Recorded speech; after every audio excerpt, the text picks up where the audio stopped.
Every day, the markets open. Millions of eyes scan the charts. But only a few see the story unfolding in real time. We are those traders. Welcome to Hola Prime TV, the world's #1 live trading network, where you get Forex, futures, crypto, and stocks on one single platform. From the pre-market buzz to the closing bell. Gold rush moves, Forex fire, Mag 7 madness. Deep dives, live setups, real traders.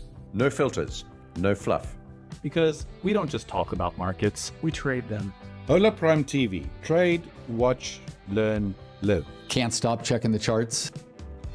Yeah, That's why we built Hola Prime TV, the live channel made by traders for traders.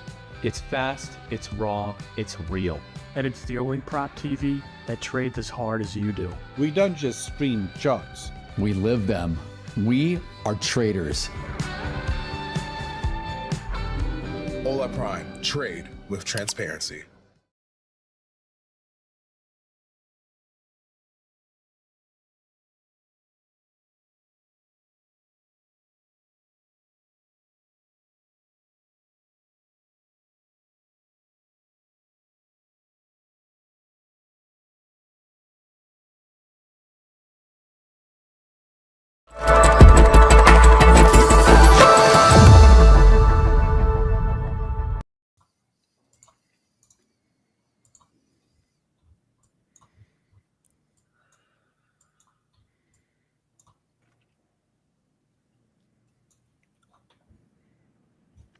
Hello, everyone. Welcome to the stream.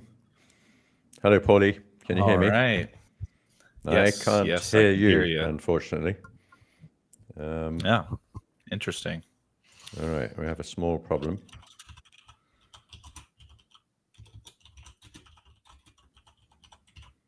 Hang on 1 second. All right, Paulie, how's that sound? Can you say? Can you hear me? Can you hear me? Hear you.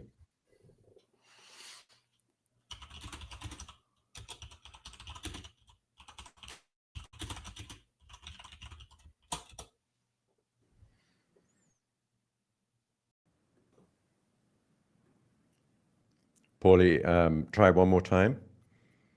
Can you hear me now? Yeah, okay. All right, folks, sorry about the delay. We are all here. We're busy running a brand new software this week. We've just started with the OBS software, and it's a little tricky, but I do appreciate you bearing with us and being patient.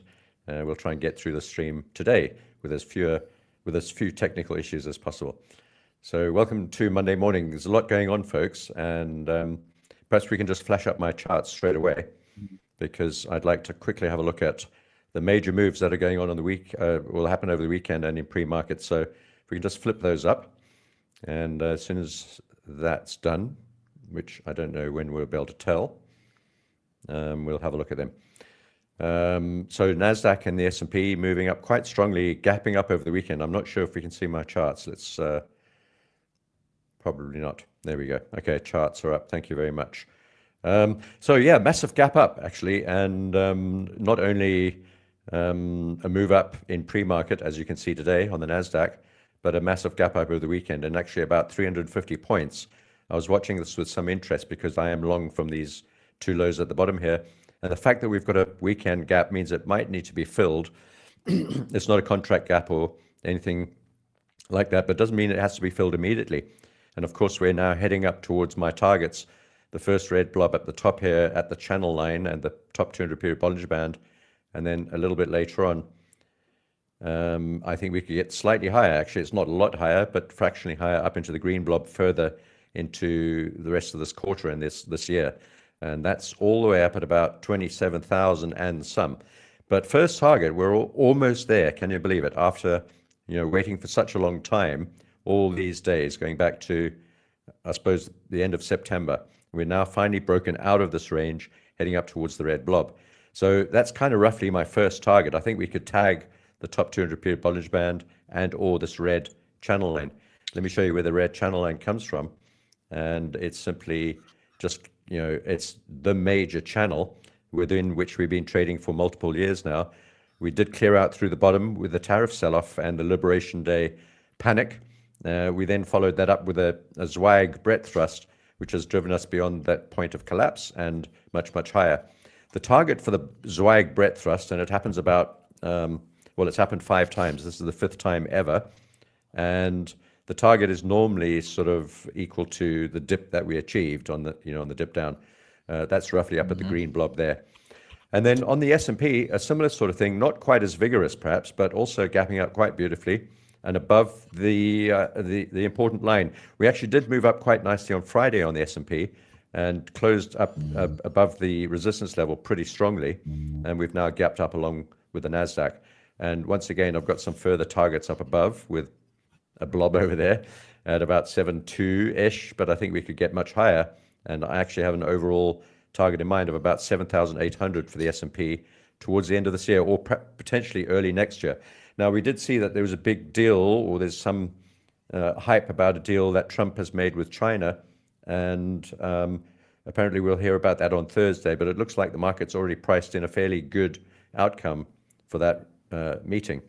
As you can see, the markets absorbed that rather vigorously and enthusiastically, not only on stocks, but we also saw further declines in metals. Gold is moving down. I'm still short. I have not changed my position. Silver is also moving down. The only thing I've done is I've moved stop losses to break even on both of these positions, and I'm aiming for the red line on gold.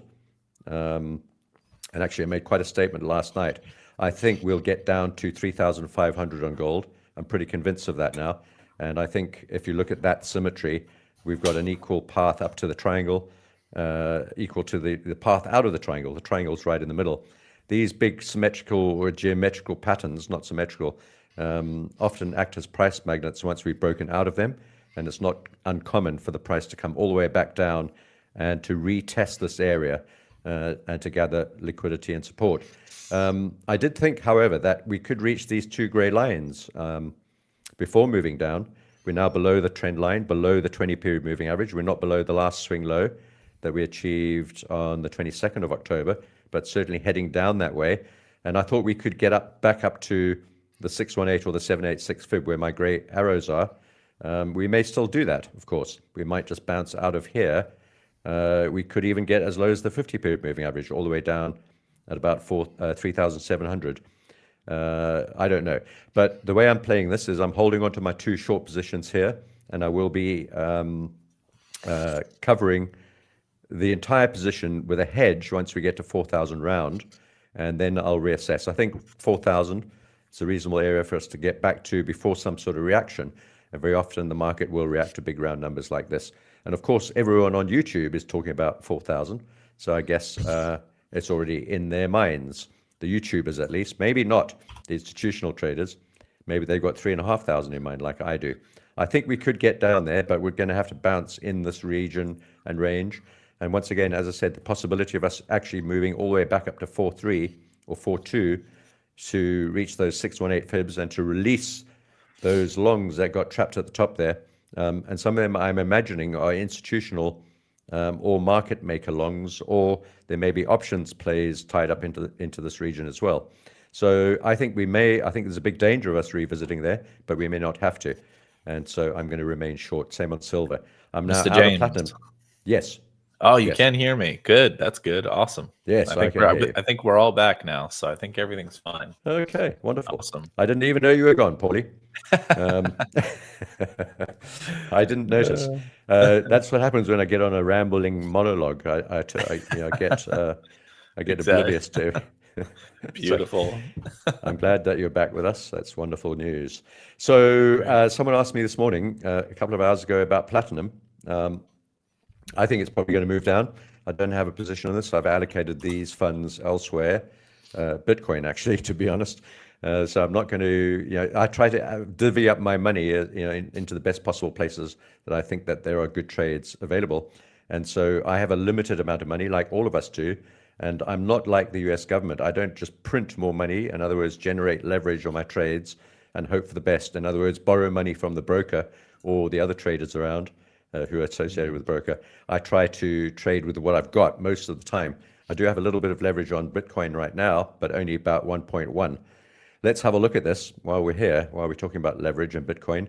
And be very careful, folks. If you are looking at leverage plays on Bitcoin, I want to point out one pretty significant danger point or zone, and that's this green trend line, which we've been talking about for most of this month, or most of the month already, actually. This green trend line is the long-term trend line. Some people have it drawn slightly differently. I find that when you redraw your trend lines, you tend to adjust them in your favor or in your bias, and I try to just leave the original trend line on. Very often it's the real one, the first one. When you start adjusting your trend lines, you start making fake trend lines to fit your hypothesis.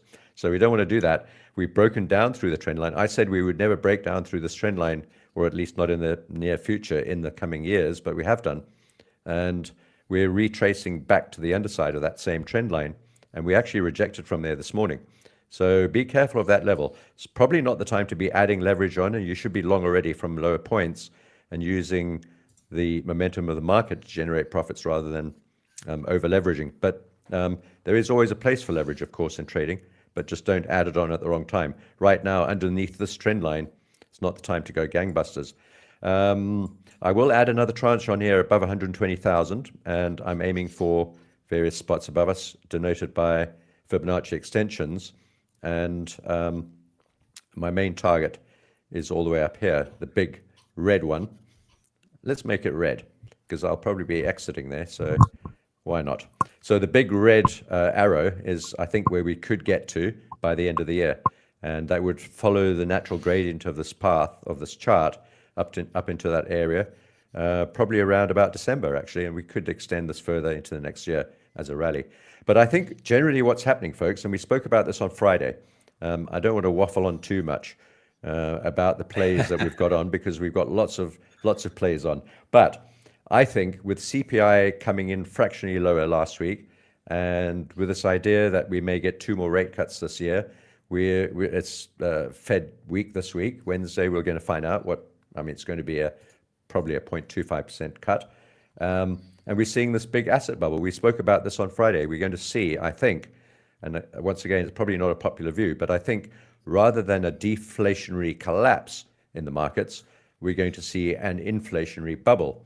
And when you see massive moves like this on the Nasdaq and the S&P over a weekend, going into a Fed week, it means that the market's pretty bullish. And I think, we've got some serious momentum moving to the upside. So I think that's going to affect all of these things. Just be careful of Bitcoin, though. It's not time to be adding big leverage, I don't think. And if you've got positions, probably a good idea to hold. Wait for that break above 120 or so, and a hold there to get long. And so this theme of this asset bubble, I think I'll digress there for a moment. I think it's going to see, we're seeing it already, a big rally in stocks, particularly Mag 7 type stocks, the crypto associated stocks, chip type stocks, all that sort of thing, Bitcoin mining stocks, and then crypto and some of the commodities. We'll talk about commodities in a minute, but I think a general inflationary bubble will drag commodities along with it, including things like wheat. Big move up on wheat today, as you can see. Sugar, I thought would get a bit of a bid, has not, but corn, wheat, cotton, soybeans, all going quite beautifully. I'm long on many of these, but short on coffee. We can come back to that just now. But I think this inflationary bubble, boom, bust, will drag all this stuff up with it. It's a matter of the dollar, the pound, the Swiss franc, the Aussie, the Canadian dollar, all of them decreasing against assets rather than one currency doing better than the other one. There will be some differences, of course, but this is not a rush into these assets. It's a rush out of soft currencies into harder things, like riskier but harder, like some of the Mag 7 stocks and Bitcoin and indices, and perhaps out of metals for the time being. And seeing as we're short on both silver and gold, and we've got targets that we spoke about earlier, I think some of this money, and these are bigger markets overall than the crypto markets, I think some of this, at least, is flowing into the crypto markets and into Bitcoin and the alts. And we'll have to come back to energies. I'm still short on natural gas, just to give you that quick dopamine fix. And I'm still short on WTI oil. So, and still short on uranium, actually, funnily enough, although I may be swapping direction on those. So that's the overall view, Paul, and viewers, folks who are watching. It's great to have everyone here, by the way. Thanks for joining. We really appreciate you being here. Please like and subscribe. I think that's that overall view, Paulie, and I don't see any reason to change that unless we see these markets dramatically collapsing and breaking key levels. But at the moment, they're doing the opposite. They're dramatically rallying and breaking key levels. So I think it's more to the upside. And then, of course, the Fed. We don't know if it's going to be 25, 50, or nothing. Probably 25. I think there's a huge chance that it'll just be 25. Yeah, exactly. That is the overwhelming probability. It seems to be quarter point in October, quarter point in December. We'll see if if we start getting more data over the next month or so, if that changes maybe for December or something. But yeah. What I'm really interested in actually regarding that topic very quickly is I'm interested in January. If I've been saying this on stream for a little while now, for probably the past month or so, I'm interested in whether or not a cut comes in January as well. I think that is the month that I'm more so focused on, because I believe it's like a 50% chance right now at this point. So if I'm not mistaken, when I checked last week again, so that one I think is going to be a very interesting month to keep an eye out for in terms of whether we get 75 basis points of cuts in essentially the next 3 months. So, yeah. And but it could be, but yeah, it could be that it could be a panic cut in January, or it could be perceived as that. It could be interesting actually, because and it's 50-50, so nothing's really priced in, and it's not really expected. But if there's something that goes wrong, or if there's an idea that they're cutting for that reason, it could be that the market collapses. Although at the same time, it could just be a regular cut, and it's more money available to buy stuff, and the market could go gangbusters up rather than down. So quite a conundrum. Yeah, and Woka. Okay, so Steven Kitara. I'm gonna say the last half of your YouTube name here. Thanks for being in the chat. And he asks a question: what's your risk management approach when trading gold around major news events like FOMC or CPI? Do you usually reduce position size, wait for confirmation after the news spike, or just stay out? Personally, I just stay out, and I'll wait until like whatever news events occurring. I'll let things occur as they may. Let participants get the jitters out for probably a good 30 minutes to an hour, and then I look to usually trade. But that's just myself. There's plenty of people. I will not recommend a certain way for you yourself to trade, because your strategy might be and way of approaching the markets might be different than mine. But what I would say is, if I were to be trading around those types of events, like in the more volatile parts of that of a scenario like that, I would undoubtedly have reduced position size. I would likely not be trading minis. I'd be trading micros if I was to be trading in that kind of volatile environment where things get pretty wild. So I think at the minimum it would be anything I would do would be to trade at least very small position size, if not just not trading it at all. So that would be what I would do personally. But for you, my friend, whatever your strategy mostly dictates, like you'll know, right? So you'll know whether or not, number one, if your strategy allows for such a trading environment, and then number two, whether or not you even feel comfortable trading in that environment altogether. So yeah, and I think the comfort thing will come down to position sizing in general as well. If you were to even trade in that, if you were to feel comfortable in that general trading environment, you'll know whether you'll be genuinely comfortable or not when you're in the trade with whatever position size you have. So yeah, most that's of the what I would that have people to say. have are from oversizing. It's a difficult name to pronounce. Walkroach. We'll go with Walkroach. It sounds okay. Strange. But it's mostly about sizing. There's a very good part of the song, the Whipsaw song with Ed Sokoda from the Trading Tribe. He's a trader in the Market Wizards book going back, 30 years maybe, the original Market Wizards book. and they have a song. They play the banjos and stuff in their Trading Tribe band. And the first line of this, I think it's actually the sixth. It's like a lesson about trading, how to trade. And the sixth line or verse in the song says, "How do you know when your risk is right? You make a lot of money and you sleep at night." And if you're not sleeping well at night with a trade on, it means your size is probably too big, or it's just a very bad trade, or whatever. But it's normally size. And the thing with news events actually is that, for example, today, and most of the news during the week comes out at the bottom of the hour at 8:30 a.m. Eastern time, and that means that you can wait half an hour before the top of the hour, which is the best time to trade. It's always better to wait for the top of the hour, top of the 5 minutes, top of the, on the roll every 30, whatever chart you're trading. So if it's an hour chart, the top of the hour, 4-hour chart, the top of the 4-hour roll, at the top of the day, and all that sort of thing. So just wait half an hour. Normally the news comes out, you have half an hour, the market knows that they have half an hour before the top of the hour to think about it and digest the news. And it's normally just the best thing to do is just to wait. Unless it's something completely obvious, of course.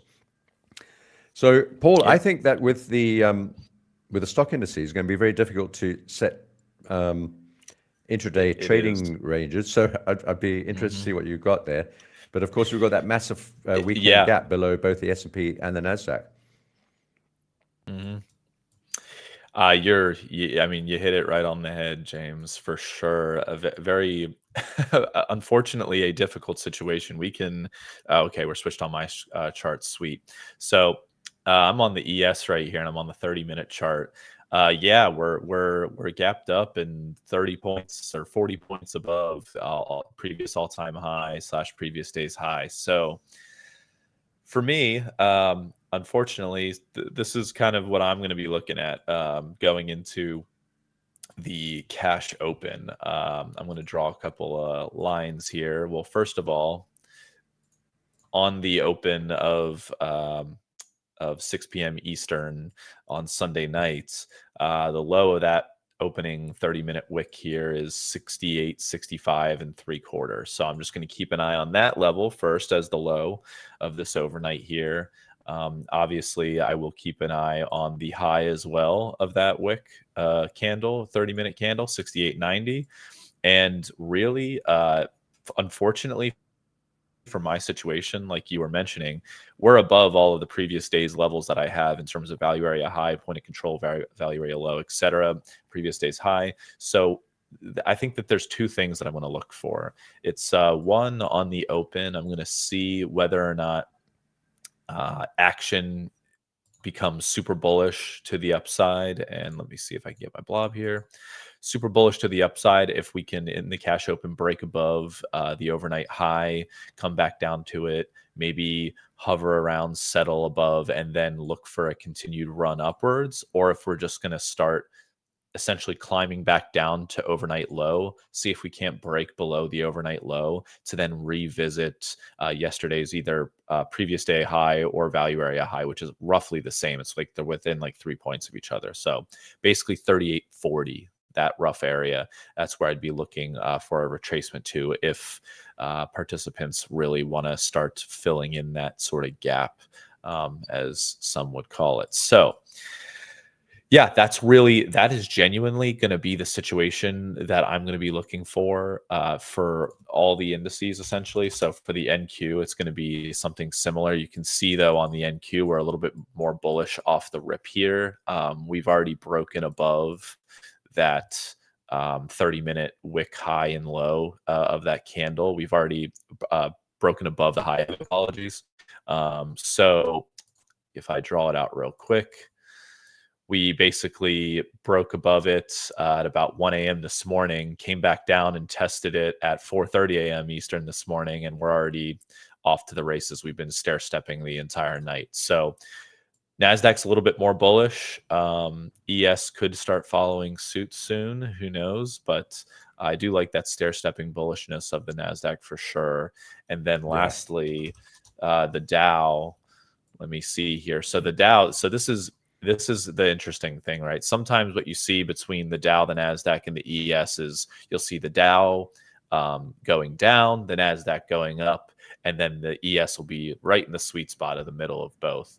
Or you'll see vice versa, and you'll see the ES in the sweet spot of both, or you'll see all of them going up together or all of them going down together. Those are all the situations that you see with the indices. Right now, you've got a more bearish situation in terms of like right currently as we speak. The Dow is trading downwards. The ES is a little bit more bullish along with the Nasdaq. So Dow is currently testing the overnight low at the moment, or just actually barely pierced below it. So if anything, the Dow, I would maybe look for a retest of the previous day's high of 47,510 if we can't get down there, and then bounce above or off that and come back into this overnight range that we've had so far. So 47,600 seems to be an interesting area as well that we're currently double bottoming on the overnight. So I'd keep an eye out for 47,600, and then for a possible dip down to 47,510 to find some support. So yeah, that's really all I'm looking at for the indices here. It's pretty simple since we don't have too many levels to go off of. Yeah. All right. Great. So pretty bullish with a gap below us that we may need to fill. That's great. That's the indices. Can we switch back to my chart, folks? That would be great. Let's just wrap up stocks. German 30, actually a bit droopy. I'm not trading this one at the moment. I was hoping we could get this move up through the top. We haven't. We're holding the moving averages, including the 20, just about. And we've been moving sideways here since the beginning of the year, really. So not all that exciting, tying up capital if you're in that. You can't make profits when the markets don't move. So, and then a couple of these names, NVIDIA, massive move up, pump up. Of course, everything's moved up over the weekend. Coinbase. This one's a little Tesla. I don't know. I'm a bit worried about Tesla. We were speaking about this yesterday too. And I think that, I think it's 50-50 really. Paulie, actually, we'll come back to Tesla because you might have some thoughts on this from your Mag 7 sessions. But essentially a triple bottom triangle breakout, very similar actually in some ways to gold or the Nasdaq, with this triangle in the center of the page. We have not retraced back to it yet. I've got my green arrows indicating I'm already long, but I'm thinking we may have to revisit the triangle and the 200 period moving average down here, all the way back at 350-ish, and we're now trading at 450 almost. So it's a long way back if we do get it. So it's less likely that we're going to drop down there, given the current state of the market, and it's probably going to be up rather than down. But also just keep in mind, we have 3 gaps below us, one within the triangle, one just above it, and quite a large one over here, although it's not as large as it looks because we have a wick on that candle. So those are the danger areas, and probably that first gap is actually the most serious one that would take us down to the 50-day moving average, and that's just under $400. We're trading at 438 now, 440 call it. So we could get a 10% drop, but given the state of the market, and we've got a little, sort of gap up over the overnight, probably going to move up. So I'm long on Tesla already anyway, so I hope it moves up. And I'm long on MSTR. Someone said, should we add size to strategy longs? I don't know. It's kind of moved, it's not looking particularly bullish. I've got my last entry was down here at about 280. We're currently trading at call it 300. So a little bit of profit on that last one, but we've got 2 other tranches above here that I'm in. And another triple bottom, pretty similar to Tesla, triple bottom there. We're below all the moving averages. And, will we find support here? I really don't know. I think we could. And I think a lot just depends really on Bitcoin. If Bitcoin keeps going up, strategy and Coinbase and some of the others will go with it. Coinbase looks good today. Coinbase is kind of one of my favorites, along with strategy and a couple of other names involved in this sector. But I think Coinbase is one of those things that will just move up if we get crypto moving up overall, because it's a facilitator for crypto. Much like we spoke about this last night, gold mines and silver mines and gold rushes. The people that seem to make the most money are those selling wheelbarrows, spades, shovels, storage vaults, food, you name it, deodorant, stuff like that. All the purveyors of stuff, and those that facilitate it. Yeah, exactly. So yeah, so I don't know how we got into that, but the overall idea, I think, is that these stocks will keep moving up today. Yeah, I want to go across to energies and some interesting moves here. I'm not quite sure what to do with my natural gas trade. Someone said, actually, should we go long now? I'm short and in profit, about 10 cents. And I was only aiming for 10 cents profit. If you remember, we spoke about this on Friday. And I said, if we can get 10 cents, and that would take us, we've already got 10, but we could get another 10 or 20 even to take us down to the 375 level. I think that's more likely than not, but I'm watching this very closely on the short-term charts to see if we're actually forming a bottom here. We did tag that low, or did we? No, that's a precise double bottom, actually. So be careful of this, folks. It might just bounce out of here and move on to a new high. So let's put that line in there. We've just tagged precisely that now double bottom. So be careful of that setup, but I am short from over there. You can see my red arrow across to the side. Excuse me, stops are at break even now. So if this goes against us, we'll just get nothing, but we won't lose anything. And when we get down to about 375, if we can get that far, I'll be looking to exit this trade and reverse to go back long. And I think natural gas has got some way to go if the gods are in alignment with each other. And I think we could get up above, significantly above $4 where we're currently trading, and probably to $4.5, $4.75, maybe even $5.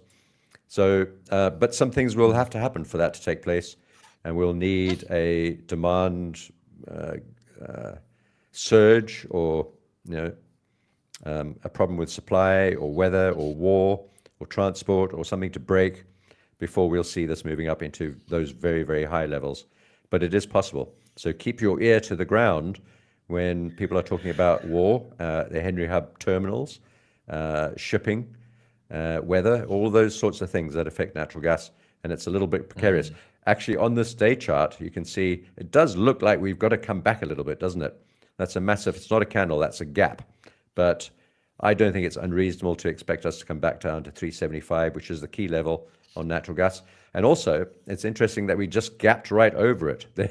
So the 375 level is one of my favorite levels on natural gas, is dead center in that rollover gap. So yeah, maybe we just got to come and kiss that one goodbye too. So I'm still short on there, but I'm watching that bouncy level very closely, where we're trying to form a double bottom on the 4-hour chart. Not only would that be a double bottom, but that would be a tweezer bottom on the day chart too, which could be particularly bullish. Let's have a look at the day chart. There's the tweezer bottom. A tweezer bottom is made up of two candles next to each other with identical lows to the tick or the penny or the pip, which is what we've got here. That's a powerful reversal, and unless that level's broken, and if this price moves up a little bit today towards perhaps about $4.02, the top of yesterday's candle, or the close of yesterday's candle body, that would be pretty bullish for natural gas, and I'd probably be looking to change direction, really.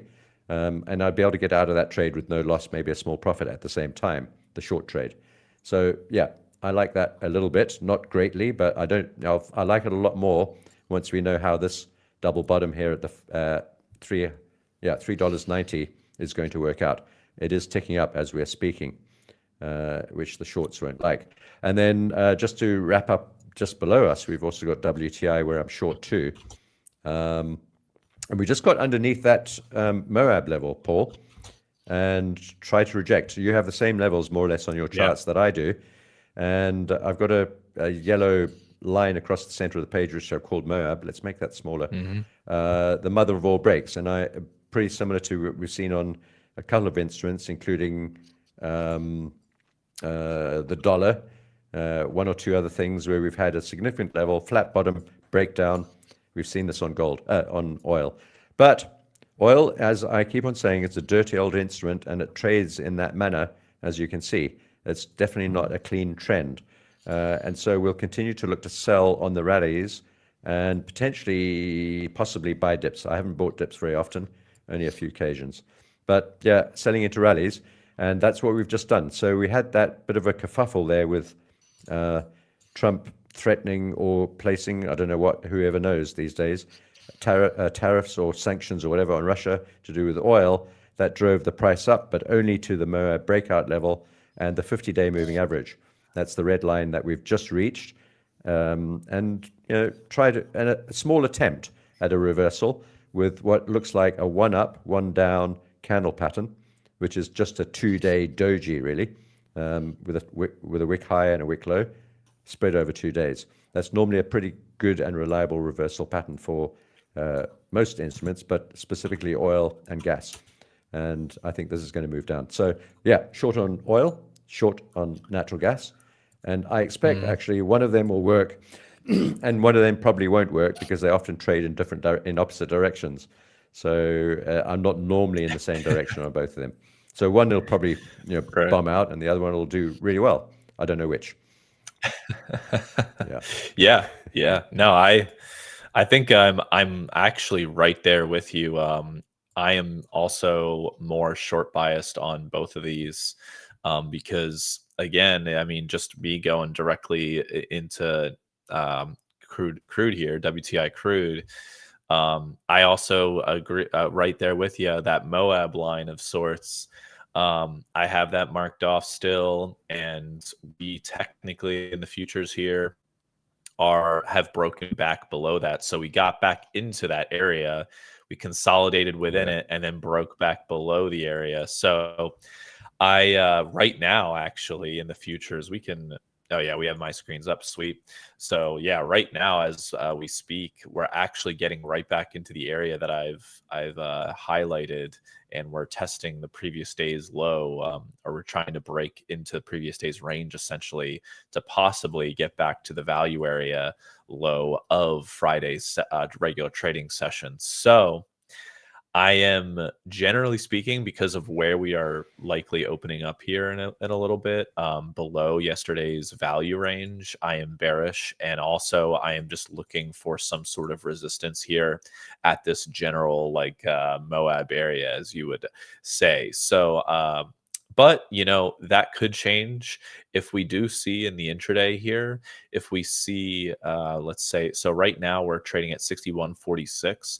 If we were to break up towards 61.80, which is value area low from the previous session, and break through that and then test 61.80 as support to then rotate through range up to 62.37, that's definitely looking a lot more bullish.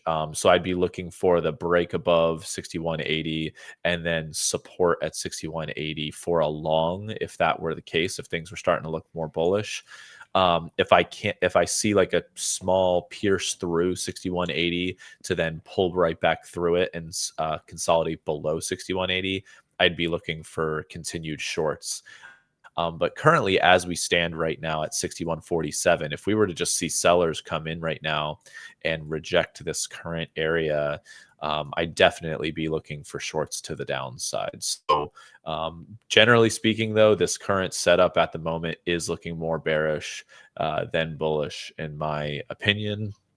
So I'm not expecting necessarily there to be as much to the upside as I would like to see. I think I'm more of a long biased trader on a lot of things, so I love to see long setups, but that doesn't deter me from going short. Let's just put it that way. So I am more short biased with this name, though, and we'll be looking for shorts more so.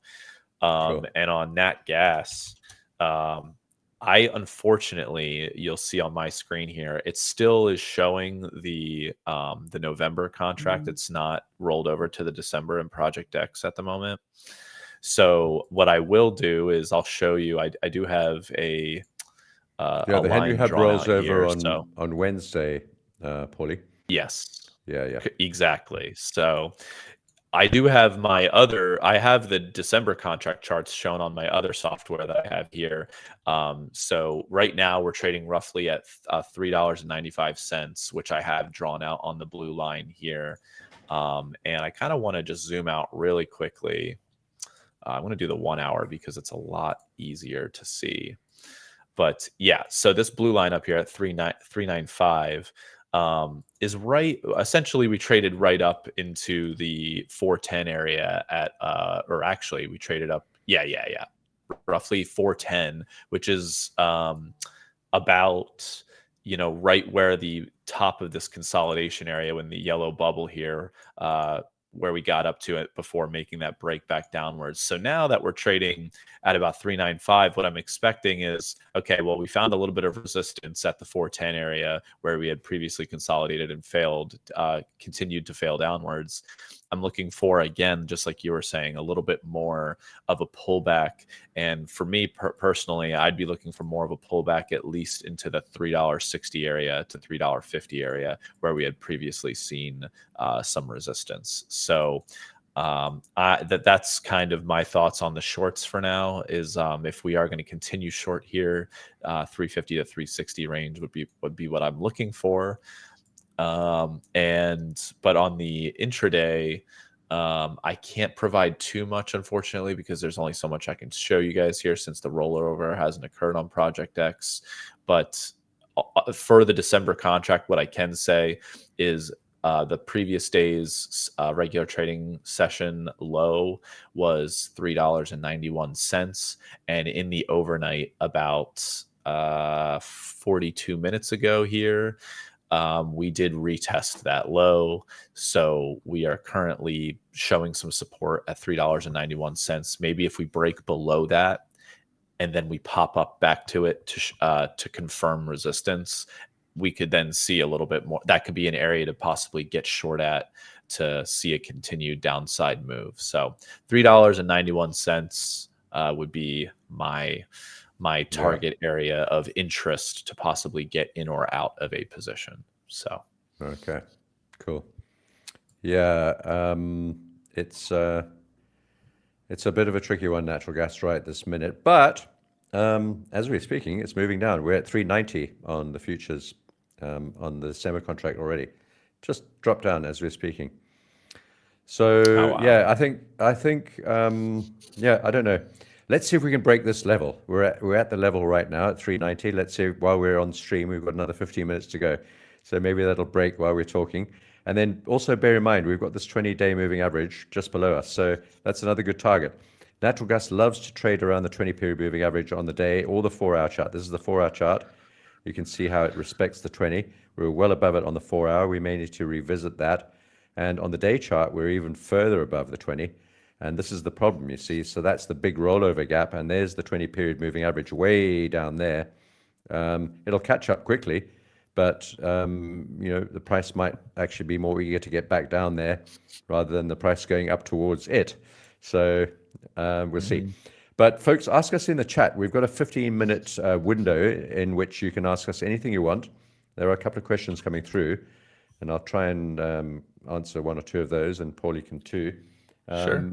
A couple of things about the CPI, but I want to focus on this one about the we'll come back to the opening gaps. I think we may have already talked about that, moderator Mike, the opening gaps and how to deal with those on the indices. But there was a question about something else. Maybe it seems to have disappeared. All right, no, it's gone. There was another question. It's been retracted. Anyway, I'd like to have a look at a couple of other interesting things.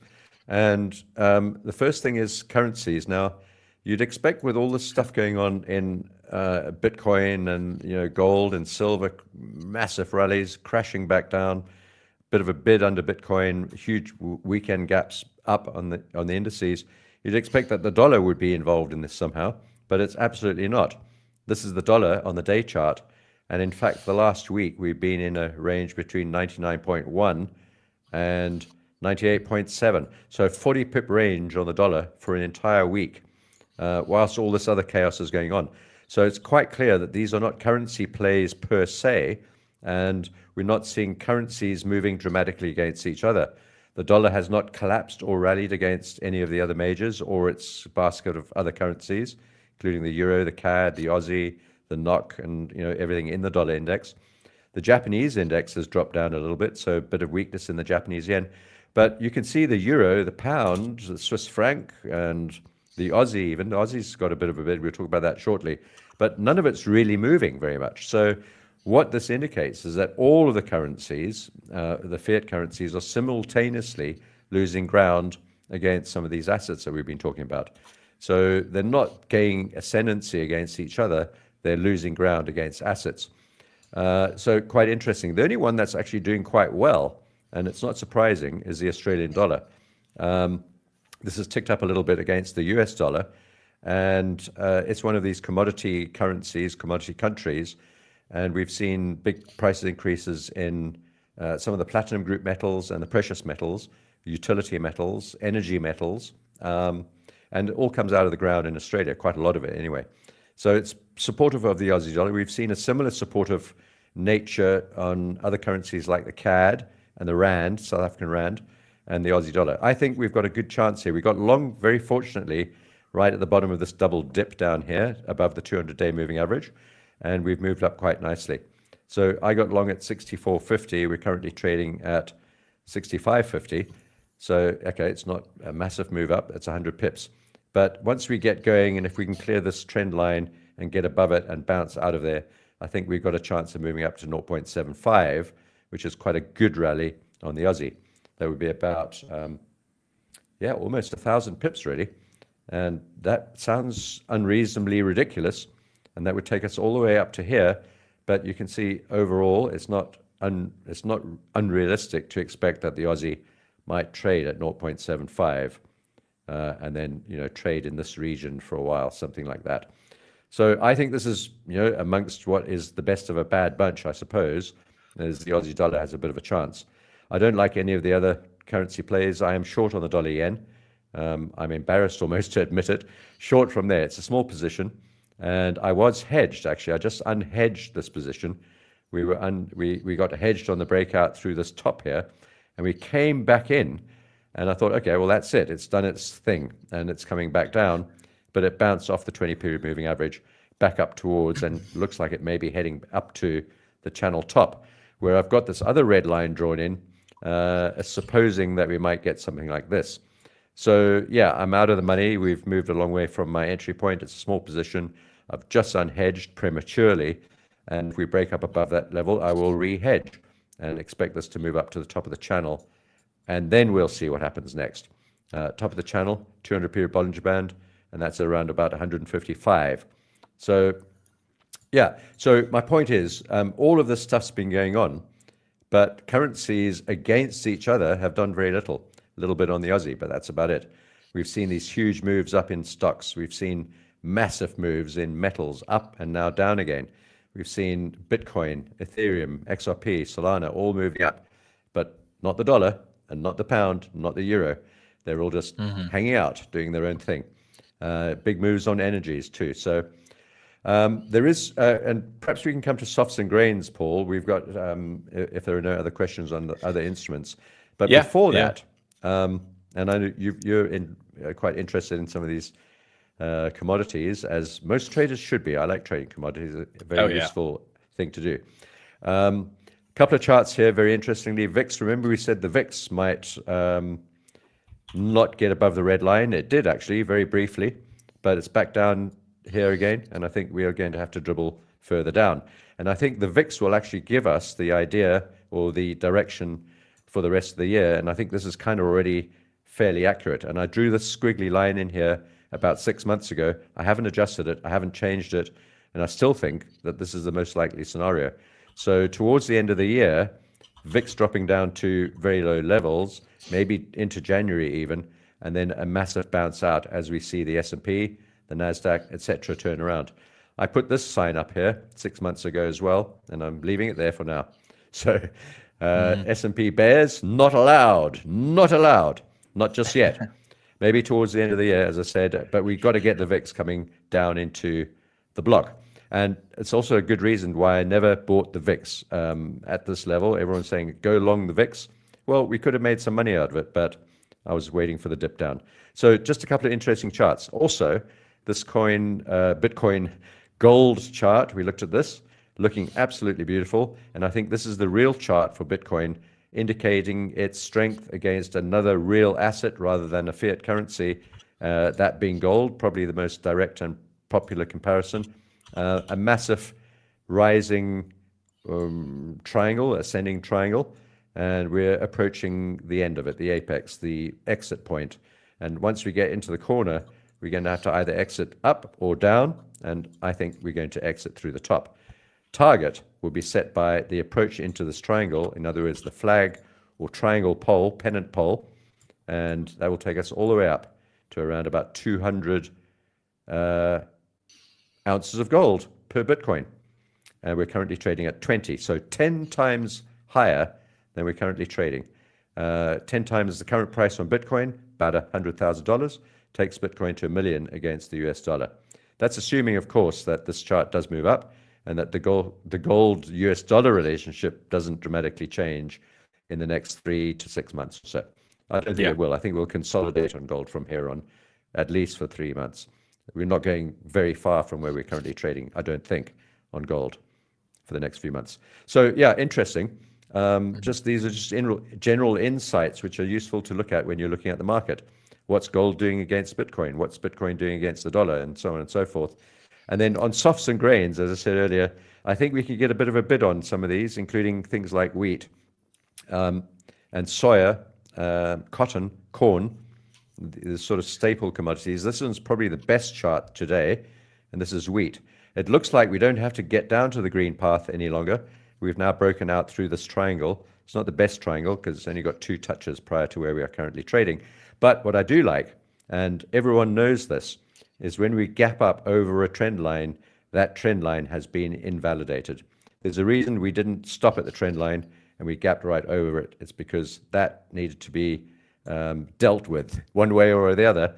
And we saw it being dealt with on a couple of other things where we gapped, I can't remember what it was, we gapped right over that entire range, one of the commodities that we were looking at, a massive gap.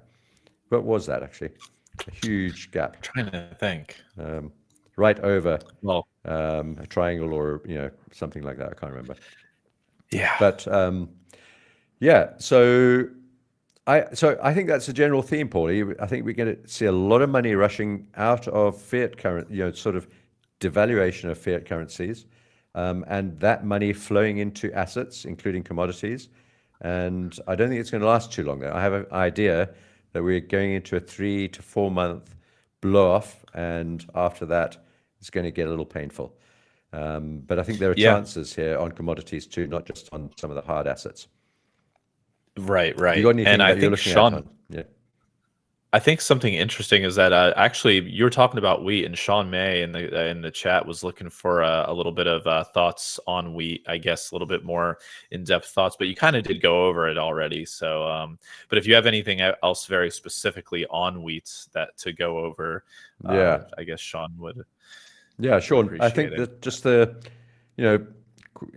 quite a strong move, gapping up over the trend line. I think we're going to have to come back down to the trend line, so it's not time now to go all in on wheat. But and I can draw a horizontal line across currently where more sort of where's a horizontal line. So this is where we're trading, and we are into a consolidation zone, point of control. Are we above it? Maybe fractionally above point of control now. But fair amount of traffic around this zone. It's not going to be easy to get up through there in one go. So allow for it to have a few attempts. We are over it and through it, but wait for the kiss goodbye probably. This is what I would be doing. I'm long from this triple bottom. So, but if I was looking to get long freshly, I'd be looking for something like this. How about that? Maybe like that. How far do we have to get back down? I don't know. Let me just redraw this. I don't think we're going to get much higher than here on the first attempt now. So, something like that. So allow for quite a big dip down, and don't get scared by it because it's natural. It's normal for us to do that sort of thing. And once again, I should draw this in green, right? So let's make it green. There we go. Visually pleasing. Yeah. Everybody loves to see green. And that's it. Yeah. And then, I do really quickly. I know you went over metals earlier, but I just want to quickly give my opinion here on gold and silver because they're very similar in terms of the trade setups for today, I think. So with gold here, we are bouncing off of that kind of previous swing low of sorts where we had some support at the 40.40 to 40.20 level on the futures back on October 22nd and October 21st. We kind of had that spike low and then the retest of the spike low And then we bounced off and we found some decent resistance at 41.60 essentially over this past like week and a half or so. So now that we found resistance up there, we've now come back down into this 40.40 to 40.20 area, and we are testing that as support once again. So this is happening both in relative terms for gold and silver, and I'm very interested to see if we don't hold some sort of resistance here at 40.70 to then actually fully break through the 40.20 level. So if I was looking to get short in gold, I have, well, number one, I am based on the current price action and where we are at this point in time with the open in the regular outcry hours for gold and silver. I am relatively bearish here, but what I'd be looking for are two scenarios: either a firm break below 40.20 to then retest 40.20 as another resistance area to then continue short, or if we pop up, if we find some support here at the 40.20 to 40.40 area, if we pop upwards, some possible resistance at 41.14, which was value area low of the previous regular trading hour session in gold. So if we do have a nice rally in the intraday here, I'd be looking for some resistance there. If we can break through that, then I'd be looking for resistance back at the 41.50 area to 41.60 area. So but yeah, that's really it. I'm more short biased on gold at the moment, as well as silver. Silver here again, I'll just give the levels though really quickly, but same situation. Actually, there's even more support in silver right now. There even more support between the $47 an ounce to 47.25 dollars per ounce area. We just came back, tested it again. So what I'd be looking for is either a firm break of like 46.80 or so to then retest that area as possible resistance to continue to the short side, or if we do get a little bit more of a rally today, find some resistance possibly at 48.28 to then possibly get in short there. If we break above 48.28, we could see a retest of 48.72 and at the highest 49.2. So I don't have too much expectation for this to the long side at this point, but I wouldn't be surprised to see some range traders be getting in here at the bottom where we've had support for a decently long period of time to just try to play a little bit of a bounce back into the $48 to 48.25 area. So that's kind of my thoughts right now on the metals. Good. Yeah. Let's go back to my metals charts. We'll finish off with this actually. So silver, I'll tell you what I've just done. I've just took some profit. I took half my profit just a little while back, and I have my target at 46.20, 46.25. Just a little bit further down below us. I think it's more or less what you were aiming at, Paulie. And we'll see what happens down there. But we've got to get through this trend line number 2, which we're bouncing off, and maybe that's going to send us all the way back up into my gray arrow, and we'll have to relook at it. I don't know. But stops are at break even. I've taken half my profit, so the rest of it doesn't really matter from that perspective on silver. And gold, I've not taken any profit, and I've adjusted my stop loss to break even. I think gold's going to get down to this little triangle here first, and then the bigger one down here. I think we've got a very good chance of getting down to 3,500. Let's see if we can do it. I don't think many people believe that is likely or possible, but I didn't think that most people didn't believe me when I said silver was going to $55 when we were trading at $25. We got beyond $55 actually, or just about. We got a little bit beyond it. No, we didn't quite get there. We got 54.60. So stranger things happen in markets than you can possibly believe or imagine. And I think we've got to finish there, Paulie. So it's been a pleasure being here with you again. And I think it's going to be a super exciting week. And it's potentially also quite dangerous because many traders get trapped at tops and get destroyed when the markets are bullish in their favor. That's often when they make the most mistakes. So don't take your eye off the game. Be careful. All right. Wise so take words. care, everyone. All right. Thank you, James. See you, chat. Cheerio, Paul. Bye-bye.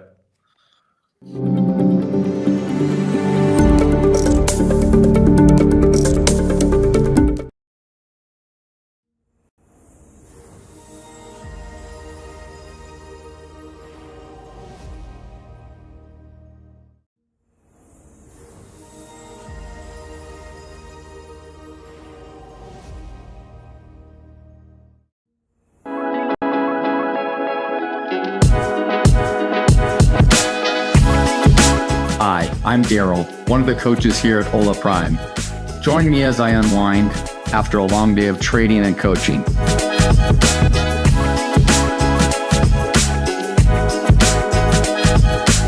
So, like I was describing, I like to get out on the trails, take a break from trading, kind of relax my mind, get some fresh air, get some sunshine. It's not bad that I have a number of trails right in my backyard. This one's about a 3-mile trail, and just over that hill right there is the Pacific Ocean. Sometimes I'll take a drive through the canyons and unwind my mind, but oftentimes grab the dog, come up here on a trail, just sit here, and it's beautiful, you know? Beautiful out here.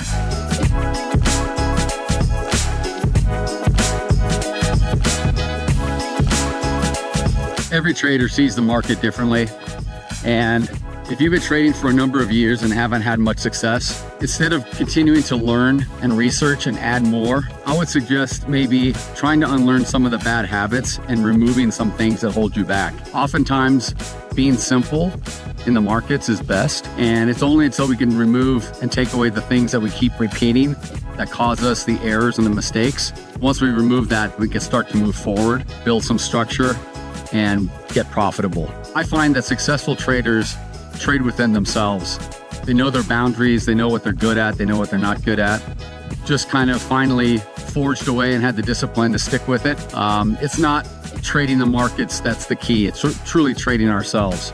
And once we can do that, then we can find success. Anyway, it's been nice to get to share a little bit about what I do in my off time and how I unwind from the markets. I look forward to seeing you on our Hola Prime TV channels, live streaming every day. And here's to your success. Thank you. Hola Prime. Trade with transparency.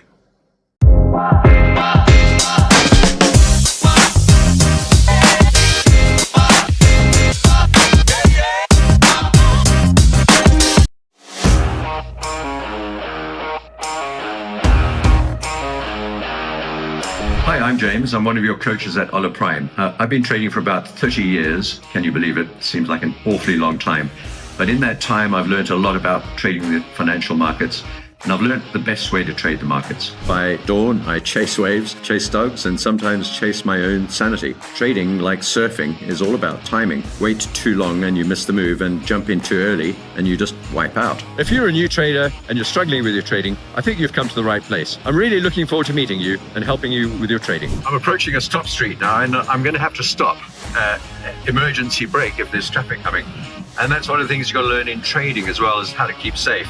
And it's one of the main things that I teach in my trading philosophy is risk management, which is not taught very often. Trading is a bit like driving a car, really. You've got to have a license, and in trading terms, having a license is like learning how to trade.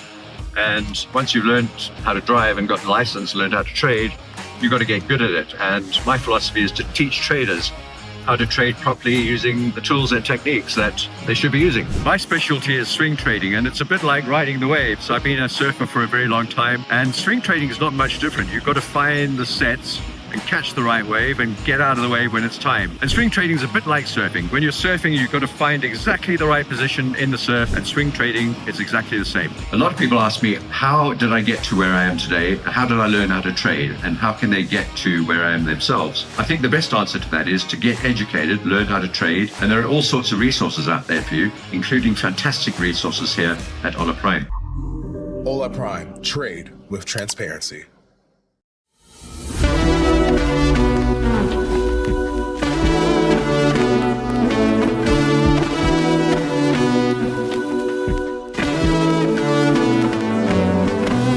Hi there, my name is Paul, trading coach at Hola Prime, and this is a peek behind the scenes of who I am beyond the screens. I've been a trader for 6 years now, spanning from agricultural commodities to equity indices. My philosophy in life is to keep things simple but not simplistic, and to seek clarity, not certainty. In the trading world, these concepts help me embrace a mindset of valuing action over doubt, staying disciplined, evolving with the markets, and maintaining self-awareness. The road to becoming a successful trader is a winding one, but with each twist is an opportunity to reflect and grow. There are no shortcuts in trading, And as a coach, it is my mission to help guide traders down a clearer path to sustainable trading. As a new trader, sometimes the thought of earnings potential can outweigh focus on what truly matters. Long-term success stems from a system of patience, resiliency, and consistency. Two books I highly recommend that profoundly display these qualities are Mind Over Markets and Reminiscence of a Stock Operator. Outside of trading, I love going to the local beaches and golfing. They allow me to clear my head and have some fun too. Golf is a funny parallel to trade. It requires total concentration, adaptability to changing environments.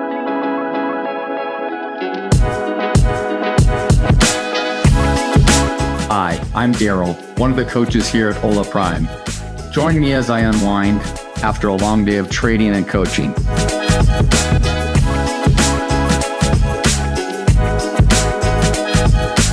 So, like I was describing, I like to get out on the trails, take a break from trading, kind of relax my mind, get some fresh air, get some sunshine. It's not bad that I have a number of trails right in my backyard. This one's about a 3-mile trail, and just over that hill right there is the Pacific Ocean. Sometimes I'll take a drive through the canyons and unwind my mind, but oftentimes grab the dog, come up here on a trail, just sit here, and it's beautiful, you know, beautiful out here.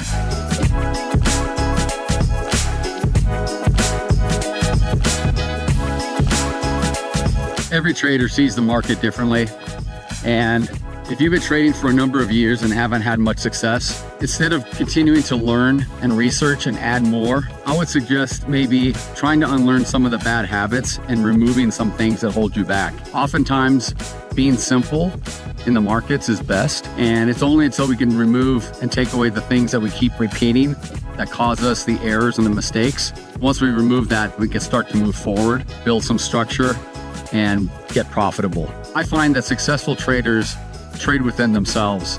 They know their boundaries, they know what they're good at, they know what they're not good at. Just kind of finally forged away and had the discipline to stick with it.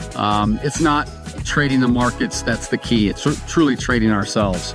And once we can do that, then we can find success. Anyway, it's been nice to get to share a little bit about what I do in my off time and how I unwind from the markets. I look forward to seeing you on our Hola Prime TV channels, live streaming every day. And here's to your success. Thank you. Hola Prime. Trade with transparency.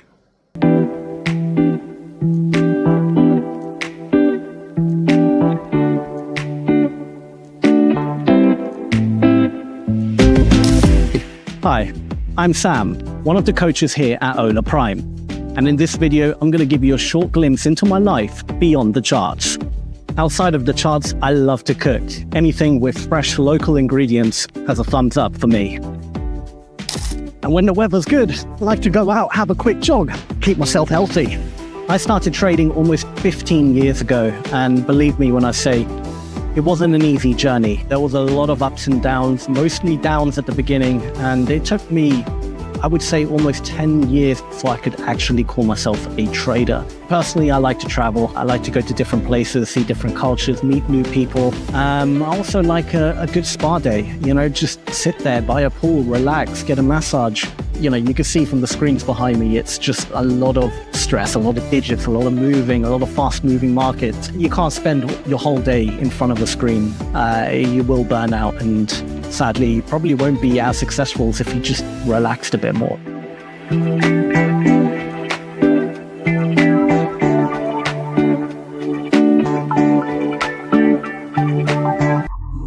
Hola Prime. Trade with transparency.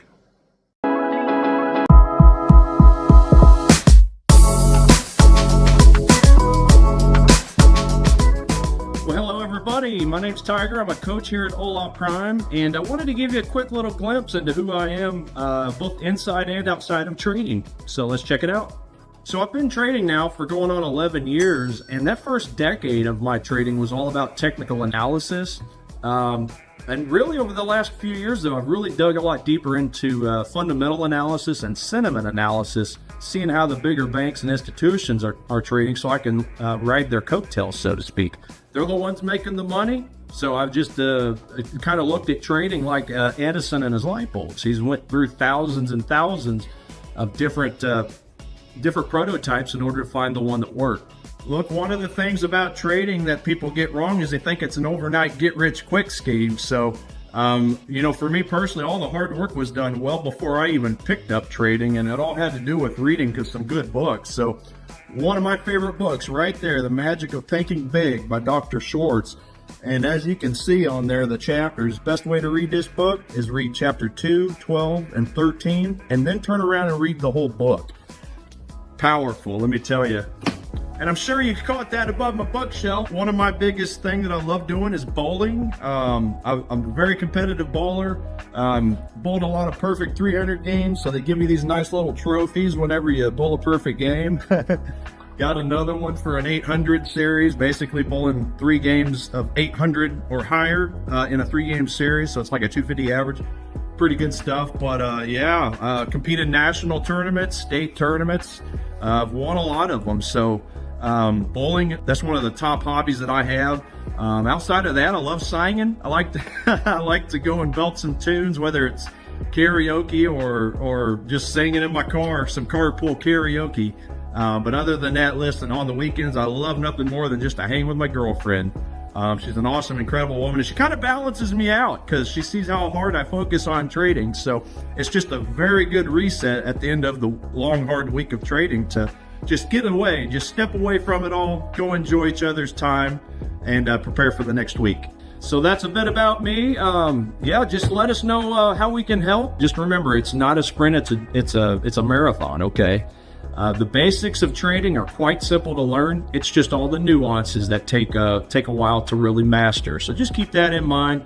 Don't overwhelm yourself. We'll take your hand. We'll lead you to where you want to go. Like I say, just one step at a time. So with that, have a wonderful day.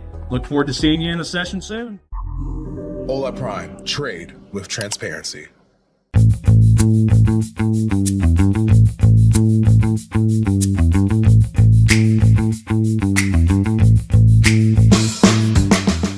Hi there, my name is Richard and I'm one of the coaches from Hola Prime. Join me as I take you behind the scenes on a little tour of what I like to get up to on a daily basis and beyond charts. I started trading 16 years ago, but through persistence and a very high level of dedication, I got to learn 3 invaluable lessons through my career. That trading should be treated as a business. It's really not a gamble. Consistent profitability demands effort, and there's really no shortcuts or any way around. And especially risk management, which isn't, it's part of your survival as a trader. You see, early on I realized that success in trading is only 20% strategy and 80% mindset and emotion. Now, as a coach at Hola Prime, my focus is very simple. Helping traders build systems with an edge, cultivating the discipline and focus needed to execute them consistently. You see, guys, the markets doesn't care about you. It will humble you if you let your pride override rules and reward you when you execute your plan without fear or hesitation. As a trader, I like to get outdoors as much as possible. Really try to strike a balance between trading and also leading a healthy lifestyle.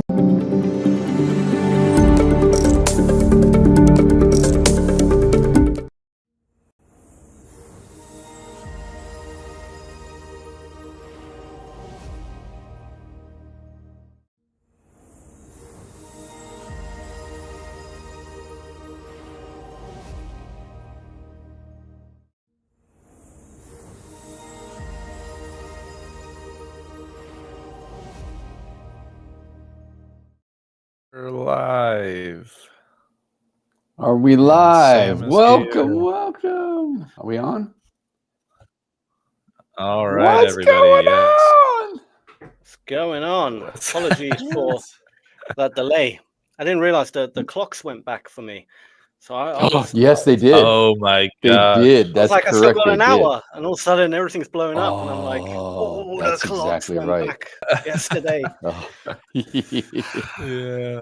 Wow. Oh, wow. I forgot about the clocks for you going back like a week earlier than they do for us. So Yeah. Well, yeah. Oh well, it's fine. Got there in the end. How's everyone's weekend No been? worries. Very Great. good. Good, Good, man. good. How about you? Yeah, not bad at all. You look an hour Uh, younger. Awesome. You look an hour younger, Sam. You look I good. am an hour younger, amazingly. All right. So have you seen this crazy rip? This gap and go in the market. I have yet to even look at any of it. Let's have a look. Oh man, we opened up yesterday. Huge ES sell-off. jumped up like 80 points or something, or 6. Yeah. Really? It just, oh yeah. Oh, I'm looking at gold. That's why. Okay, well there you go. I was like, it did. we closed around 68.25 on Friday, and it opened and went to immediately to a 68.90, and then pulled back a little, and we've been trading really high all through the night, overnight. Wow. Let's get all my Yeah. charts up. Wowee. Yeah, Oh. crazy. I'm actually cleaning up a few things here real quick to try and get my PC to be running a little bit quicker. All right. But yeah, I'm very interested to see if we in the ES at least, if the 68.80 area, if we like, essentially, me and Daryl were actually just talking about it before we got back on here live, how we've been holding above VWAP over the overnight VWAP pretty nicely, getting supported by overnight VWAP, and a little bit of a kind of a almost like a triple top on the night here at around 68.89. So I will say, I guess that's kind of what I'm keeping an eye out for, the 68.89 area to the upside, and then 68.80, see if we can't find a little bit of a bounce off the overnight VWAP. That's kind of all I'm looking at in terms of the ES for now. I think the Nasdaq was even more bullish than the ES this morning. The open's gonna tell us a lot, right? Whether this falls back into fill a gap at all, if anything, or we hold and we're still, very bullish on a Trump-Xi meeting Thursday this week. There has been news about China. I think the White House announced, or the Trump administration announced, that China had signed the largest soybean deal with the U.S. in history or something, to buy a lot of our soybeans. So that's, again, more bullish on the upcoming meeting, and hopefully we can get this tariff thing put to bed. Yeah. So, yeah. Yeah. Crazy though. Awesome stuff. Oh, that was the quickest rush of my life. Hey, we're glad to have you. It's all good. We thought you were doing a full depth of market dump or something. You're stuck. We're like, yeah, he's in there going, I'll be there in a bit. How's everybody doing in the chat? How was everybody's weekend? Yes. What was everybody up to? What are you looking forward to this week? Let us know. Yeah, let us know for sure. Yeah. Good to see. Let it snow. Let us know what you've been doing on the weekend. Let us know. This is right on par. This is exactly. Yep. Never Exactly disappoints. Never Yeah. ever disappoints. But yeah, I mean, look at this. This is just this big old gap to be filled here. And ideally it's going all the way down to here. It goes all the way down to where we closed. I mean, that's just whew. So we're talking, get a gap fill today. I don't know. I don't know, man. Nice. I kind of hope not, because this will make this jump more, we'll just make it, I guess, more logical, if that's the right word I want to use. But just because it's been holding above VWAP, like Paul said, it just, it hasn't even come down here. We didn't even test the low. We got close around, what time? Probably this was 10 o'clock Eastern, 10 p.m. Eastern last night. It came down. That's as low as it got. To retest the low of that initial jump gap, that first 5 minute actually did all its in the first 10 seconds. But yeah, I mean, I don't know, man. If it does, Yeah. if it comes back now to fill this gap, you're talking 60 points. Mm, That's a lot. it's quite a move. Yeah, in the ES. So in the Nasdaq's that's like 8,000 points in the Nasdaq. No, I'm kidding. But it's a massive move, dude. It's a massive move. It would be crazy. Yeah. You The know? Nasdaq would be a big move. That would be huge. Yeah. But did anything else gap and go in the overnight? Like did gold, like anything non-indice related? I haven't really had a chance to go back, and it's pretty early for me. So I just I haven't been up very long to check all this. Yeah. Apologies. What were you asking about? I was just saying, did other things jump? Yeah, anything else gap? Like the ES, Nasdaq. Oh yeah. Not that not that I am aware of at the moment, aside from, obviously a lot of stocks within those indices are doing the same kind of thing. But but yeah, not really. All right. Good morning, Cherry. Yeah. How you doing? What is up? I know we're going to be opening here in about 6-7 minutes. Should be exciting, to say the least. We also have FOMC this week on Wednesday. That's another thing that's everyone's baking in that. It's already baked in an interest rate cut, but we want to wait and see what Powell says on his conference following the interest rate decision. So there's a number of pretty large things going on. And if the U.S. can get their act together and stop the shutdown, then that'll be even better.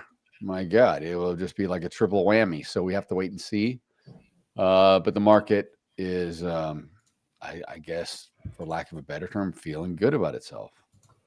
Yeah. To start the week. Yeah. Well. Yeah, definitely. Can you guys just to quickly check before we got 6 minutes until the opening bell here? All my audio it's all good and everything, no choppiness or anything, because I see the video a little bit choppy on my end. What was that, Paul? What? Oh, Sam, you gotta.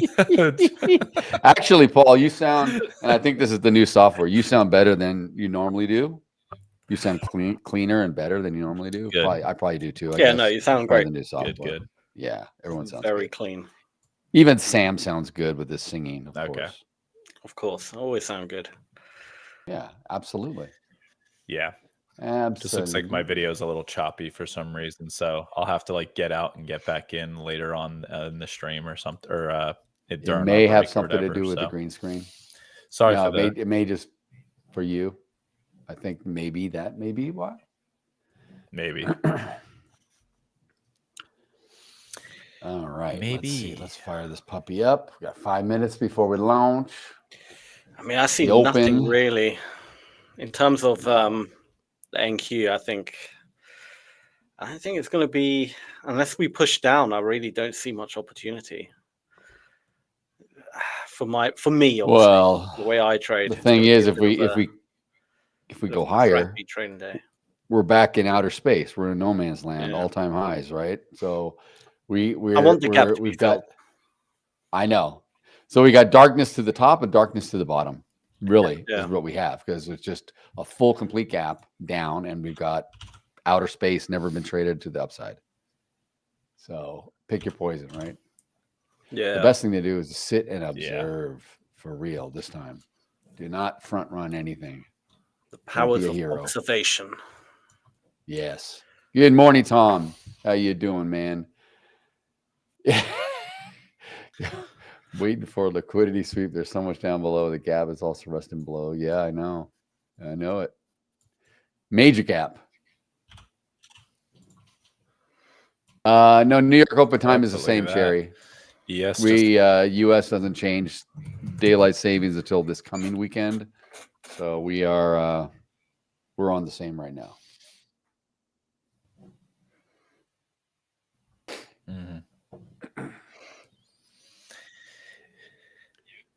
Yeah, and the ES almost got down to VWAP, overnight VWAP there. It got within 2 ticks and then bounced. I know. So we are now back to the upside in the ES.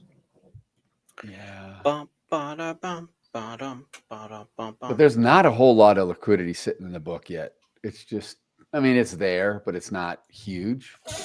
There's a bunch at 68.90, obviously, where that's the high. That's the new all-time high. But 6,900, of course, there's some, because that's obviously a very even psychological level. All these even 100s, 1000s, you know, those are always something. But after that, there is nothing. Yeah. But if we continue to go higher, there will be. I mean, Fun. I shouldn't say there's not. There's a fun day. I mean, honestly, there's an area on the NQ, 25,768. I can see that having a bit of a reaction to the long side, but ultimately, I want it to drop down to that gap, and then I actually see a little bit. 54 contracts sitting at 8,000 on the ES, all the way up there. Even on the NQ, we got a huge amount of contract. I think that was spoofing though. Let me check the footprint. But I mean, way out. I mean, not 7,000, 8,000. Way up there. If it ever gets up there. Oh no, that wasn't NQ. That was that was gold. I need to change my depth of market to NQ as well. Well, it's good I noticed that. Otherwise, that would have been worrying. Yeah, you would have been. I would have executed on gold and be like, "Damn, oh god, what's going on?" Full port. Oh no, I made a mistake. All right, I'm back. So right. Well, we are about to open here, guys. So hold tight. Hold tight, about 40 seconds.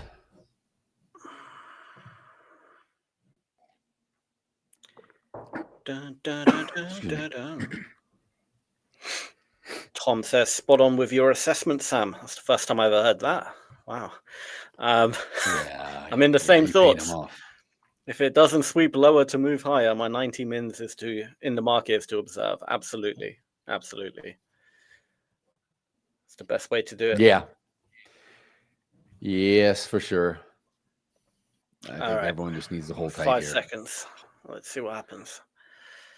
Looks like we're already pushing down a bit. And open. Oof, lots of buying coming in. It's holding. Straight off the bat. We are holding and we are going up. Ooh. Look at all that buying. Goodness. Oh my goodness. We are going up. This is insane. Look at that. Wow. Look at the amount of contracts coming in. Oh my Lord. Just took out all-time highs again. This is just a crazy market. I do see sellers coming in. Might be worth a little short here, potentially. Because I do think it will push down a bit, and that's just a sweep. I don't think that's a real move. All right. I've jumped in short. My stop is going to be above that little high. Because I'm seeing sell pressure come into the market. Don't go up again. Don't go up. Don't do that, NQ. I told you to sit on your hands. It's all right. It's all right. I'm seeing sellers come in. They might be decent. It's only a scalp. That thing came. Dude. It's okay. It's only a scalp. I hear you. So our open swing low is what? 2 ticks? Wow. Okay. My goodness. Those sellers got to hold it. I can see those sellers coming in. Point of control is going higher.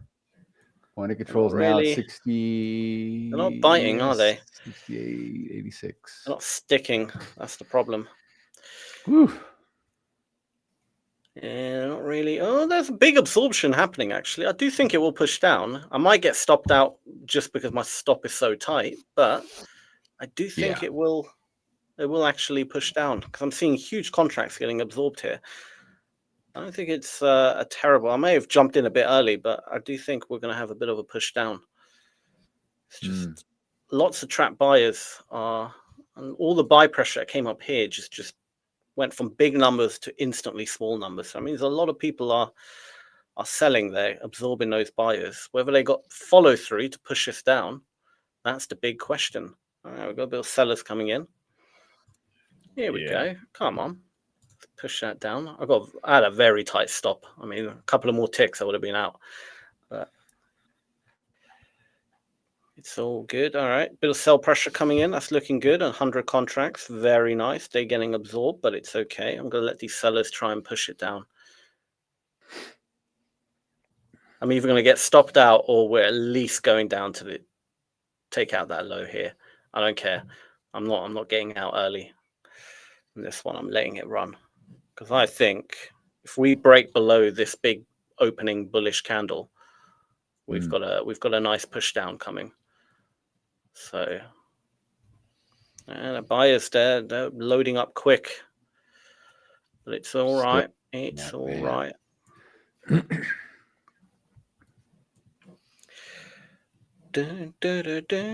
Ooh, big buy contracts coming in again. It's all right. Come on, sellers, don't panic. Let's bring it down. Let's bring down those buyers. Take them out.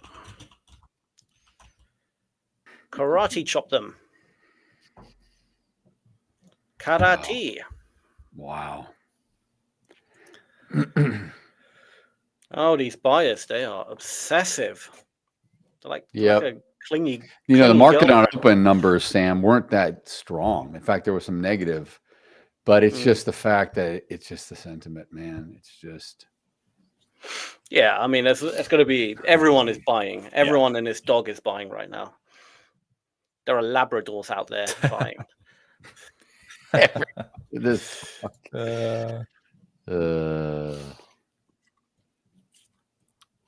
But I like to go against the grain, you see. I don't like to bet on the winning side. I like to go for the underdog, you know? All right, here we go. Making a bit of progress. Sellers are coming in. Let's take out the low of that candle and give me a good push down. There we go. Look at that. Sellers coming in. They are getting absorbed quite heavily, but they're doing quite well, the sellers, I have to say, considering how bullish this market is. They're doing pretty damn. I'm quite proud of the sellers at this moment in time.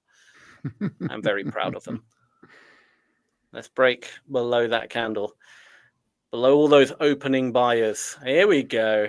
Break through them. Let's liquidate them. Oh, they're all coming in again, the buyers. 250, 300 contracts, and they got absorbed. Well, that's what I want to see. This could be a good move down now. Come on. There we go. Let's just flood those buyers. Dreams of pushing that market up. Let's just take them out. Dreams of pushing. I mean, there's a massive amount of fuel. We've got a little resistance area here. Oh wow, here you go. Wow. I mean, support area here. That might cause a bit of there's big absorption happening, but I think the sellers have got this. I got my finger on flat, and if I see anything I don't like now, I'm getting out. I'm not gonna be a dick for a tick. So on the overnight, we're gonna see if we hold this low volume area on the volume profile that was formed in the overnight action only, which we are so far. So we'll see if we respect, if we get down around, 76, maybe 68, 75 in the ES, if it holds, forms a base here, kind of like we got down to at around 4:30 a.m. Eastern. Yeah, so just right here, we're holding. If we can hold this low volume right in here, we'll be good. And if we're not, we can obviously keep coming down. Anything's possible. We'll keep coming down and pick up all that fuel that's below us. Oh, they're getting absorbed heavily here. Here seems to be a little bit of an issue. So this is where I'm looking at. All right. This, and now as we spoke, a lot of contracts came in at 68.75 3/4, 68.76, 68.76 quarter. Yeah, so they got to push through this now. So buyers are supporting this. We've got support, and look at that, go back up. Okay. I don't think so. This is good. I've got out my position. We've got a good auction today now. Oh, I got out. I have flattened. But that wasn't a bad scalp, though. I got very close to my stop loss there. Got very close, but timed it a little crap, but it's fine. I do think we're pushing down for a bit. I think the way those buys got absorbed, unless it's a range type thing, it could happen. Yeah, I mean, it's just we're just be looking for some resistance right here. If sellers are going to really take control, I think it's got to be right here. Yeah, you got mid VWAP, point of control all on top of each other right here at 68.83. And sellers look a bit trapped here.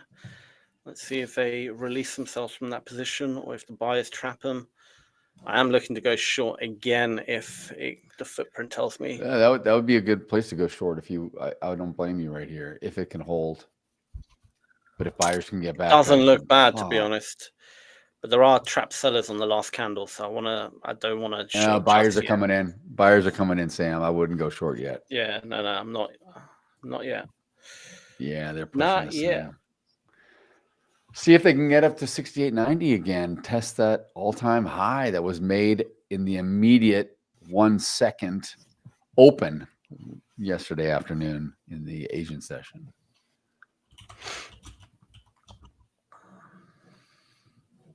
Oh, huge buys just got absorbed. Yeah. I think this could be a place to short the market, to be honest. Potentially. Let's see what's happening on the footprint. 120, 200. Yeah, I'm going short again. All right. Shorting the short of the shortsters. Realistically speaking, of the shortsters. Stop has to be there. I don't know what I'm talking about. There we go. Flood that down. I am short. Go, shorty. All right. Oh, these sellers. I don't know. I mean, these buyers. Sorry, they are coming in with a bit of vengeance, aren't they? But this is the thing. It's this candle here really that has all the buyers. This last bullish one. I want break again below that candle. We might have a good. My only worry is there's a lot of trapped sellers right here. So that's my only. That's the thing I don't like. But then again, there could potentially be trapped buyers at the top of the here. So if we don't, it could be a little play between these two areas. We'll get a little bounce. So what is up, Robert Mashiro? How we doing? Quick to flatten once we get to these sellers, if they start rejecting, I'll be quick to get out. Oh, they're getting absorbed. Come on. Stop playing games now. I don't like playing games. Why are we playing games, sellers? I think I'm being too kind. This is the most kind I've ever been to the NQ. Shall I start bullying it again? Make it do my bidding.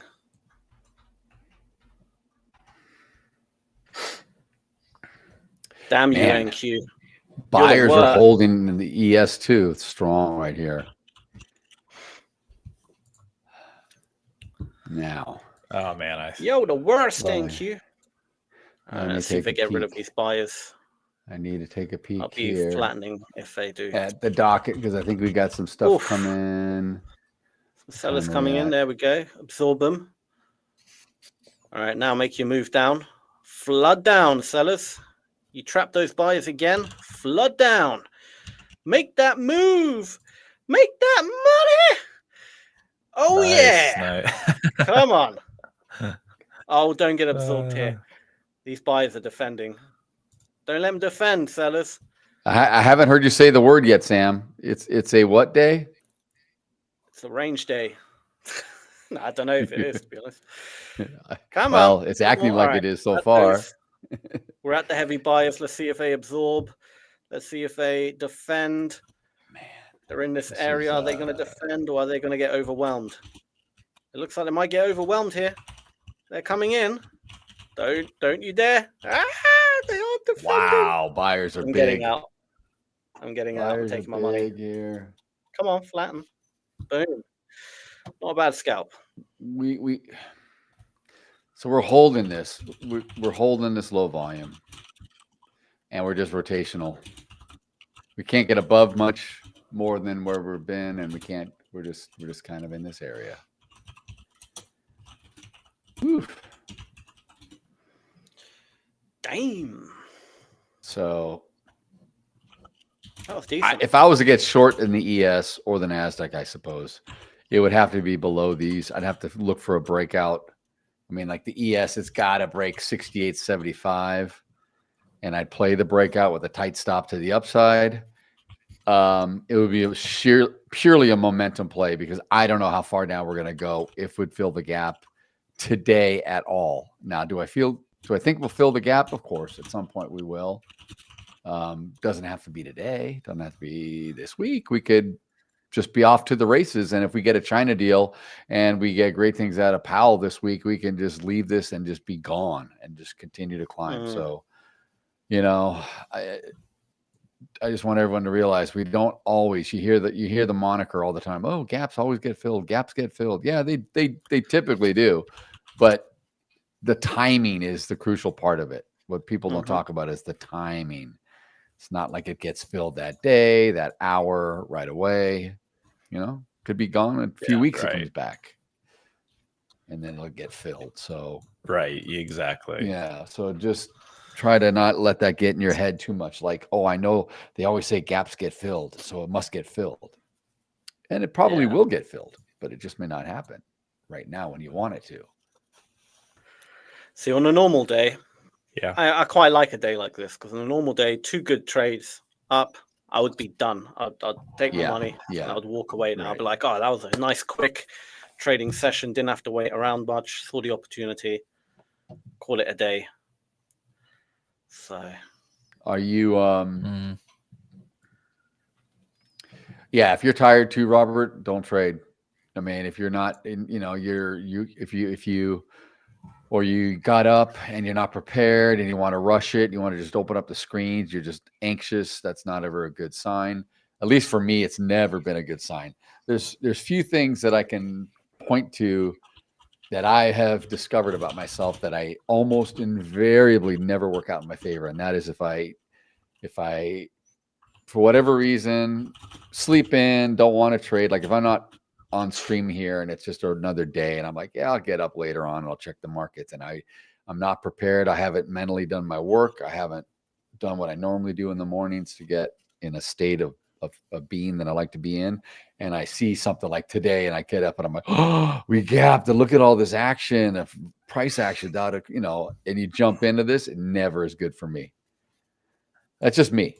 Doesn't mean it's like that for everybody, but I recognize that about myself. And those are days where I will not trade, period. Not trade. Just like I won't trade on a halted day, a holiday, a partial halt. I don't trade those days either. I used to squeeze everything out of anytime the market was open, I wanted to trade, but I don't anymore. Yeah. I got my ass handed to me way too many times. You just got to get hit over the head sometimes. I mean, humans are stubborn, man. You just got to get hit over the head. It's like, okay, I get it. Yeah. But it's holding here, boys. We're holding this upper distribution. It's ranging in this kind of area. Yeah, we are.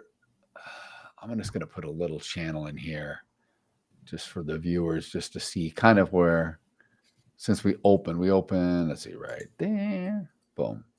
So we're just kind of holding here. I still have the gap. I have a lot on here. I could probably get more fractal now, micro, now that we're almost 20 minutes into the session, and we can see this play out a little easier. That's what we're holding on to. This is 1 minute bars, by the way, for those that aren't familiar with my setup. Yeah, man. I'm going to sit on my hands until I see something again. Because the range is getting smaller and smaller, you know. So yeah, until something breaks out, something happens, I'm not going to try and trade this anymore. Going to protect those profits, protect that P&L.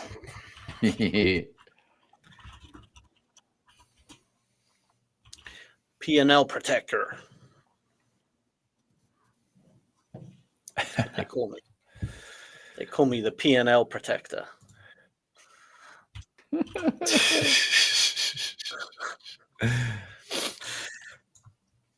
All right. Do we look to break out to the upside here now in the ES? I mean, this is looking. It's been holding this. We good. Can't seem to get above point of control currently, but it looks like it wants to. We've got a lot of fuel still above. Oh boy.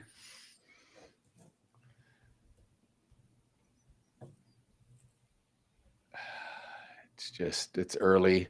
I know we've got Dallas Fed manufacturing report coming out in about 45 minutes. I see a short should again. that do anything? I don't know if it'll do anything, but that's going to be coming out. And wow, see, look at this. Yeah. Just kind of peeked its head above, and then it's a little whippy.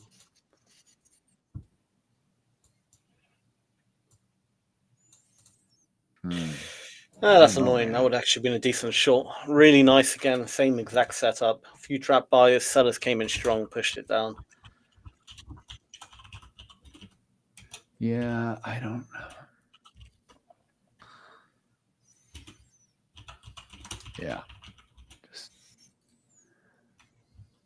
I am just sitting on the sidelines. I am not eager to jump in yet because I do know that we will get range extension at some point, and when it moves, this thing's going to rocket, and there'll be plenty of opportunity for me at that point or a little later. I don't need to just jump in because right now it's just very, very tightly bound. It's trading within 5 to 7 points on the ES.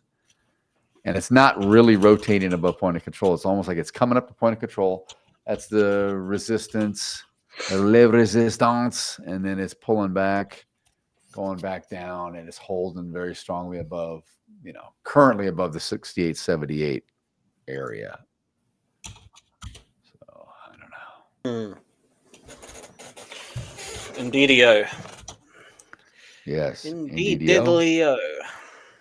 How's that Flanders guy said? Yeah, because right when you think you want to get long these indices here, it just pulls back into this range. So it's a sucker. It's a sucker's bet almost, like the way they're doing it. Like Sam wanted to get, even like I was watching him.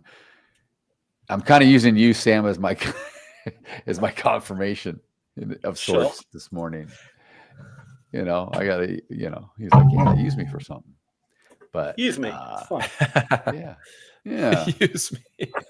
Use me and abuse me. It's all good. What are you doing down there? What's up? What's all that? What are you clanking around? What do you got? The King Kong clank? Switching on a heater. He's got the King Kong. Oh yeah, it's cold for you. Exactly. Yeah, it's cold. I still got my window open. Basically live on a glacier, so we're supposed to have a heat wave. We're supposed to have a heat wave this week. We're supposed to get like in mid 80s. Isn't that crazy? Dang. It's getting cold for us in Central Florida here. So I like when it gets cold. Dude, Tuesday and Wednesday is gonna be 85, 86 at my house. And my house is not in, and we don't get super hot here, so it's still maybe 90 degrees downtown LA. I don't know. It's gonna be warm. California and Florida people talking about cold. Oh, it's gonna be warm for the World Series. It's gonna ever be a talk warm about game cold again. weather. It's gonna be a warm game again. Another World Series. It's getting to game 10 degrees Celsius, Sam, later this week for me. Is it? No, it's You're not. what, like There's no way. when you open the fridge? Is it that cold? Maybe. At night, it's getting. Oh, to at 10 night, degrees down to Celsius. 50, low 50s. Yeah, that for me too. Like right now, it's Alright, that 53 outside. We have that that's daytime. 10 degrees is about daytime for us now. That's my low right now. Exactly. That's my low. The sun hasn't come up yet. The sun's going to come up in 20 more minutes for me. So 53 degrees Fahrenheit is where I'm at currently right now. And today is going to get a high of 73. Oh, wow. Tomorrow jumps from 73 to 85. Yeah, it's still dark here. My window is still dark out my window. Our high is 13 degrees Celsius and low is 9 degrees Celsius. It's actually not a big range, to be fair. It's not bad. Oh no. All right. Back to the upside, shall we? Shall we go? Do we get it now? We got a little more. There it is. We got a little more ranging, pop. aren't we? Yeah, a little more pop. Still wants to play in this range. Are you gonna do the your thing, Sam? Ah, yes. The news. La news. Le news. News. Breaking news.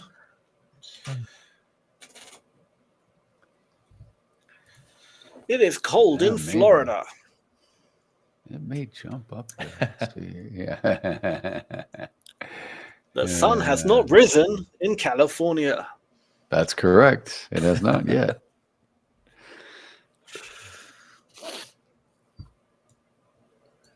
Next week it will be, because we'll be an hour back, and it'll be a lot early. It'll be a lot sunnier earlier. Nice. I think, or is it no? It'll be. Why can't they synchronize all this stuff? Like, I don't know. why in the UK do our clocks change a week earlier than yours? It just makes everything confusing. Yeah, and then some places don't change at all. Some states don't change at all. I actually prefer it like this, because that means I finish at 8 p.m. rather than 9 p.m., which I prefer. Right. But it's only going to be for a week, and then back to 9 again. Yes, this is the week where London opens at 11 p.m. for me instead of midnight. So it's a. If I was to trade the London Open, which I don't, it would be like, oh, good. I got an extra hour. We don't have to stay up so late. But yeah, it doesn't matter. Okay. Wow, man, this thing is just.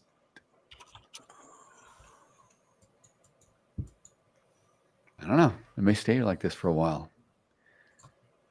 Wait for more news. Is any news coming out today? Oh, God, no, nothing. Dallas Fed manufacturing in 35 minutes we do have. Really?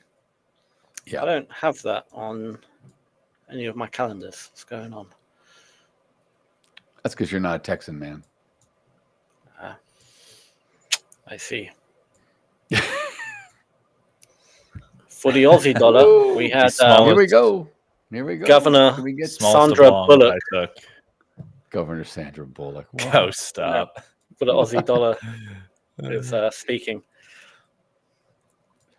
Well, what you don't know, Sandra Bullock is now governor of the Bank of Australia, Royal Bank of Australia. Whatever it's called. I'm assuming it's not the It's not the World Reserve Bank of Australia. It's the Bank of Australia. Yes, RBA. I just saw RBA and I was like, oh, it's got to be royal. Any Commonwealth country is always royal. Exactly, it's a Commonwealth. Exactly, Dominion. There you go. But it's reserve. So yeah. Sandra Bullock has got a new job. So it's interesting stuff. I have no idea what you're talking about, so I'm just gonna err to the side here. he's seen something. I don't see it in the news, but apparently you're probably reading something that says. Okay, yeah, I was gonna say. So it says RBA Governor Michelle Bullock speaks. Oh, Bullock. Oh, got it. Yeah. Well, It's being clever, you see. Yeah, of course. All right. So right, I will. Tiger says he's cold too. I know it's getting cold for you, Tiger. He's got a space heater on his room. Don't burn your beard off. Got to watch the heat. Tom says the 15-minute line is still holding. If it breaks that and closes below my setup and validated, I'll wait and see the next zone. I prefer to be one and done today. Well, yeah, I know. I hear you. But just wait. Don't be too eager to be one and done, and you put yourself in a bad spot.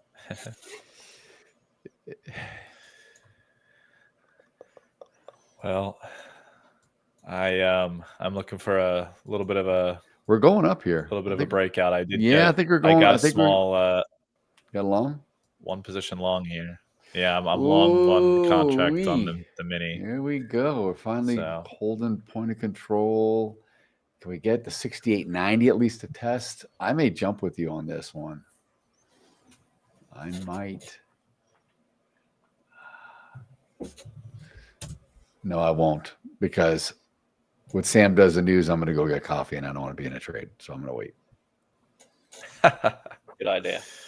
Yeah. Because my trades are long. I'm not like Sam in and out in 10 seconds, right? So I got to, I don't want to walk away and leave it open. Yeah, of course. So I have a feeling we're not going anywhere for a while. Even if we do test the 68.90, which looks like we could be right now. To the upside. Ooh, look at this, 88. Oh, big. Yeah, nice. Wow. That's got filled. Big. Sweet. Good job, Quick 3-point. Good job, Quick Paul. 3-point scalp. Where's your take? You have a take profit over thank you. 68.90? Keep it over in case you get a I had 68.89 was my, front was run. my That's take good. profit. That's We smart. ticked it. That's smart. So I like that. I like that too. Because if we get there, it's good to keep it kind of right in front, because you can put it above, but if it doesn't get there. So did it take you out? Did it hit your take profit? Yeah, it hit it. It hit it immediately. It ticked me out, which is great. Perfect. So yeah, it's beautiful. Dude, you were in that trade for like 30 seconds. That was a great call. if that, it seemed like you're like, no, I was. I was in it for actually a few minutes, because I got in it about like 5 minutes ago, and it was just chilling and hanging out. So well, that's good. Yeah. That's good. Yeah, but we don't have a whole lot of range still, man. This range is pretty. What are we at? Where's my IB? I need to draw my IB low. All right. I think we're going to do the news right now. Sam's going to give us the news. So we'll be right back. All right.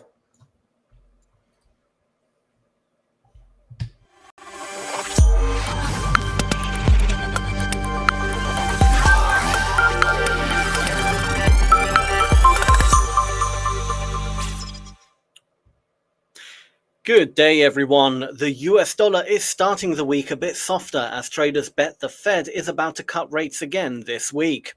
Friday's US inflation numbers came in cooler than expected, especially on services like rent, and that's got the market pricing in an easier Fed. The Fed is widely expected to deliver another 25 basis point cut, which would take the policy rate down towards the 3.75 to 4% area. The big question now isn't whether they cut, it's how dovish the language is about December and early 2026. Because of that rate cut narrative, risk assets are getting bought and safe havens are being sold. You can see that in FX straight away.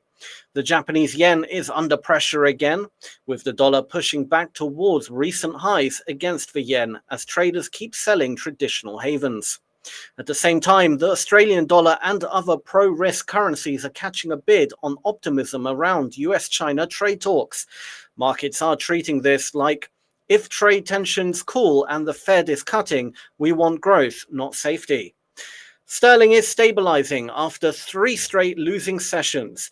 The pound is up against both the euro and the dollar today, trading around $1.33 as gilts calm down and traders reassess how aggressive the Bank of England really needs to be with cuts.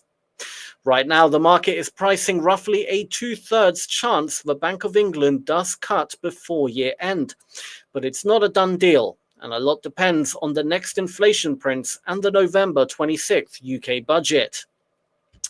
There's also political chatter in the UK that higher taxes are coming in that budget, and that could actually support the pound medium term, if markets read it as fiscal discipline. Over in Europe, the euro is still struggling because the ECB is seen as basically done hiking and possibly staying on hold for a long time, while growth is in the Eurozone is still sluggish.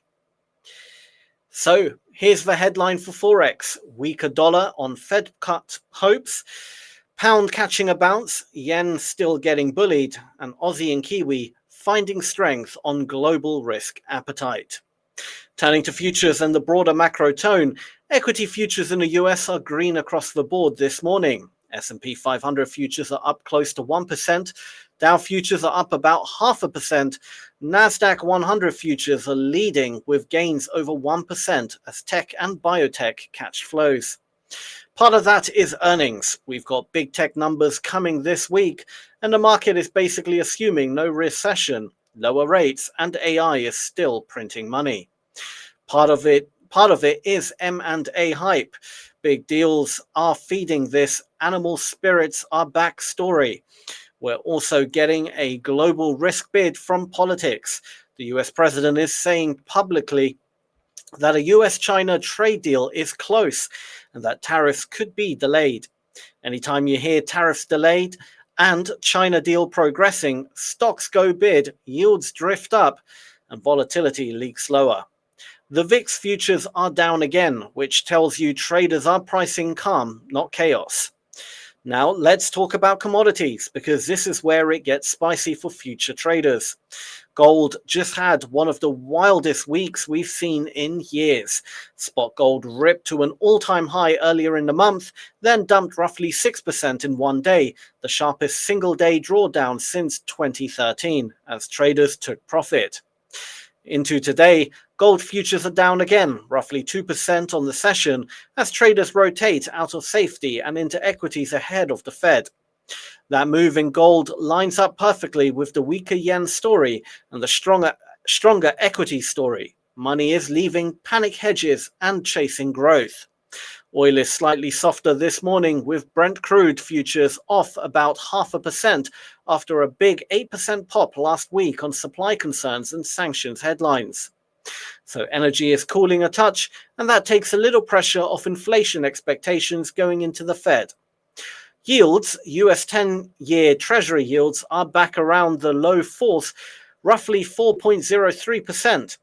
That's important because the equity market is basically saying if yields can sit near 4% and the Fed is cutting, we can justify record stock prices. That's the risk-on cocktail driving S&P and Nasdaq futures higher today. Now let's hit it with crypto, because crypto is absolutely loving this backdrop. Bitcoin is trading in the $115,000 area this morning, up roughly 3% on the day. Ethereum is even stronger, up about 6% and pushing above $4,100. In total, about 90 of the top 100 coins are green today, and basically all of the top 10 majors are bid. Flows are real. Almost $1 billion of net new money went into crypto-linked investment products over the past week as traditional investors hedge against central bank easing and weaker fiat. That's telling you institutions are not just trading the spot chart anymore. They're positioning a macro move into year end. Why is crypto pumping? Number one, rate cut expectations. If the Fed cuts and signals more to come, the dollar weakens, real yields fall, and high beta hard cap assets like Bitcoin and Ethereum tend to rip. Number two, risk sentiment. The same trade piece with China story that's pushing Nasdaq futures up is also pushing crypto up because it lowers the tail risk of a global slowdown. And number three, structure. Bitcoin's price action right now looks very similar to the run-up we saw around the ETF narrative in 2024. Traders are literally calling it the same pattern, just at a higher level. And they're watching the $115,000 to $120,000 zone as the breakout level to new highs.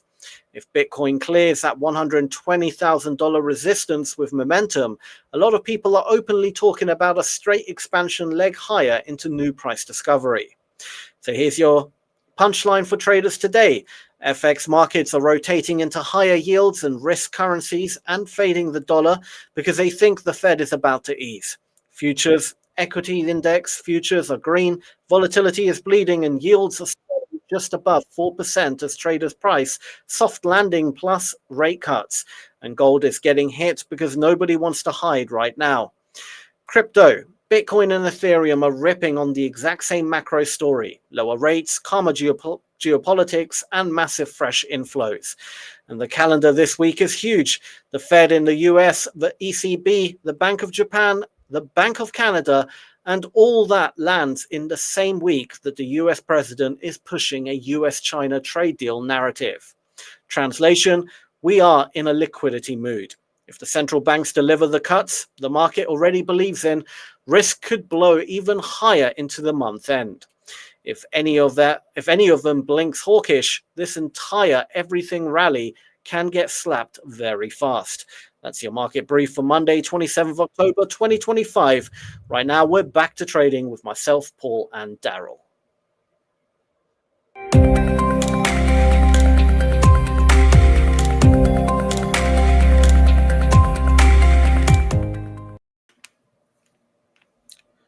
Hello. All right. We are back to it. Nice little back. Nice little breakout above that opening candle wick. I know. I saw that. I'm like, man, maybe I should have walked away, stayed in the trade. That's all right. That's all right. Should have taken the trade. Shoulda, woulda, coulda. Shoulda, woulda, coulda. My mouse is dying. Through that whole new thing, I had to like really click it. My mouse is dying. I need to put it on charge. Give me 2 minutes. Not even. I need to grab a charger cable for my mouse. Plug it in. Right. Sam's all prepared today.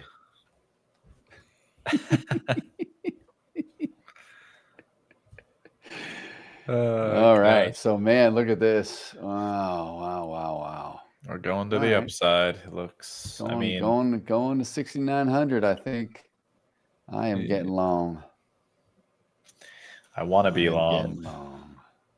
I'm going to put my stop down to low volume, kind of right around 68.88 for a 4-point stop. Let me update the chat here. Move my all-time high. Continued. My all-time high is my IB high, which is crazy. Are we updating entries? I guess we are, right? Yeah, we are. Yeah. Just you put whatever you are long or short product, and then the price level. Yeah. All right. Wow. Oh yeah, I got it. Okay. Quick little. Quick little reversal. Why? Why did you do that to me? Well, let's see if it holds this low volume. See if it respects that. See if it respects it. Yeah, definitely. Cattle has just plunged this morning. Took me out. All right. I got stopped out. So cattle is down, huh? Oh, it is down big time. Big time. Huge drop off. I would have loved to have traded this, but I wasn't able to get the data up, unfortunately, the first 40 minutes of this morning. So, but I'm sure there'll be some decent opportunities still to be had. But wow, what a short move here in cattle. All right. Jeez.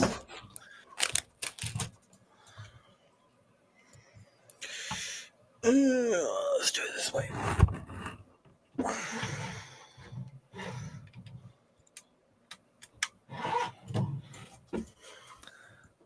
If it pulls back down to point of control, Or VWAP, maybe I'll consider re-entering long.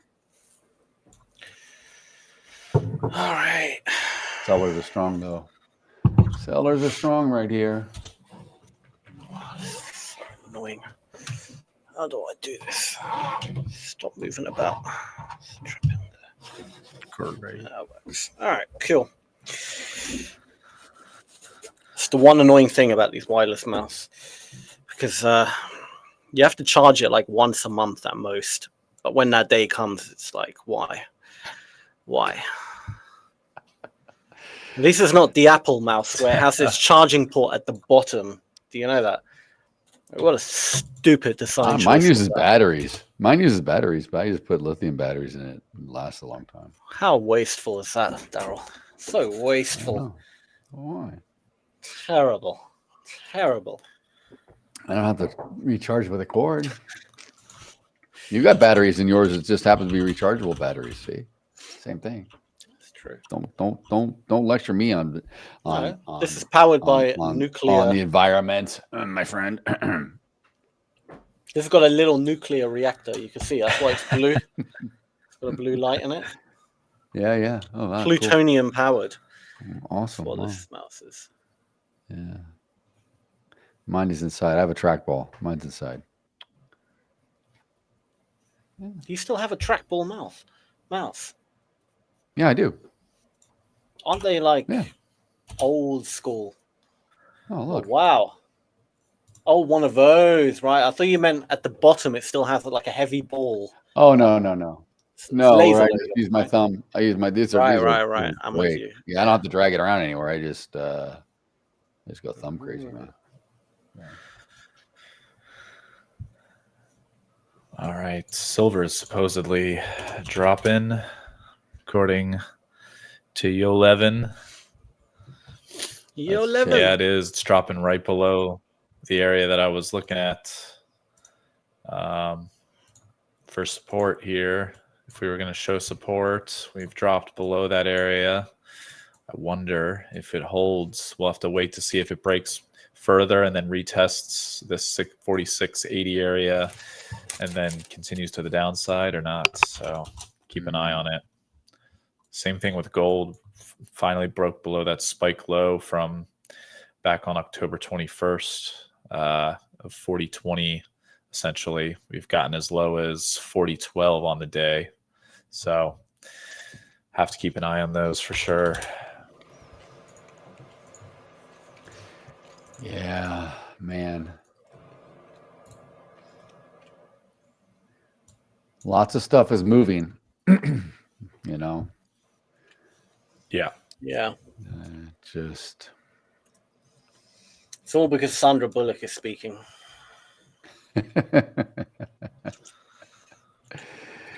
I guess. Yeah. If you say so. Oh, Sandra. Go back to making films.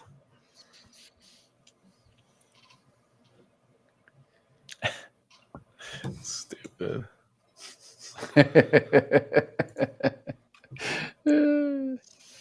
All right, let's check. Qualcomm unveils an AI chip to rival NVIDIA in the data center market. That came out 15 minutes ago. A little news release, I imagine by Qualcomm or someone. In the data center market. So not the consumer market, but the data center. That's important. Ooh. Very important. I'm going short. Look at Qualcomm stock. You're going short. Qualcomm, dude, went from 168 a share to 193 in the span of 15 minutes. Yeah. I've entered short. I'm just seeing big sellers coming in. I'm expecting a push down. I'm waiting to get long again. I want to see how it reacts if it gets down to VWAP or point of control. Come on for the ES. It's just let's hold sellers. Little slow getting there. Sellers need to defend right here. Buyers are coming in heavy again. Come on, sellers, defend. Defend your position. Oh, you pansy. Come on, keep defending.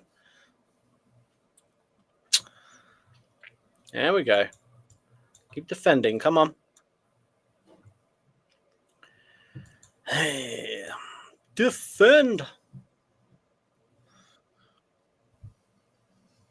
All right, come on. Here we go. Here we go. We can't switch to my screen because I am in the trade. Yeah, this is definitely. Woo! There we go. Yeah, that would be great, actually. Yep. There we go. Come on. It came Keep down. pushing The point down of now. control went up. Keep pushing down. Come on. Shift again. 100. Oh, they're getting absorbed right there. Come on. Defend.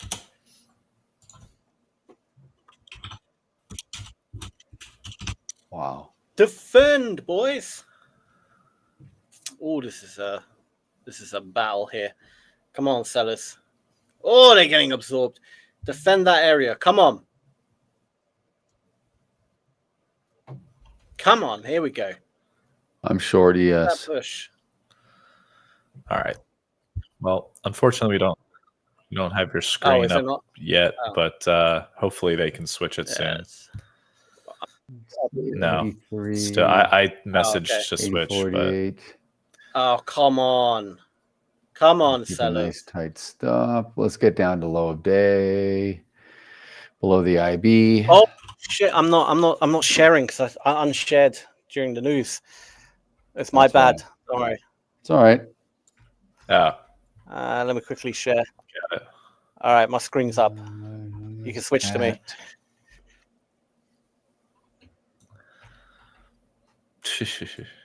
Come on, sellers. All right, I'm short ES as well. So It's starting to look like they're getting trapped a little bit here. If buyers overpower the sellers in this area, I'm going to have to flatten. Come on. Oh, 150 buyers coming in, 152, 154, 140, 156. They're not getting absorbed. 160, they're adding more to it. 163. A bit of absorption. there we go. Come on, sellers. Now they're coming in. 170 buyers are pushing hard in the 190. Come on, sellers. You need to come in strong. Here we go. 30, 50 sellers. Back down to 30. Back down to 2. The sellers are getting absorbed heavily, but they're moving the market a lot more efficiently with the amount of contracts, which is good. Yeah, it's a big battle here. We got a battle on both sides. Come on, sellers. And of course, we're right on point of control in VWAP, which is come on. You're always going to get the battle. Let's go. Come on. Come on. Break down. Come on. It's not that difficult. Add more volume. Come on, sellers. Add more volume. Here we go. Add that volume. There we 60, go. 90 there we contracts. go. It's getting soft, Sam. There we go. Let's go, Sam. 80, Let's go, buddy. Oh, there's big volume coming in. Nice. There we Let's go. Beautiful. Let's keep dropping. Let's keep dropping. Sam's short ES. Sam's short Nasdaq. I'm short ES. This is good. Let's go. I'm going to break. Bias coming in again, getting absorbed. That's what we want to see. I might even push it lower down to take profit. Yeah, I got to take profit outside low day so far. That's big absorption there. Whoa, big buyers coming in. Come on, hold it. 300 contracts on the buy side came in. I think they'll hold. ES drop down to 180, drop down to 170. That's good. That's good. I mean, sellers absorbed like at least 150 of those contracts. Oops, sugar cubes, 200. Come on, keep going. They're getting absorbed too heavily. I'm getting out. I got to take it out with profit. I'm out as well. Yeah. Yeah. Didn't come all the way down. Yeah, not bad. No, but it didn't come all the way down to the low. It's crazy. It's very, very choppy, but good enough for the Yankee looks just like the ES. Your chart looks almost identical to the ES. So they're trading the same, roughly. All right, back up the point of control. Do we want to continue to move down?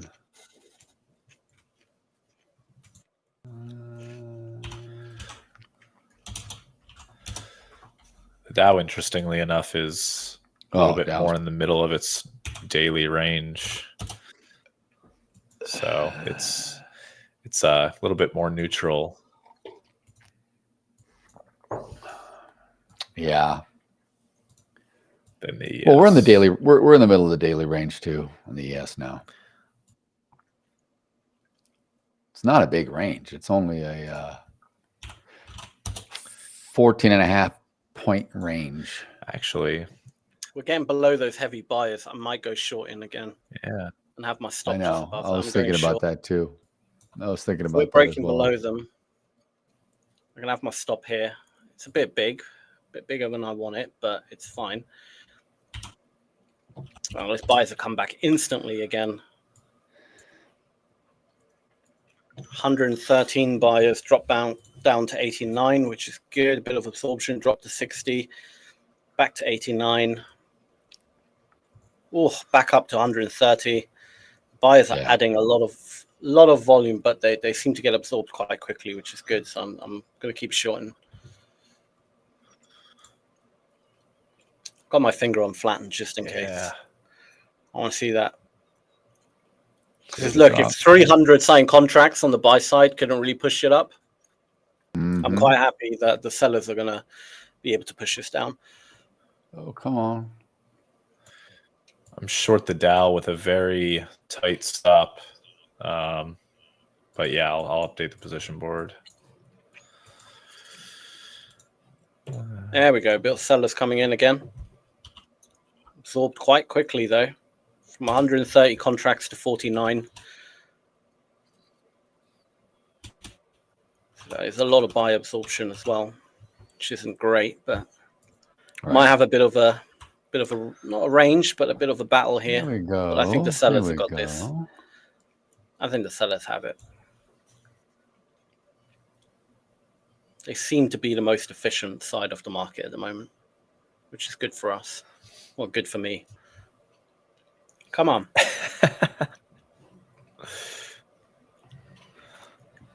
Come on. All short the Dow. I'm contemplating shorting the ES. We'll all be short an index, which will be interesting. A different index.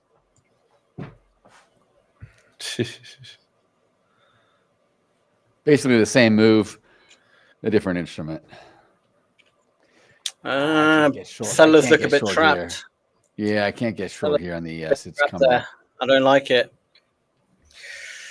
No, I'm gonna hold it. I'm gonna hold. It's not the end of the, it doesn't mean they're trapped. It could just be a little bit of a few points up, and then we have to trap the buyers, and then boom. Selling pressure.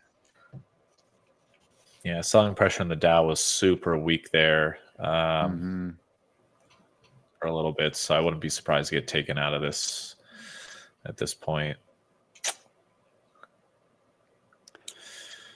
Man, oh man. Okay. Back up to point of control. Likes hanging out in the middle today, for sure. It does indeed.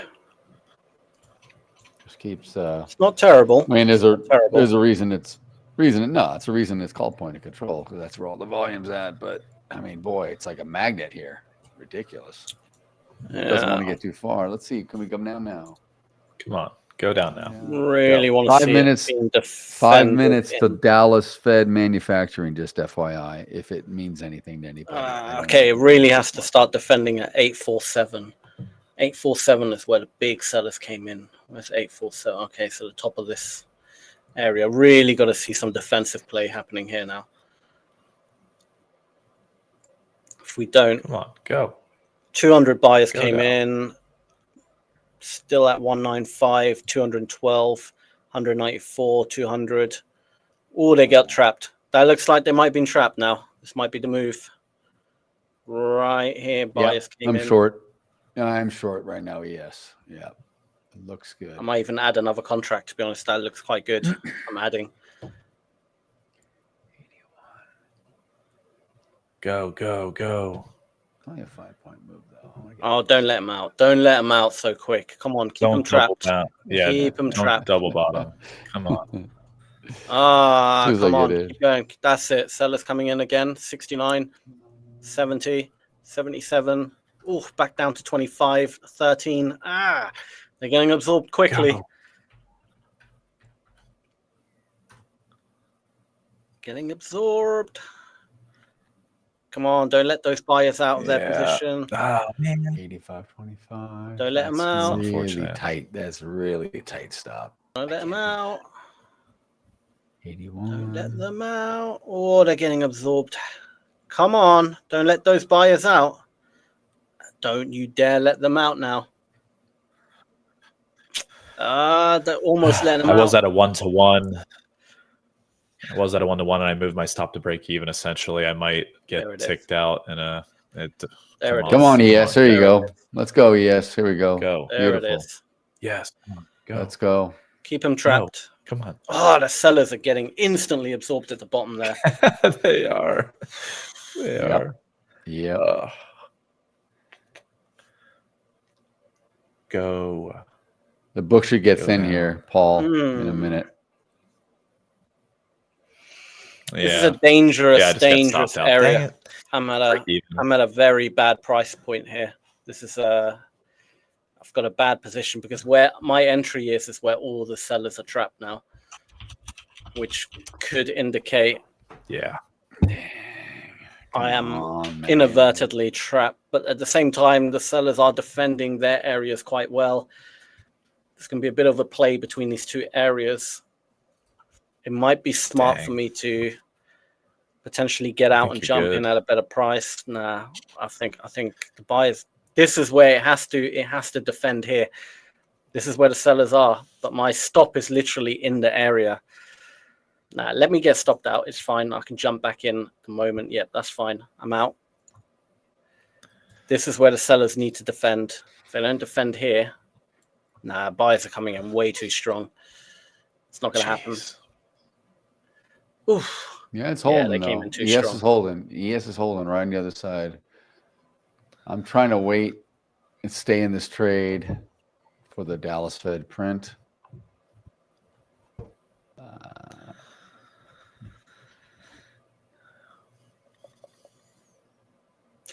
All right, the sellers seem to be coming back in here.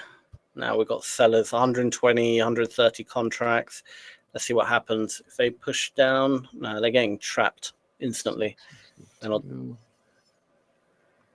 No, it's not it. Come on. Oh, big absorption. Okay. Okay. All right. All right. 104, 109,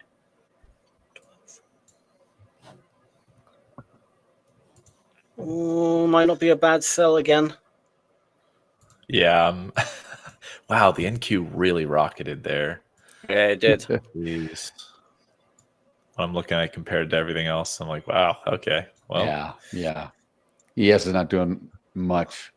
Just hanging out just north of VWAP here. But and there, okay, I was gonna say the book's not getting thin for the Dallas Fed manufacturing print, but now it's starting to. Let's see where this thing goes. When does that come out? It may not. Right now. Oh, okay. Yeah, this might not be a bad short now. Buyers could potentially be trapped. I'm going in short again. I can have my stop just above here. Come on, they sellers. got instantly Push this absorbed thing down. again, Come those on. sellers. Come on, sellers. Let's not mess around here, sellers. Come on, you're coming in with a bit of size now. All the sellers are piling up. Yeah. They're all here. All right. Get down. Come on, sellers. You Don't get trapped. Don't get trapped. Point of control. They're getting trapped. Buyers are absorbing them. Yeah. This is a bad move. Nah.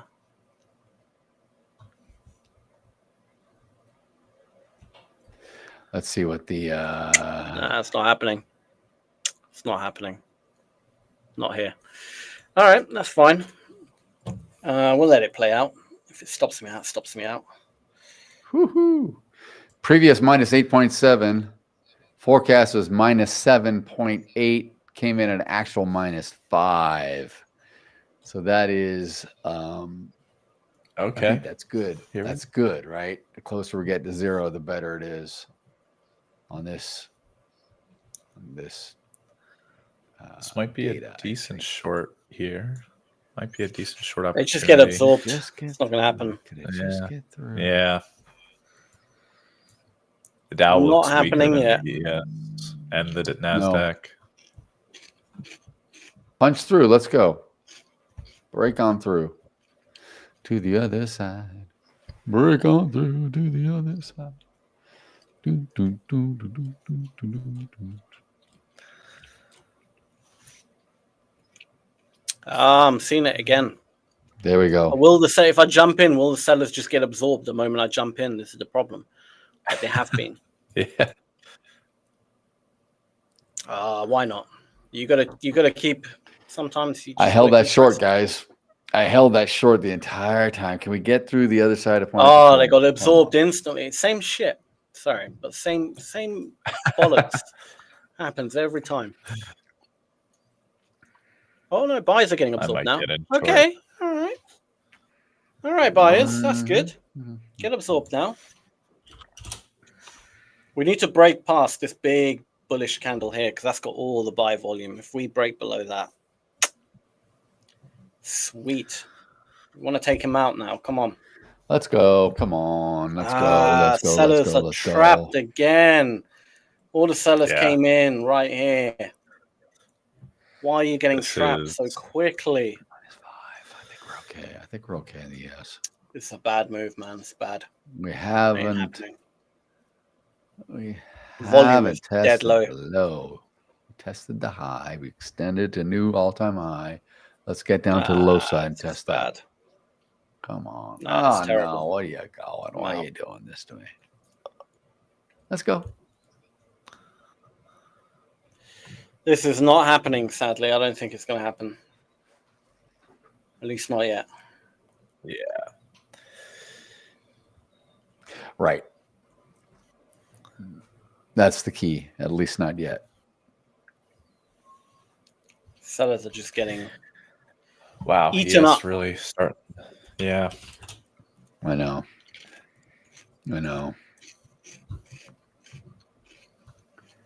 68. Okay. All right.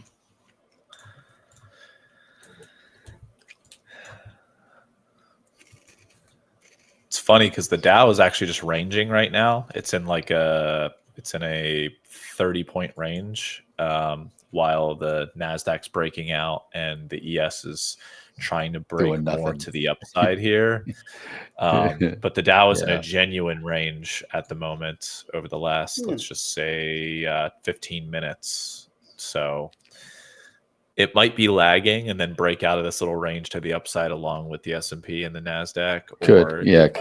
Or it might be consolidating in a way to wait for, it might be leading and then consolidating to go lower when, the Nasdaq and the ES possibly pull back. So, all right, buyers look trapped.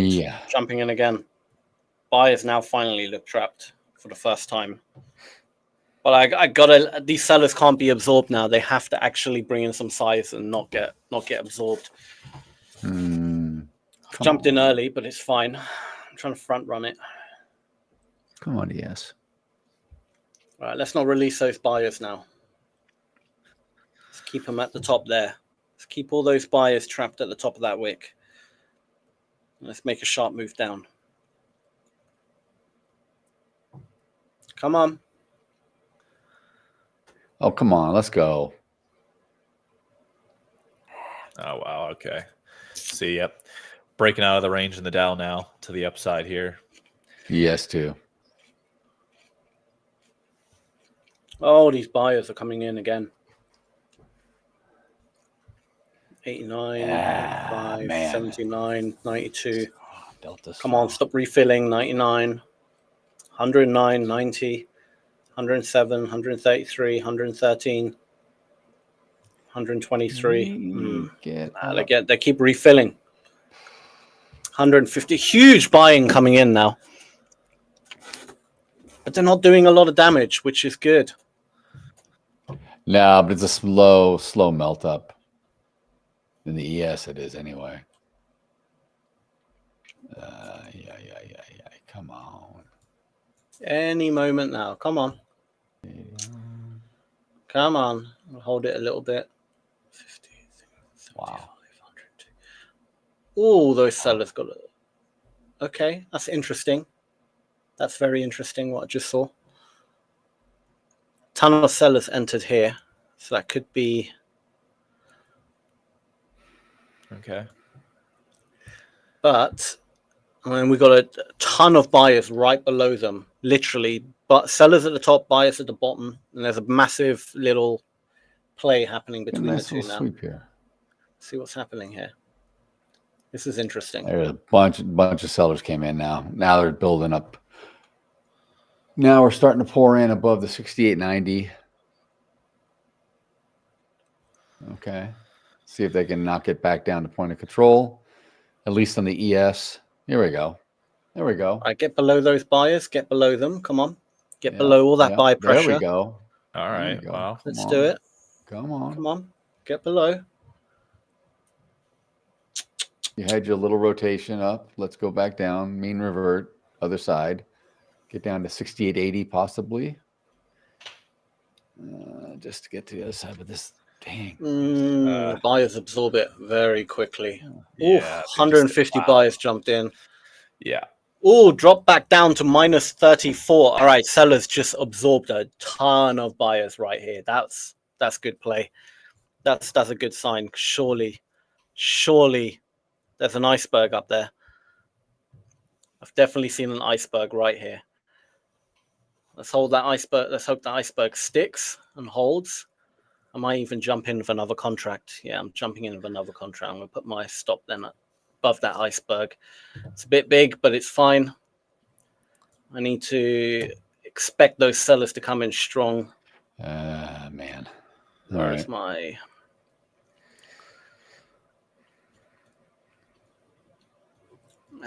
come on. Where's my mouse? Here it is. Oh, what have I done? All right, I need those sellers to come in. Where are we? Back at the footprint. 130, that's it. 100 contracts, 127, 133. Drop down to 118, back to 126. Good. 119, 130. The sellers are not pushing through here. I think there's also an iceberg for the buyers right here, annoyingly.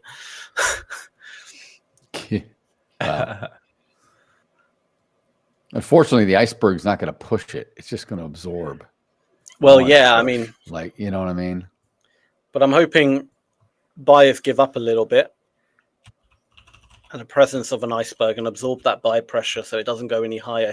We're back in that iceberg area. Let's see what happens. 47, 85, 95, 113. That's it. 100, 137, 23, 123. Come on. Absorb it. Absorb it. Let's get through point of control. Come on. Let's go. Be like a microfiber cloth and absorb that. Be like a chamois. A chamois, yeah. Yeah. Absorb all that grease. All those buyers, absorb them. Come on. Oh, come on. Those buyers are relentless. Man, Dow got slammed back down to the bottom of that range now. So yeah. Kind of hope NQ would do that. I know. AES too. Yeah, I know. They're holding up well. I got to say, these buyers are. Oh, man. Point of control now just migrated up. I don't like this. They are trying to push through that iceberg with everything they have. 68.87 point of control. Come on. Right. Don't push through. They're pushing through the iceberg. Come on. 70 contracts at the top there. Let's trap them back down to minus 20, minus 30, minus 40. The sellers are coming in there. They are fighting it quite well. There we go. Minus big battle. They're not going anywhere, though. Let's make some moves. This is the thing. Huge battle, but we're not moving. Another bunch of contracts trapped at the top here. I'm going to move that stop a little bit higher just because of where we are. You could wick me out. Come on, they're going in for another go, the buyers. Come on now. Let's go. Drop. Come on this, now. Just a nice sweep. Nice little cliff dive. Whatever. Just come on. Ooh, 150 buyers. Oh, and they're still at 120. They're not getting absorbed that well anymore. All right, we dropped down to 108. That's not too bad. 120, 130, 114, 76. There we go. We're dropping. Oh, no, I didn't mean to hit flatten. I don't want to hit flatten. Oh, I almost hit flatten. 63. Closed it at 85 on that level. That was some decent absorption, but it's getting weaker and weaker. We absorbed so well before. It's getting a bit weaker. Punch through. Punch through. All right, 60 sellers came in. Punch through. That's good. 108 sellers. Get to the other side. 103, Get down. 104, 128, 130, 126. Come on. 134, 149. But we're not breaking through. There's a lot of sell pressure coming in, but we're not breaking through that damn area. 170. Yeah, I know. But we're not getting absorbed Dow at the is same so time. close. 190, 194. Back down to 175. Come on, sellers. How are you coming in with all this pressure and you're not breaking down anymore? Who's absorbing you? There we go. Come on. Ah, you got instantly absorbed and used as fuel. The sellers are being used as fuel here, man. This is not good anymore. I'm losing faith in it. Those sellers who came in, you know, close to 200 contracts weren't able to break through. This iceberg's not going to hold much longer. It's not going to hold much longer. Well, there's a lot of liquidity to the upside of this in the ES, and it would take a lot of energy for the buyers to get through that. They've been fighting at this level for the last 10 minutes. So I don't know. I'm still holding my short. I'm gonna right hold there, it though. I'm just tenuous here, but I wanted to break through. It's not going to take much for the sellers to push it down. This is the thing. It can happen. So I'm going to hold it rather than get out. But I am losing faith in this trade.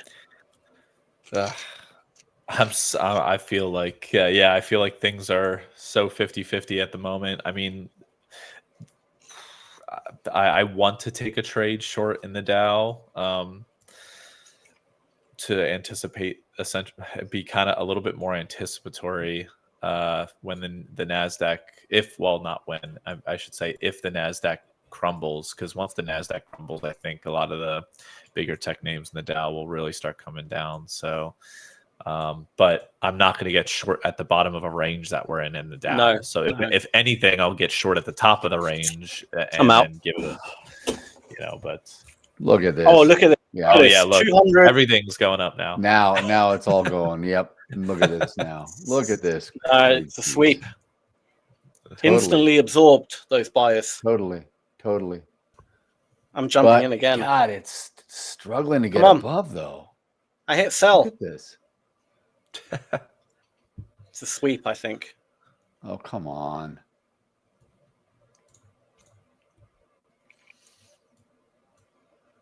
Come on, break below those buyers. You're almost broken below them.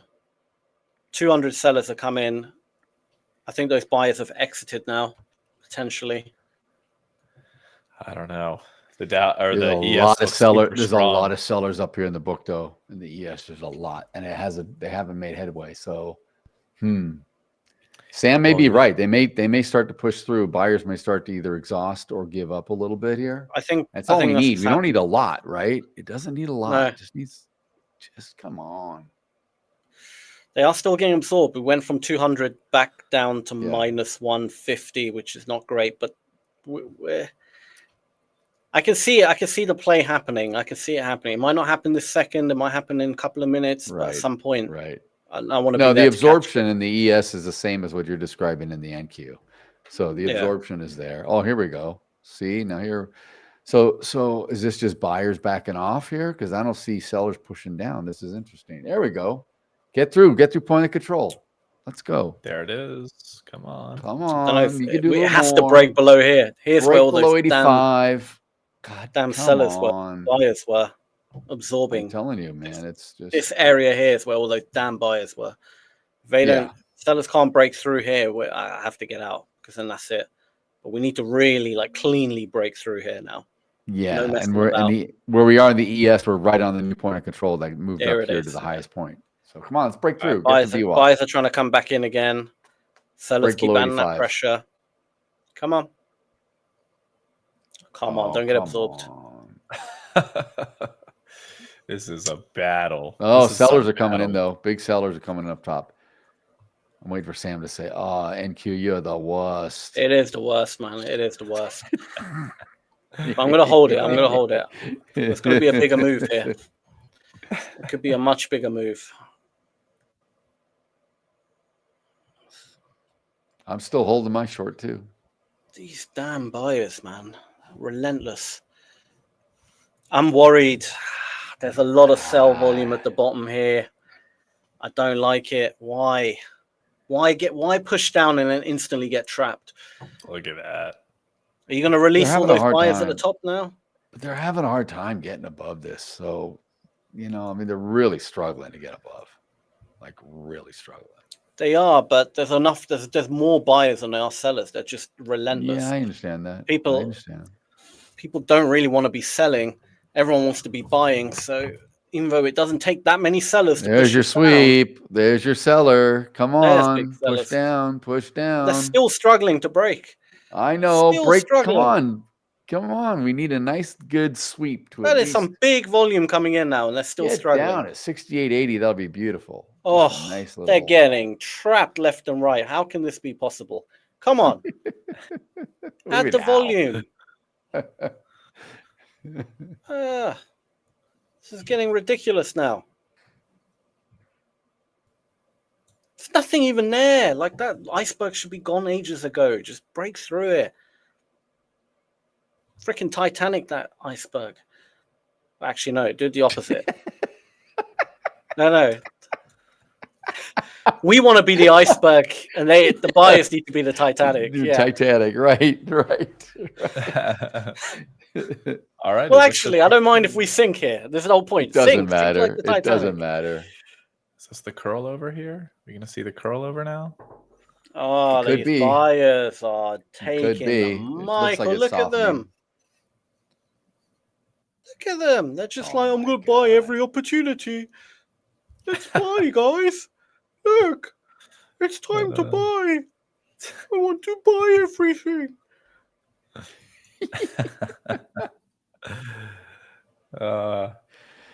Oh man, this is serious battle right here, though. Come on, let's do something. Or calling themselves up on Telegram. Friend, it's time to buy NQ. It dropped a couple of points. Bye, everybody. What the? All right, I am short the Dow again. I'm short with you guys. So all right. Yeah, that's good. If this fails, then we all fail. That's what I like. Yeah, we're all on the lifeboat together. I think on the Titanic. Small risk for me, so it's a little bit closer to the top of the range here in the Dow at least, but.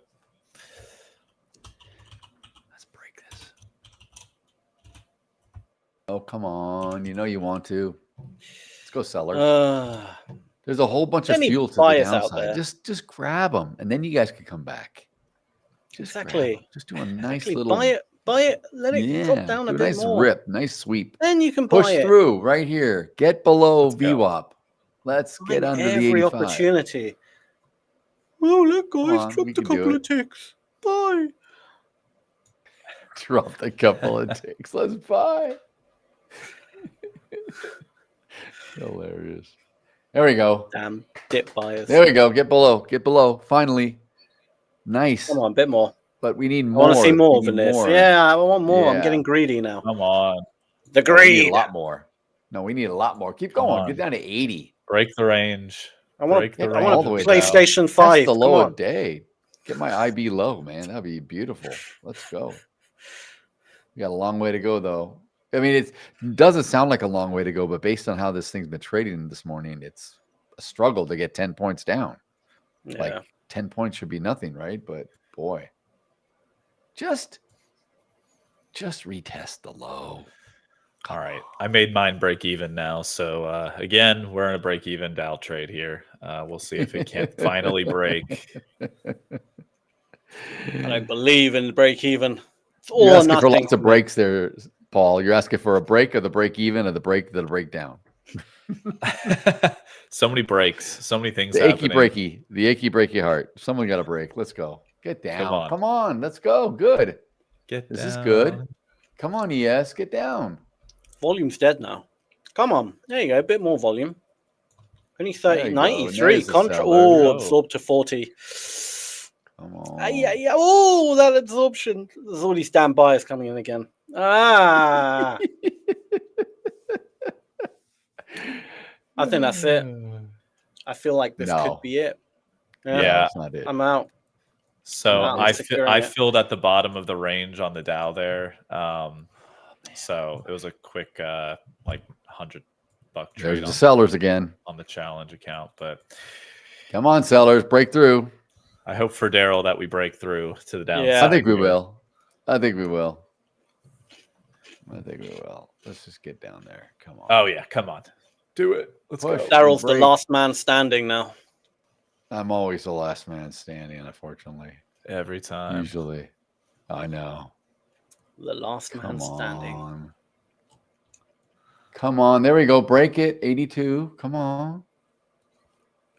Oh, man.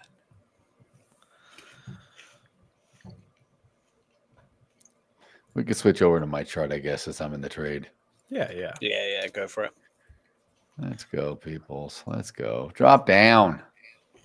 Drop down, drop down, drop down. Oh, there we go. There we go, Daryl.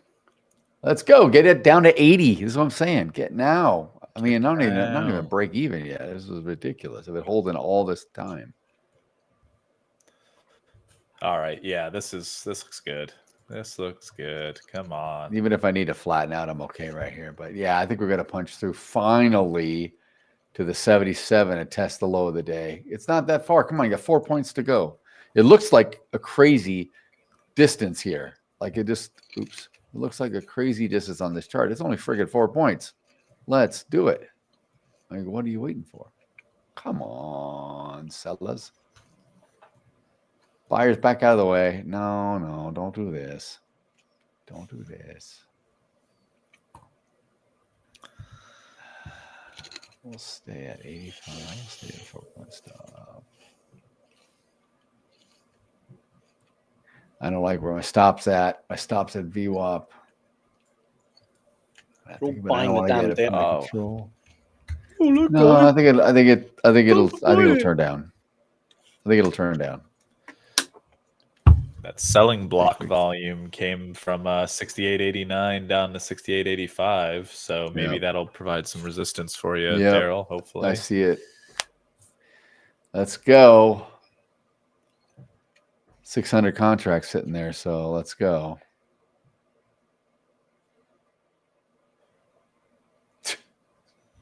Watch it pull. Watch it pull, Paul. Then we're going to have to eat through this. Are you serious? Come on. Oh, they ate. Oh, wow. They're eating it. They ate. It's an iceberg. It's an iceberg. Oh, big sellers came in. 140. Yes, they're back at it again. 488 now. Wow. Ooh. Oh, this might be a right place to short again. All right, I'll go one contract short. Yeah, they can just hold. These sellers can hold buyers here. Stop here. Get them exhausted. Come on. Oh, trying to eat again. I know they are.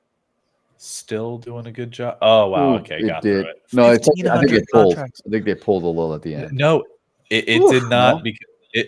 Because it was 400 on the offer and we just executed 1,500. So I would assume. Oh, there we go. Then there we go. Yeah. Damn. All right. Wow. All But right. Well, you they never got their know. We fill, could though. have a bunch of trapped buyers up here now if we Yeah. can't see any follow through, and then it could just reverse back Yep. down. Yeah, So. they provide exactly right. Exactly. That's why I believe it might happen. Let's see them all give up. Oh, guys, buy the Finally. dip. Yeah, stay below the VWAP and the point of There we control to go. the downside. If you stay below here, we can retest low. Let's go. Get down. What's your trading strategy? Mine's to buy the dip. Oh. Okay. Oh, Damn gosh. dip buyers. I don't like dip buyers. Spoken like a true guy who wants to be short right now in the markets. Ooh, I just missed. There's a gap in that area. It doesn't appear on these charts, which is interesting. Let me draw it out. The daily volume profile. Oh, it is a gap. You sneaky bugger. You sneaky little bugger. How did I not spot you earlier? Okay. This adds another dimension into my trading, which means there's a good chance we could keep rejecting off this area and never break below it. I don't know. All right, if we get there again as a retest, I'm going to check what's going to happen, and then I'll flatten if needs be. Hopefully we do break below this gap. That'll be good. But it did react quite well when we got there last time. Yeah. Let's see what happens. Man, this session's just going by like so crazy. This trading session this morning. Ooh. Oh yeah! Wow, we're almost 8 o'clock. Oh yeah! All right, London's gonna. Hey, we got trap buyers. London closed already. Nah, it will close in 2 minutes. London. Oh, it's still closing at this, even though your hours change. Well, I don't know. It might close. I don't know. No, it'll close in an hour. Then we'll still be the same time. Yeah. Oh yes. Correct. Yeah. All right. Let's see what happens here. Got to break down below this area. If not, I have to flatten. I have to flatteroo. Flat. Flatteroo. Oh, you're so flattering. Flatter than, I don't know, what's really flat? Flatter than the Netherlands. That's flatter a really than flat a highway. country. Yeah, it is flat. Definitely. Well, it's called the Netherlands. A lot of dikes there too. Flatlands, basically. Is that it? Is that the history behind the naming? Yeah, it really is. Yeah. Is it? Nederland. It basically means like flatland, essentially. Okay. Yeah. Got it. That makes sense. That makes sense. Sometimes I can't tell if you're messing with me or not, so I just need Not even joking. That's like genuine. You can Google that. I only know it because the language is similar to German, so. Yeah. That's cool. Yeah. All right. Can we get it here? Here we go. Come on. Down? Oh, those buyers are coming in. Why are you defending this stupid area? They don't even like you there. No, I think the sellers are okay. Come on. I'm getting out. Come on. Come on. Damn Look at this. Held up. Stupid gap. Man. Gold broke below. Gold broke below that 40-20 area or 40-30 area, and it's testing $4,000 an ounce right now. So triple bottoming at 4,000 an ounce. That's crazy. Could be good. This might not be a bad place to go long, to be honest. I'm going long. I feel like this gap is holding. I swear, if it breaks the gap now. There's the sellers. Let's go. Let's go, sellers. Come on now. I got a really bad entry, but it's fine.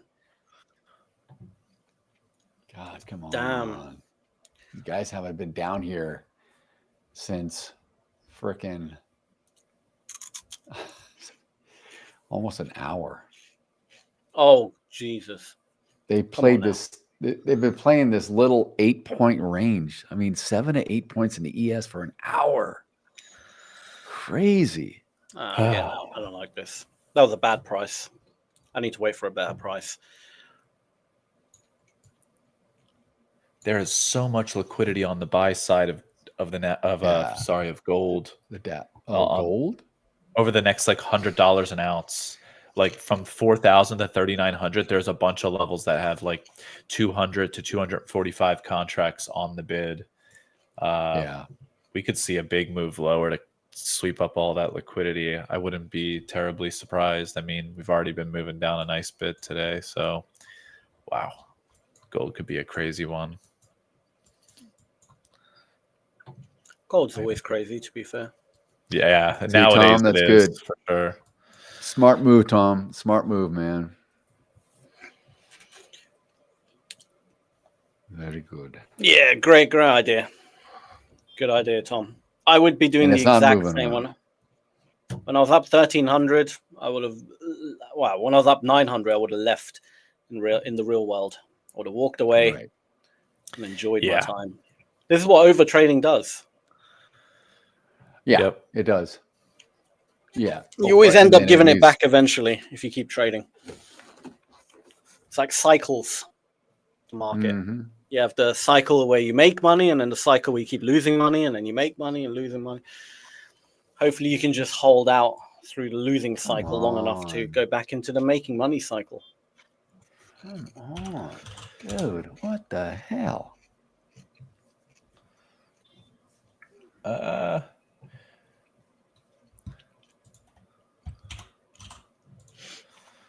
Push down now. Let's go. All this support at 68.82. I know. Can we just get through it? Point of control just came down here, though. Just now. Oh, okay. Where is it at right now? 68.83 quarter, I think. 68.83 quarter. We can 68.83 half. I'm out for trade. If Daryl's in the trade, I'm going to go for a liquidity dump anyway. Quick, got it. Liquidity grab and liquidity dump at the same time. Oh my lord! Well, you got to grab more, so if you're going to keep going, you got to replenish, right? You got to keep refilling. Exactly. Yeah. Of course. In the same container. Oh, come okay. on. What Okay. Get out of here. Get out of here. All right. I'm off. See you in a minute. Jesus. Man, ES really just bounced nicely there. I know. Nasdaq's retesting high of day at the or it's trying to get to the high of day. It's about 8 points off a high of day at the moment. So, but the Dow is what's I think helping drag down the S&P right now. Dow is like channeling lower. So, well, it's not dragging it down enough, but I wish it would. I know. But like, yeah, it's one of those situations like I was talking about in the pre-market. Like sometimes the Dow will go one way, the Nasdaq will go the other way. We'll be drifting another way, and then the ES will just be sitting right in the middle, just all hunky dory. Come on.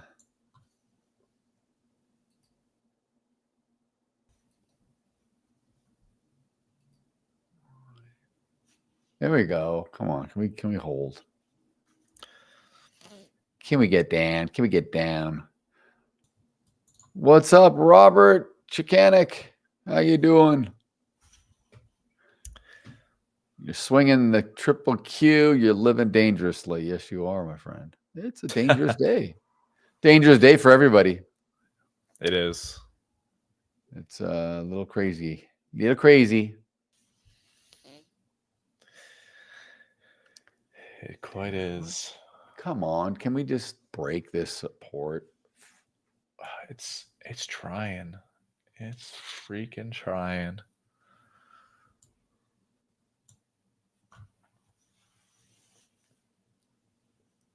You've been so you've taken what, like 4 trades this morning, roughly. You've been pretty active. I've taken, how many trades have I taken? Let's go look. Let's see here. Performance stats. Well, unfortunately, Project X won't tell you. Like, won't show me as I'm in it. right? Yeah, like it won't show you like the round turns, like, you know. I'm well, let's see here. Orders. Oh, here we go. Come on. You gonna turn around now? Yeah, I've taken a few. I haven't added to my position, so I've been, let's see, 1, 2, 3. What is today? I've taken a bunch. So yeah. Yeah, pretty active. Yeah. 1, 2, 3, 4, 5. I'm in my fifth order. Fifth. Dang. Fifth trade. All right. I mean, I'm not trying to catch the move. It's just, man, it's just not breaking out. And so, but I've been holding this now. I got sick of getting stopped out. I got stopped out right away. The first two was really bad. Like I literally got in. It was like 10 seconds, stop. What? But now it's kind of slowed down a bit. I want to be short with you, Daryl. I do. I really do want to be short, but man, I don't know. The only reason I'm short is because I've been in this trade. Otherwise, I would not be in a trade right now. We're trading at VWAP and we're trading at point of control. So that to me is a no-go. But I got in way down at 81 and I just been hanging tight. You know what I mean? So it's just like I'm just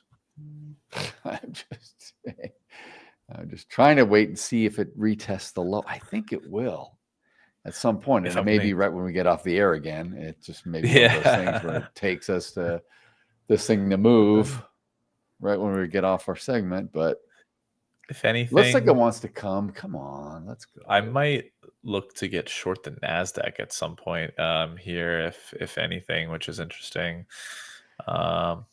Cattle's not moving anymore, or cattle's just too I haven't been paying attention to it because I missed such a large move in the morning. I was like, you know what, I'm just gonna stop looking at it, but it's still moving downwards. We are down big time in cattle. I mean, let's see what on a percentage basis. Let me track it real quick. From the open, there's fuel now to the downside here. Let's go. 4%. All this has come in. Come on, let's go, guys. Sweep this. Sweep down to 75. Easy. It's attainable. There's a lot of stuff down there. Just grab those guys. Grab the buyers. There we go. Keep going. Keep going. Keep going. There we go. Are we going to get the move now? 81. Go. Get through it. Come on. Get there.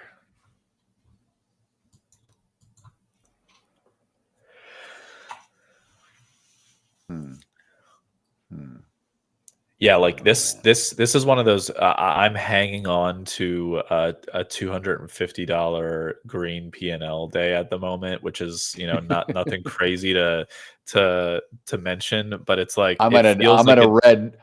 I'm the opposite of you. I'm red negative 251. We're both on the side. It literally, exactly, and it could have been like that for me, and that's exactly what my point is like. I feel like I need to be selective from here on out throughout the day on what I decide to trade in or what executions I decide to put on because, man, we're literally ranging. This is like a range day right now, essentially, and I don't want to chop myself up and throw away the P&L on the challenge account. So, yep, agreed. Come on, ES. Why do you have to do that? Why do you have to just tick that low area right there of the last 20 minutes and then just bounce right back up? Classic. I know. Because the Dow is approaching its low of day at the moment, while the Nasdaq is approaching its high of day, which it's not helping. It's not helping anything out.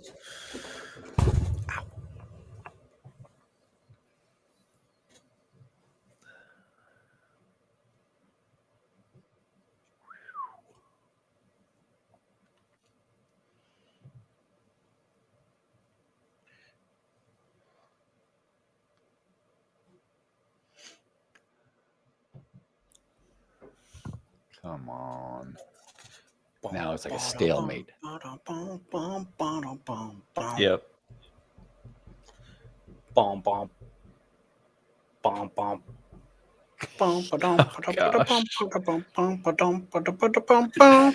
I got in long just as I came back. I was like, long in this market. Nice. How was your liquidity party? It was great. I filled it up, released it. Liquidity everywhere. Oh gosh. Oh gosh, dude. Very liquid. Lots of liquidity. Oh my God. Come on, let's do this. Oh my Lord. Just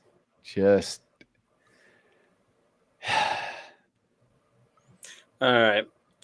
NQ is about to break its high of day. Let's get a bit higher now.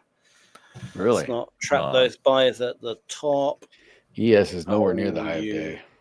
You silly goose.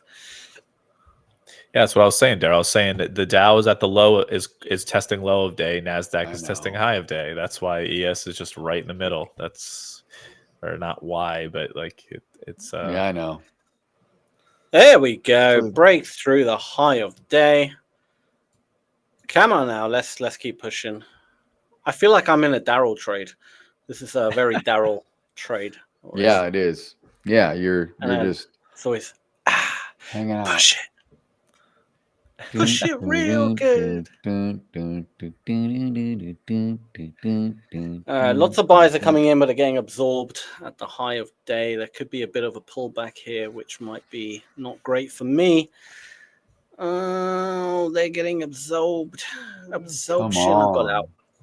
I just cashed in the $100 Push down. I see a potential short now appearing, potentially. A lot of volume. There's no sellers in the market, but yeah, okay, I'm short now for a bit. I'm going to hyper scalp this market. Come on.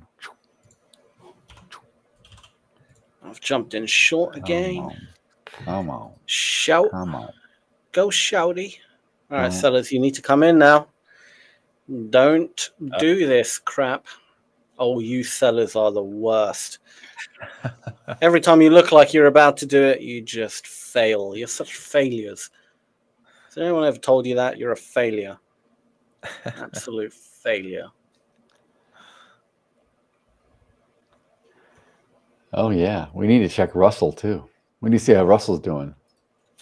NQ. Are you feeding him, Sam? Are you keeping him well nourished while he's in captivity? Oh no, not at the moment. He's not. No. He's definitely neglecting him. Russell is continuously making lower lows right now. So he's hanging on. They're releasing those buyers. That was a bad short, I think. That was a bad short. They're releasing them. They're releasing the buyers. Don't release them. Man, it's just going to go up to where the point of control was. I'm hoping in the ES, and then it'll just kind of retest there and then roll over. I'm sad. Can we? I'm sad now. I'm so sad. Okay. You know what? NQ's parents should have left NQ at a fire station when he was a baby. It's just the worst. They left him. They left him at the. They did. They left him in Times Square, Nasdaq, at Midtown Manhattan. They dropped him off. Oh God, that's not a place for a baby. I'm out. I know it's not a good place for a baby. It's not a good place. That place is scary. The amount of people. All right, I'm out. Crack addicts just shouting in your face. Oh yeah. Oh yeah. Are you it's not a place for a baby.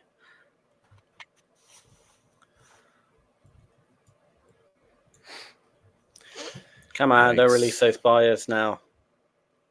Where are these sellers? They like don't exist.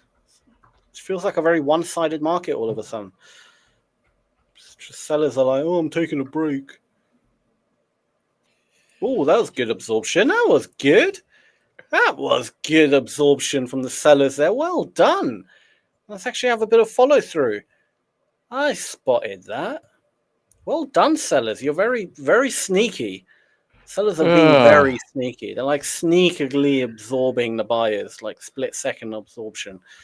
Very sneaky, but they're not aggressive. They're just sneaky.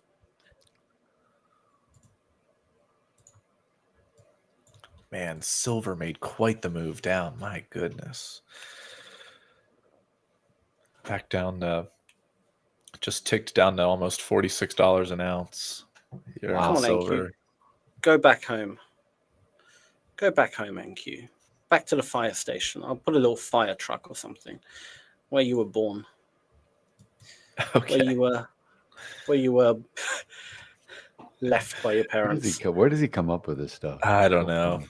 Isn't that what people do? They like leave children at like fire. I know, Oh, yeah, I know what I know, but the way how do you relate it to the market? It's funny, man. Yeah, just drop them off at a fire station. Got a little fire truck at the bottom here. Go on, NQ. Go back to Papa. Go back to your parents. He's gonna draw a fire truck. Do you put a fire truck down there? I have. Is there on your chart? Oh God. It is. I'm gonna put come on, I'm gonna put an NQ. ambulance because you need to take care of him. You need to make sure that he stays alive, man. You need to put an ambulance on Russell. Russell. Yeah, right Russell needs an ambulance. there. Not gonna Russell needs lie. an ambulance. I've treated him worse than a plant. Given a plant more water than I have Russell.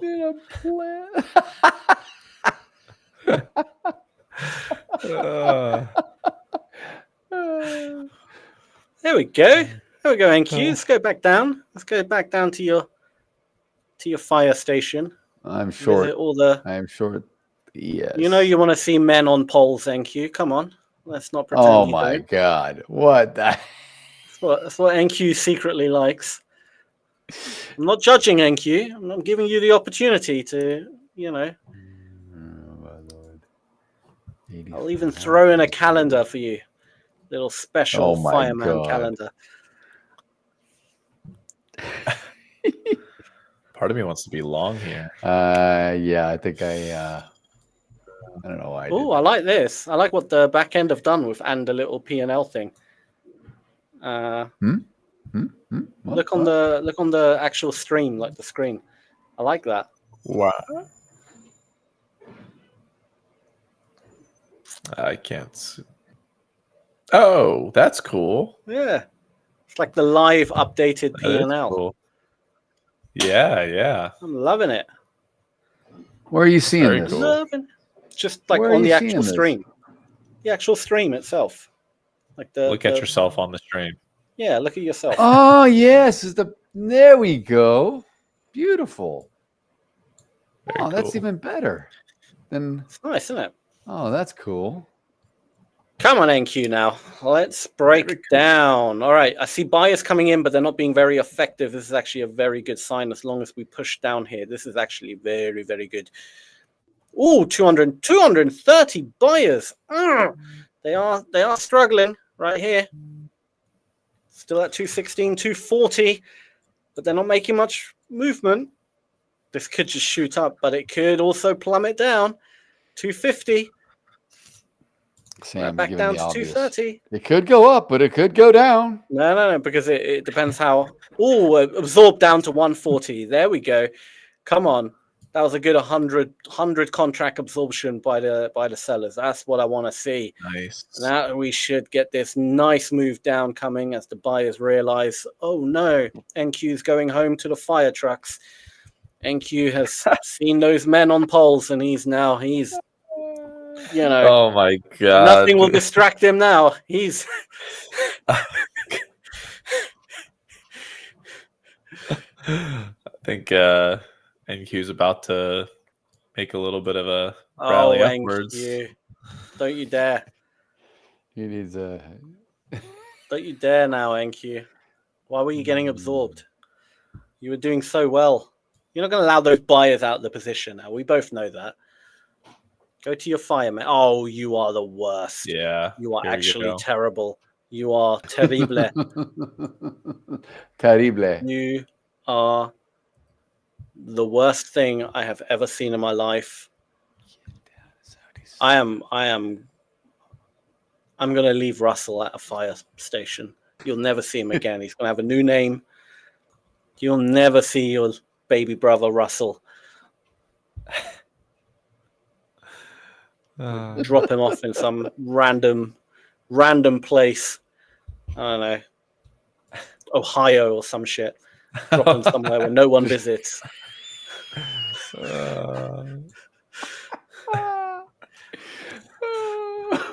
That's too good. Dude, it is funny. Yeah, this is a struggle. This is just constantly a struggle right now. If anybody's trading the ES right now, it is just a massive struggle. At least if you are in like an NQ position, there is some. You're a glutton for punishment if you like to trade the ES like me. You're just a glutton for punishment. Yeah. Come on, sellers now. Let's drop it down. We can switch to my screen if you want. I might be getting out any moment, to be honest. This is becoming painful. Let's see the fire truck. Trade. Let's see the fire truck. We're not even far away from the fire truck. You know, it can do it if it wants to. Truck? Oh yeah, I see your fire truck now. I see it.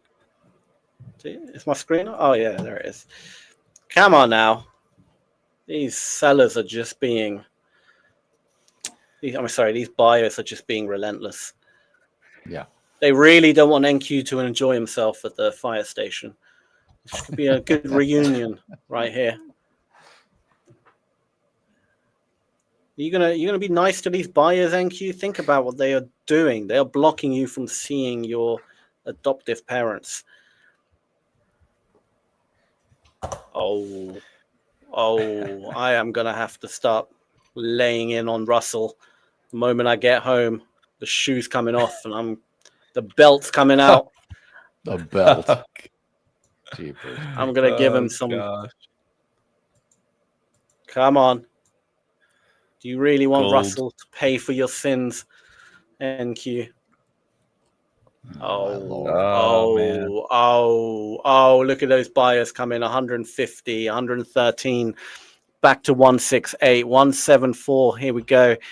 178. 18. There's no absorption happening. What's going on, NQ? You were absorbing well before. We're still at 180, 180, 150, 169, 170. Oh, they're reloading. 120 on the next price level, 140. These buyers are starting to win. 130. Come on. Show me some big absorption. Otherwise, I have to flatten here. I'm going to have to flatten, I think. Unless something major happens. Show me that absorption. Show me the money. Show me absorption. Give me absorption. Absorption. Oh, you absolute donkey. No. I'm going to have to get out. Yeah. 80, 40, 32 contracts, 26. There's a bit of absorption, but it's minor. You just 40, don't want to play 36, both sides of this, 60, do you? You just don't want to. I'm going to have to 70, get 5 point stop. 74. Try to keep it tight. That's what 60. I get. Oh, no. Nah. Jesus is just 140, 170, 160. This thing's going to move right when we get off the air, I'm telling you. It's going to do the same 170. We're still 180. Anything? 200? Nah, I've got to get out. This ain't working. Dang, man. We had a nice little bit of a push, but it didn't work out. The thing is that the energy in the ES is crazy because there's a lot of work and it's not moving very far either direction. Yeah. God. My God, what happened there? Okay. Cumulative is being very telling that this might drop because the amount of buyers that have entered, but yeah, there's a lot of we've got a huge divergence right now. Yeah, big divergence on the cumulative. I am still going to wait for a good short here. I think we're not. I agree with you. We're not over. I agree with you.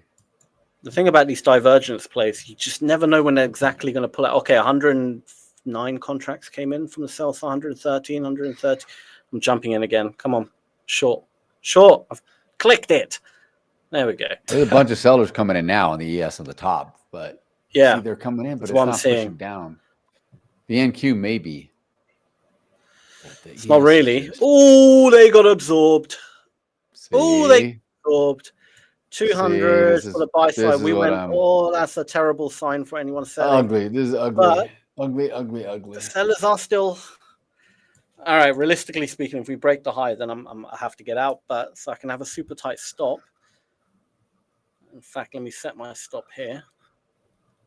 It can literally be like $150 the stop, so next to nothing. But if those buyers are trapped, that's the move. Come on, trap them. That's it. Potentially trapped. Don't allow them out now. Keep them at the top there. Let's push against them a little bit more. Keep those buyers trapped at the top there. Come on. Let's not allow those buyers out. S&P's formed like almost like a wedge. It's like so I wouldn't blame you, Daryl, for getting short close to the top of this move and looking for a little bit of a play back into the middle. But yeah, but it's at this tough. It's tough. I mean, it just wants to keep grinding up. So I'll let it go stop at some point. It's not rotational right now. It just gets a little bit below point of control and it just goes up. Oh, man. It's still going to happen. It's still going to happen. I've just been jumping in at bad times. Still going to happen. Any moment now. Come on, show me that you want it to happen. Show me that you want it to happen. Is this it? Is this it? Is this? I don't know. I didn't really see anything. Didn't really see anything that tells me that's it. Well, we've got less than 2 minutes left in the session, so. Oh yeah. That flew. Oh, yeah, it's an hour. Yeah. Yeah. Don't make me full port you now. Yeah, right. Not gonna happen. Not gonna happen. Definitely not. Hell no. Oh, excuse me. It's not happening yet. Not going to happen. Okay, here we go. I don't want to get short here. Contracts.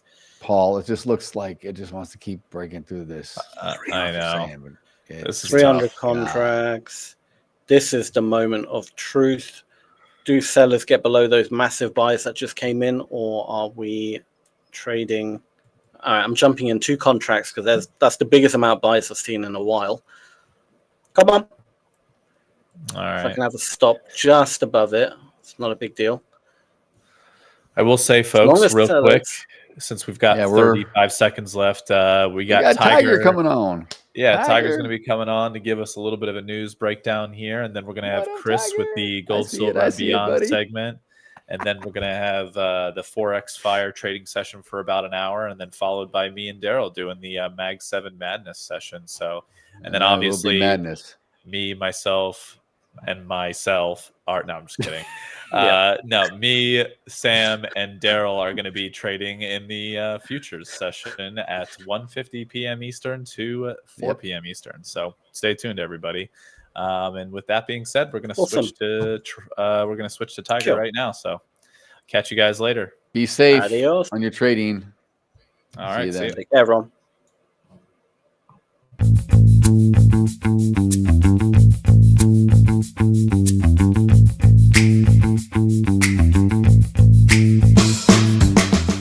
Hi there, my name is Richard and I'm one of the coaches from Hola Prime. Join me as I take you behind the scenes on a little tour of what I like to get up to on a daily basis and beyond, charts. I started trading 16 years ago, but through persistence and a very high level of dedication, I got to learn 3 invaluable lessons through my career.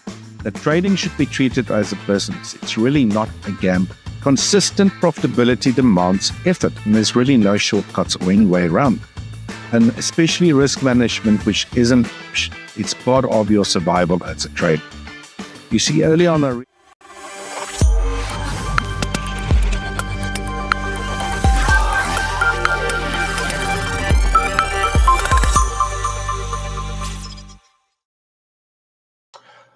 Well, good morning, traders, and welcome to Forex Fire, coming to you live at 10:45 a.m. Central. The markets are buzzing this morning, so let's dive right into the news that you can use.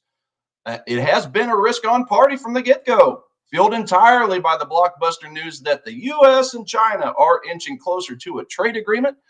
This is the market equivalent of hearing the ice cream truck coming down your street. Everyone is running towards it.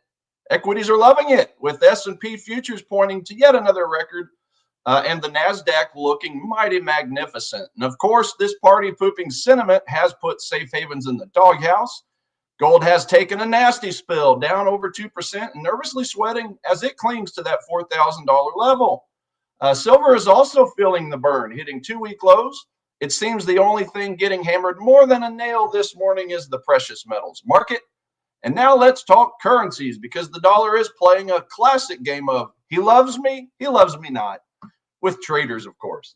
The improved risk appetite is giving it a slight boost against the Swissy and the yen, but let's be real, the dollar's real story is the Federal Reserve. With a nearly 97% chance priced in for a rate cut this Wednesday, the greenback is like a contestant on a game show who knows a big prize is coming, but has to act surprised anyway. The pound, however, managed to snap its losing streak thanks to some surprisingly decent UK data. It seems British consumers decided to go on a little shopping spree, defying all expectations. And over in Europe, the euro got a little good news to cling to. The German IFO Business Climate Index actually came in better than expected, printing at 88.4. It's not a boom, but after all the doom and gloom, it's a welcome sign that the engine of the Eurozone isn't completely out of gas. It gave the euro a slight nudge, though let's be honest, it is still stuck in a tight range as everyone holds their breath for the ECB later this week. The real star of the show in the FX space is the Aussie dollar, which is soaring on the back of those US-China trade hopes. When China wins, Australia often wins bigger, and the Aussie dollar is cashing in that ticket today. So to sum it all up, the markets are high on hopium from the trade talks, but are nervously eyeing the central bank bonanza ahead. We've got the Fed, the ECB, and the Bank of Japan all lined up to potentially rock the boat. It's going to be a wild ride, but that's all the time I have for this quick news roundup. Right after me, Chris will break down gold, silver, and beyond, and then Forex Fire, as always, starts immediately thereafter. So let's get ready for it. Back to you guys.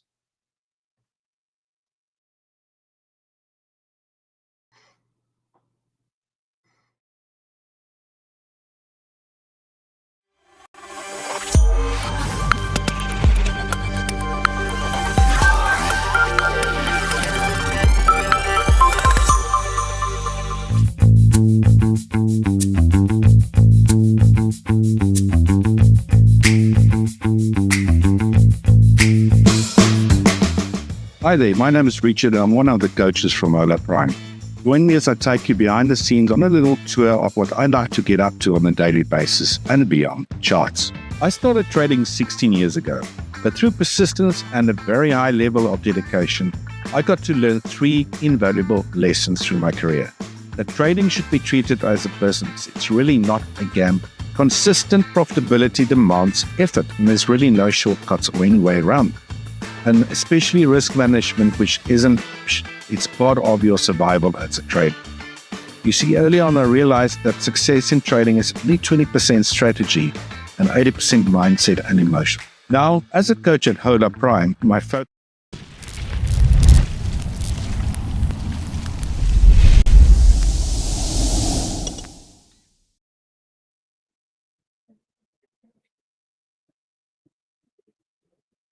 Welcome to Gold, Silver, and Beyond. This is Chris Lewis, your analyst for Hola Prime, and it looks like more of the same. At this point in time, it's probably worth noting, I will start with the gold market. My email box is full of a ton of people asking me when press button, when make Lambo. The answer is you're about a year late on this party. Now, short-term traders, of course, can continue to take advantage of the volatility, but the reality is anybody with a brain has been in this for months. we now have the hot money coming in, and that's fine. There is money to be made in this environment, but recognize that you are not in the same environment you were in the beginning of September, when it was a very strong, sustainable rally. In this environment, this looks a lot like a top to me. You can't really confirm it yet, but we're getting closer. Now, why would there be a top? The top, of course, is mainly due to a lack of tension between the United States and China for at least the moment. There's also the bit that central banks are buying gold, but that number is a little bit distorted by the fact that although they are buying it, most of it is price appreciation that people are confidently displaying online their ignorance. Look at all this gold that the central banks are buying. And there is some truth to that. But the reality is, if the gold is valued at, let's just say, $100 down here, well, what do you think it's going to be valued at up here? That's basically what's been going on. Markets like this get really hot, and then they wait for things like lines in Singapore in Australia to go buy ounces of gold. That's your sign it's time to get out. That was somewhere around here. We now find ourselves challenging $4,000, and that is going to be important in this market. Now, do not get it twisted. I believe gold is part of any portfolio, but if you're a short-term trader, you're going to have to drill down, and you can take a look at the hourly chart. You can see we are seeing a little bit of a bounce from here, but it's really not until we break above 4,100 that I think you can hang on with any confidence. If we break down below $3,960, get out of the way. You're going to get ran over at that point. And I do think that's a very real possibility. Let's go ahead and take a look at silver. Silver looks like it's ready to puke. Full disclosure, I am long about 4,000 contracts of puts in SIL. That's an exaggeration, of course. But I have been heavily shorting the silver ETF as we got this candlestick here, I believe was the first sign of real trouble, because you had a day with high volume and a lot of indecision. Again, this is right about the time you started hearing everybody talk about silver. And when Aunt Millie interrupts dinner with the family to start talking about how she wants to go and buy some ounces of silver, that move's played out. The question, of course, is, can we turn things around? Of course, anything's possible, but silver has a long history of breaking hearts. I once had a 2-hour conversation with Lamar Hunt years after he tried to corner the silver market with his brother, and you can still see the disdain in his eyes. This is a market that has a long history of just punishing those who are late. As goes gold, so will go silver to a point. But in normal circumstances, silver underperforms. Let's take a look. We've got $46.43. Let's take a look at spot silver. Let's see if that's closing up. Yes, we're almost identical between spot and futures. And what that tells me is the retail trader is getting hammered right now. This is a market that, for myself, I chose to play options to the short side with a 6-month window. I figured it was fine, whatever. We have the 50-day EMA creeping up here right around $45.22. I will say this, if we give up $45, we're probably going to 38, possibly even 30. And in fact, that's what I think happens eventually. Interest rates going down should, with the interest rate cuts, should in fact help silver. And you can see that's not even picking it up either. If you are forced to buy a precious metal, if somebody breaks into your house and makes you press a button, you're going to be safer with gold. And that's actually the normal for the markets. Silver is its own animal. It's a really difficult market to master. It's a really easy market to get wrong. And that's why people who make money in silver, that's generally all they trade. So I think $40 is a very real possibility. If we break down below 46, maybe 45 and a half, I think we're going to get a pretty decent pullback. Let's take a look at platinum. Will look a little stronger than silver. And this makes a certain amount of sense. We've had that nice bounce from the support level near $1,500.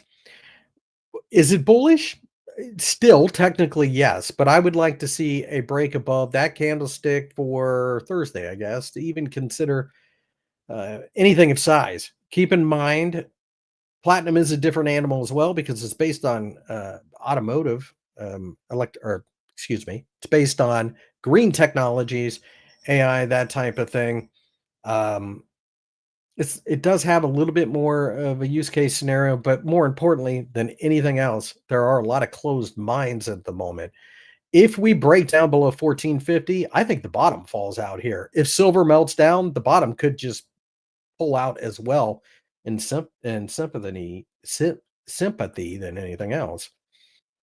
Palladium. Okay, this is what I meant by automakers and interest. $1,400 is support. If it doesn't hold, goodbye. I wouldn't even be bothered with it. It's not even that I have anything against palladium. It's just palladium is a highly specialized and sometimes relatively thin market. So it's just not worth the risk.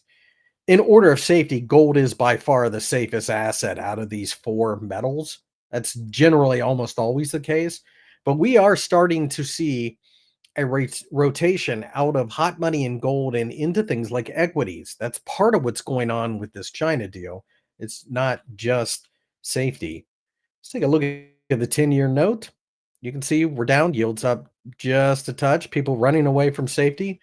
I'm a buyer of this dip, quite frankly, somewhere around the 50-day EMA, and we'll see what that does with metal. But the correlation of lower rates wasn't helping metals before, just like I think the slightly higher rates isn't necessarily what's putting on pressure on metals now.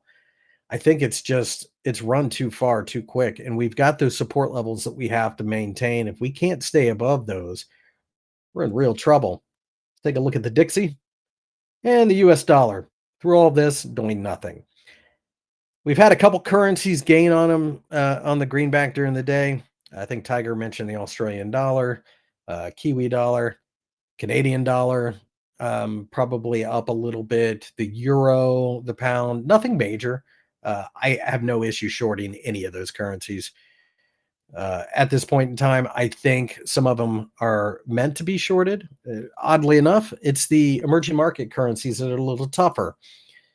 Mexican peso is a perfect example. Mexico is the largest exporter to the United States. So if your customer's doing well, the shop's doing well. That's all you need to know about Mexico. That, and it's a positive swap. So it's one of the few places I'm anti-dollar. The metals market have just come too far. I think at this point in time, you're taking serious risk if you're putting a bunch of money into it. Short-term bounces, sure. They're playable in places like $47-ish in the silver market, $4,000 in gold, but those are short-term trades. Those are like Sam and his 2-minute trades. Somebody who's actually trying to swing for $50 an ounce, you're not going to get those type of setups unless external pressures come back into the fold. With Trump in office, it could. You just never know. This is Chris Lewis, and this has been your gold, silver, and beyond report. Safe trading, and keep your position size reasonable in these metal markets right now to save yourself. Thanks.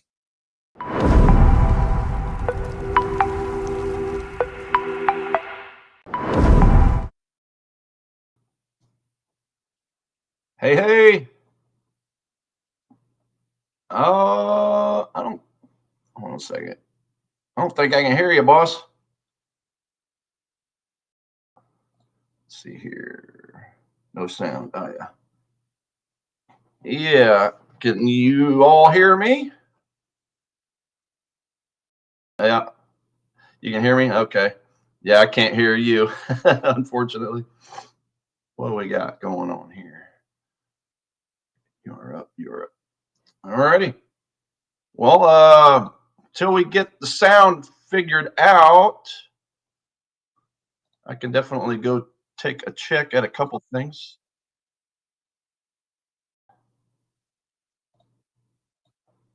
One second. Yeah, back in. I can't hear Coach Richard at all. I don't know if that's something you could fix. Not. But until we do, yeah, real quick, everybody, as always, please feel free to like, share, subscribe our show. Trying to grow this thing as always. So if you know anybody that is interested in trading, if they're a newbie, if they're, if they've been around this game for 10 years, 20 years, doesn't matter. Yeah, definitely make sure to share that with them so we can grow this puppy. But yeah, happy Monday, everybody. How about now? Hey, there he is. I hear you. No idea why, to be honest with you. I didn't change any settings, but there we go. I'm back. Those good gremlins. Stuff. How are you doing today, folks? How was your weekend? Yeah, pretty uneventful. It's been at soccer on the weekends, what we normally do. Take the boys. At least both of them scored goals, which was great. Oh, okay. And yeah, great weather. Had a bit of a barbecue, and that was it. Not much else to write home about. So after the weekend, quiet weekend, with these markets, pretty crazy stuff, right? So yeah, metals are basically seeing their behinds, like Chris was mentioning. So be very careful trading in that. Yeah. And yeah, the indices are bumping. So yeah, I'll dive into the charts a little bit later. But yeah, Tiger, sorry for interrupting a little bit late again. Sorry for that, folks. A bit of an audio issue. But hopefully you hear me well now. And yeah, let's go for it. Back to you, Tiger.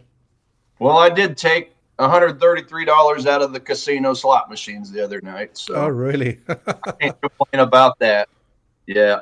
Well, I've figured it out. Like whenever a machine pays you, you might play like one or two more spins and that's it. And then just go find a different machine. So oh, yeah.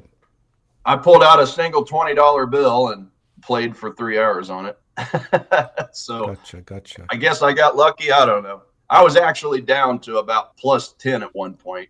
And then, yeah, on my way out the door, I decided to pull just one more, Richard, just one more with max bet, and ended up winning there we go. $160 or something like that. So by the time I cashed out, it was plus 130. Yeah, I don't know about casinos. Been a few times in my life, but it's actually fun going. But I'm just so unlucky when it comes to trading. I was going to say trading the slot machines. Yeah.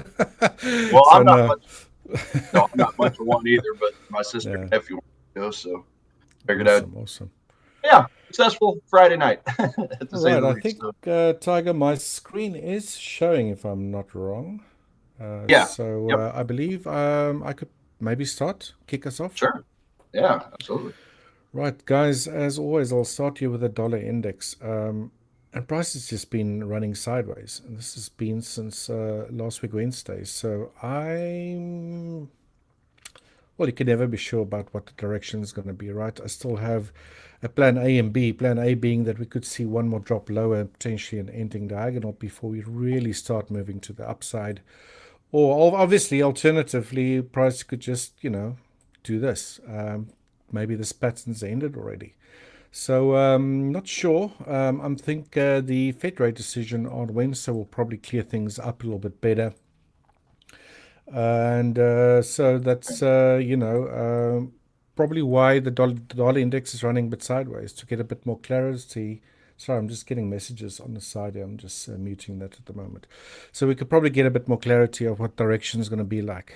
Model A or model B. So yeah, so not too much excitement over there. Where the excitement obviously lies is in the metals, right? And I've been showing this chart for quite some time. This after price tagged that upper channel line and we started moving lower. Actually, I should go to a 4-hour time frame here. Open that up a little bit. And price has now entered into that area where I believe we could maybe get some support. I think price will first to go and tag these lows around 3944. And these lows were set in early October, on the 9th of October, in fact. So I think that is probably attainable with gold now under 4,000. I'm really starting to doubt a little bit, just looking at the price structure here, whether we are seeing or experiencing, or sorry, if price is actually, nearing the end of a fourth wave correction. I still think we are in a fourth wave correction, but I'm actually starting to think we're going to head way lower. Previously, and this was last week, I mentioned this might be some sort of ABC where we see an expanded flat C wave, which is generally very volatile, fast moving. We've definitely got that. But the alternative count to this is that this whole ABC should maybe be deleted for the time being, and that we're potentially simply seeing, without trying to overcomplicate things here, a 1, a 2, a 3, this being a 4, and then a 5. If that is the case, then this is only the start, or maybe potentially the first leg lower of either a new trend to the downside or the start of a much larger correction. So if price finds support wherever that might happen, let's say we head up back higher again, break above these highs of last week, then I'll probably note that we're just doing a little bit of corrective move against this first 5-wave decline, and that we could potentially see another 5-wave decline to the downside. So this would obviously be way more bearish for gold. It might take way more longer to materialize. And if that is the case, then we'll really have to start looking at price areas way lower down where a potential fourth wave could end. The deeper price does move, though, the more I'm going to start thinking that maybe this was the case. A very short-lived fourth wave with the fifth wave already in, and that's it for gold for potentially the year for a new high. So I'm still working under the assumption that we are dealing with a correction. It's just that this very obviously impulsive decline that we've seen here in gold looks to me like the start of a much deeper correction. Yes, we can bounce higher, but if we do that, I don't think we're going to go to all-time highs just yet. We need to potentially follow another 5-wave structure downwards to mimic this decline, and that could bring us all the way down here to maybe even a 3,700, maybe even lower, 3,500 area. So we'll keep you guys updated during the stream, these streams or these sessions that we do. A lot of the other coaches obviously follow gold as well. But I think this is potentially what we are seeing in gold. Interesting also, this little movement that we've seen yesterday, last week, I was waiting for price to actually pip above this little high that was set on the 22nd. But now clearly, if you look at things in hindsight, it was just a triangle. Right, it stands out like a sore thumb, but with patterns quite often, you only see these things in hindsight, right? So that might have been it. 5-wave ABCDE triangle, if you want to go and label that. Very volatile, right? IBCDE, and now we're getting the next leg lower. What is interesting is that you generally get triangles during your fourth wave corrections. And now I'm looking not at fourth wave corrections for this entire move to the upside. I'm talking about this decline to the downside here. If I need to label that, this potentially was a 1 to kick off this move, 2 that didn't break to new highs, and then maybe we had a 3, and then this ABCDE formation made a 4, and maybe we're heading lower now on that fifth wave. Now, once this sequence, like I mentioned, completes, then I think it's probably, what's his name? My word's escaping my mouth here now. Probably we're going to get a counter trend correction with another 5 waves lower to follow, as I mentioned previously. So it's starting to look more and more like a start, or at least a first 5-wave sequence lower in gold. I don't know, what's your thoughts on there? I know you were looking at an area way lower down, or not that much lower down, that you might be interested in. Yeah. So maybe you can switch to yours. Have a look. Sure. Yeah. I mean, so far the metals, gold and silver, are showing as a -1 neutral on my edge finder. So yeah, I definitely don't have a whole lot of interest in. I don't know. I had interest in buying it despite the scoring, but yeah, I'm feeling like what you just put was correct. Okay. I wanted to buy right here at the 4,000 where it's at, but the problem is switch to Tiger screen if you guys don't mind. But yeah, you pointed out that that spot up there where your A is breaking that level, and it never did. So yeah, A or C. It didn't break either one of those. So yeah, me personally, I'm a little hesitant about pulling the trigger. I mean, part of me wants to get into a long right now, but because it didn't break the structure, it didn't really. Can you just share your chart? I think it's not sharing. Oh, I'm sorry, guys. I got to No share worries. my chart. 1 second here. Share a screen. All good, all good. Back to this one here. There we are. Share. There we go. Now we're on. I'm sorry about that. Make sure that works. All right, it should be shared now. As soon as it pops up. As soon as it pops up.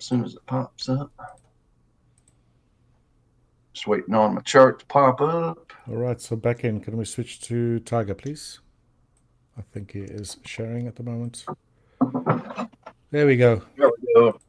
There we go. Yeah, so to echo exactly what you just said, I was looking for a breakout, or at least a break of structure right here, but we just never got it. And this is, this was, I kind of touched on this last week too, because I got in this trade down here at one point. And when I noticed that it started to roll over just before, that's when I realized it was probably going to go down and stop me out for that tiny win that I mentioned. But it just never broke it. So what have we done?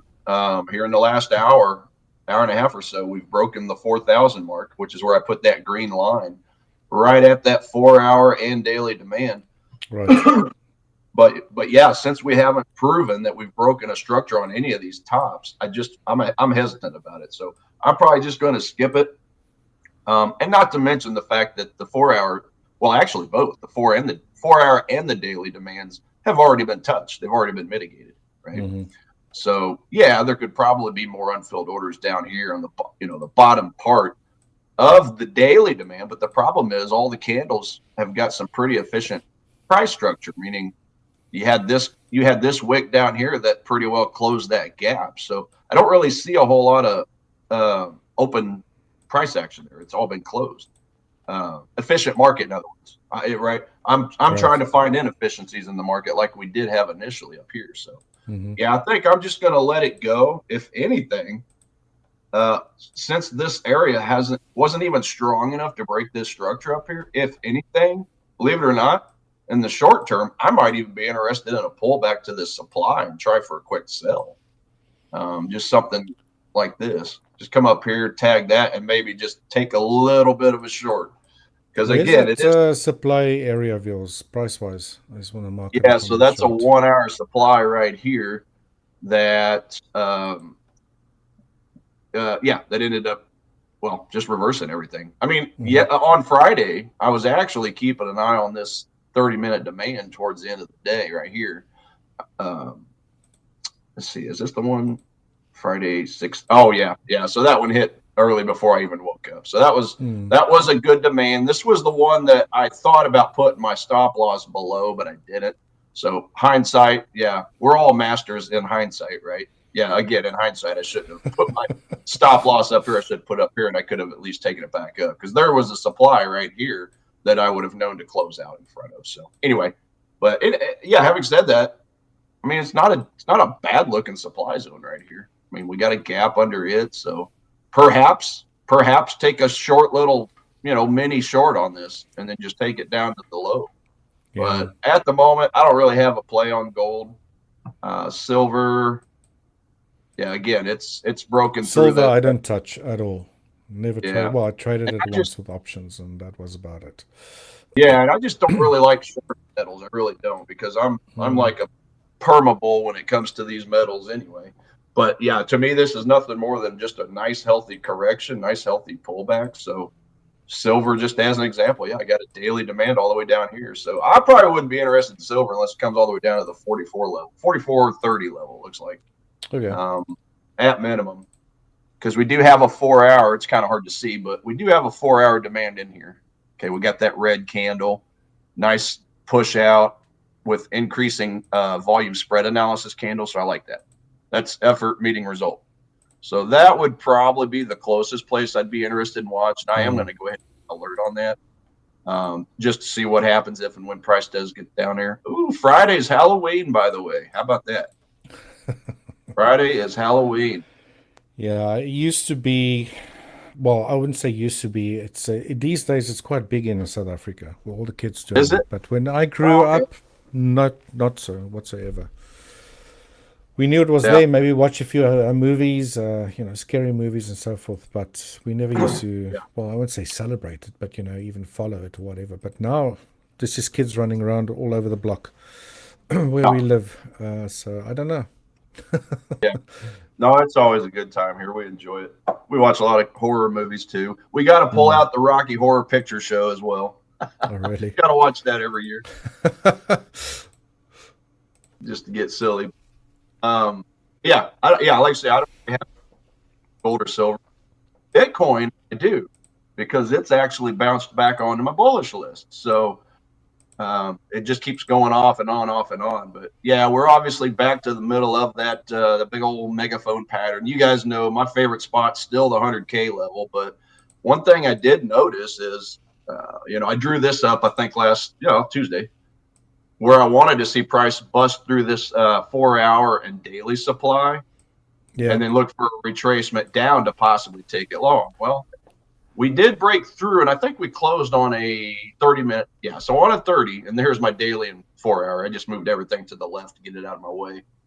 But we did finally break through and close just barely on a 30 minutes. So at this point, hell, give me a retracement down to this little 1-hour demand, and I might look to take a stab at this thing. Yeah, right? Just something like that. I don't want to get too crazy on it, though, because it's a 1 hour, and I don't really have any higher time frame zones around it. It's just the 1 hour is the best. So I would do nothing more than a buy and then an immediate stop order right here, right? Just a limit stop. I don't care to try to take it any higher.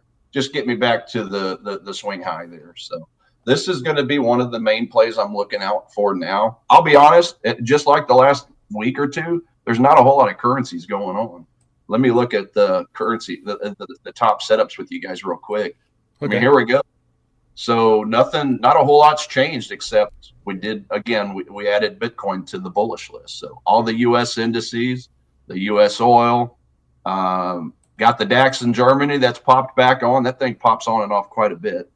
And then Euro CAD is it as far as my favorite type of trades, which is the swing trades. So as always, this doesn't mean anything for my 5 and 15-minute supply and demand zones. But with my edge being where I see the most success on the higher time frames, the Euro CAD is the only one. So let's go take a quick little look at that. Euro CAD, where you at? Yeah, and see, just looking at it right off the bat on the daily, let's get rid of my drawings. We're still in the higher high, higher low phase, right? So for me to short it in a 4-hour supply, I basically have to see price come down and make a low like this red line here I drew up last week. Come down here, close somewhere down below this low, give me a nice, strong, healthy push and close below these lows. And then I would be interested if we were to get price to come up into a supply zone. For the moment, that's the only one I have up here at the 1.633 level. But yeah, even though it's on my bearish list, that doesn't necessarily tell me, Tiger, go out and sell this thing. It just says start looking for a place to time it. And right now, that's the best planning. I can. Exactly. Close anywhere down in this area, but preferably don't come all the way down to these demand zones, because that could likely change my outlook on it. But even if it did, I mean, this supply zone way up here, it's still quite a hike. But if I rubbed the lamp and the genie gave me 3 wishes, my wish would be come down here and close down here, but not all the way down here. So just somewhere in this area, and then look for a retracement. And maybe along this path down, maybe it creates another 4-hour supply zone I can take a look at. So that's about it as far as that goes, as far as the currencies. But just going back to my gold chart real quick. Yeah, not a whole lot's changed. I mean, the heat map is still the same, or the speed gauges as you call it. Still got the Canada dollar showing the most strength right now, and the Swiss franc is showing the least. So CAD Swiss just pairing the strongest with the weakest for a potential long. Let's take a look at it. CAD Swiss. Where you at, CAD Swiss? There you are. Yeah, so see, we're getting the same picture here. Lower lows, lower highs on the higher time frames. So do I really want to try fighting it on a, on something like this? Might still keep an eye out because I do have a 4-hour demand right here. This is just nothing more than a tiger. It's got to prove itself. So if price were to come down and, I get a break of structure some way, shape, or form, then that would be a potential play. But it's got to prove itself. Again, higher time frame, lower lows, lower highs. We look to get some type of a newly created demand zone in this area. We could potentially take a long. Definitely not a limit order though. But yeah, that's the closest higher time frame demand zone, like I like the 4 hours, to the origin of the strong move up. I mean, there's technically a tiny bit of I guess there is a little bit of a gap down here. Let me look at this again. So that would be my 4-hour candle down. Let's move this out, see what we got. Okay, so you can see there's so here's the thing. Yes, it by definition does have a little bit of a gap, but that's not enough to get me excited. It really isn't. Now I could obviously drop down to a 1 hour. And here's the other thing. If we look at these wicks and these candle bodies on a 1 hour time frame, you can see that there's an overlap. Every one of them overlaps somewhere. So that to me looks like a fairly efficient market. Okay. I don't have a fair value gap, an acceleration gap, a runaway gap, a novice gap, whatever kind of gap you want to call it. So that's why I'm more interested in this piece right here, if anything, because I got, even on a 1 hour, got a nice gap right inside of that 4 hours. So that'll be the main spot I'm watching here. But again, if I get into this trade, it's got to prove itself. I've got to see a break of structure and then potentially look to take a small trade up just to the swing high. What do you have on the dollar yen there, Tiger, score wise? Dollar yen neutral score of a where are you at? 3. It's a +3. Got a +3 on that. So let's take a look. Yeah, and as far as that goes, dollar is back to 50%, yen is a 56%. So not really getting a whole lot of good fundamental reasons to look at this market, but let me see, higher time frame. Okay, so I still do have, I typed in, okay, so I did put one alert in here. I do have a daily with a 4 hour confluence as far as demand goes. So it is one potential spot. This is a daily, but I didn't get any inefficiencies on the 4 hour time frame. So I'm just going to delete that, get it out of my hair. But potential trade on this thing could be something like this. Just come down to that alert, 150.90 or 151 psychological area. Mm-hmm. But what else have we got? We could actually go down to a 1 hour. And if we can get, let's see here, 30 minute, 15 minute. Okay. So if on this one here, just looking at it on a smaller time frame, if we could break through these highs and retrace, we do have a 30-minute demand, or 15-minute demand right here. So this would be one I might be interested in. It's not a swing trade, so I'd be okay with looking at this on a smaller time frame. Yeah. Get that out of my way. But I have to really see at least a break of that structure there, or a continuation of impulse move, if you will, right? Okay. And then also you all see that dash line. That means if I look to the left on a higher time frame, well, there we go. We got a former resistance point right here. So it'd be right over here. Mm-hmm. So if I can get a break and a close above that on this 15-minute time frame, and then I'd be okay with taking a trade, a shorter term trade on this. Close up here, return to demand, buy to the top. That would be one I'd be okay with. Too short? Well, to buy. So to buy, yeah. Yeah, buy and demand. But first, I have to see it show some strength. Yeah, so I need this leg to be an impulse leg. Not an impulse leg unless it breaks this top. All right. No, I thought you said you might want to short it to the area and then go long. But no, just staying on the right side, I suppose. Yeah, I mean, here's the thing. If you look at this leg right here, this is by definition an impulse leg because it did break and close below this point here. So one could take a stab at this little 15-minute supply here. Now it's tiny. I might even keep an eye on that. Yeah, because see, we got an impulse leg. Broke below here. Would have been nicer if it broke below this one here, but it did break below a swing low on a 15-minute time. So yeah, sell to buy, in other words. Like I would want to buy from the demand down here, but I could always sell to buy. Why the hell not? Let's do this. Yeah, you can do what you want as a trader, right? Any direction. Yeah, here would be a potential short, but I would definitely want to be out of this by the time that demand zone. By the time we get to that demand zone, because at that point I'd want to close out and then buy. Right. What's that upper part of your demand zone there? Level wise, price wise? Oh, right here. So that'll be 152.65 ish. 132. What did you say? 152. Sorry, 152. Gotcha. 0.67. So yeah, that would be that hourly. I'm sorry, 15-minute demand zone. Yeah. Okay. I've also got a viewpoint here on the US dollar Japanese yen, if you don't mind me showing my chart. Yeah, let's check it out. Back end, can we switch to mine, please? There you go. There we go. It should be up.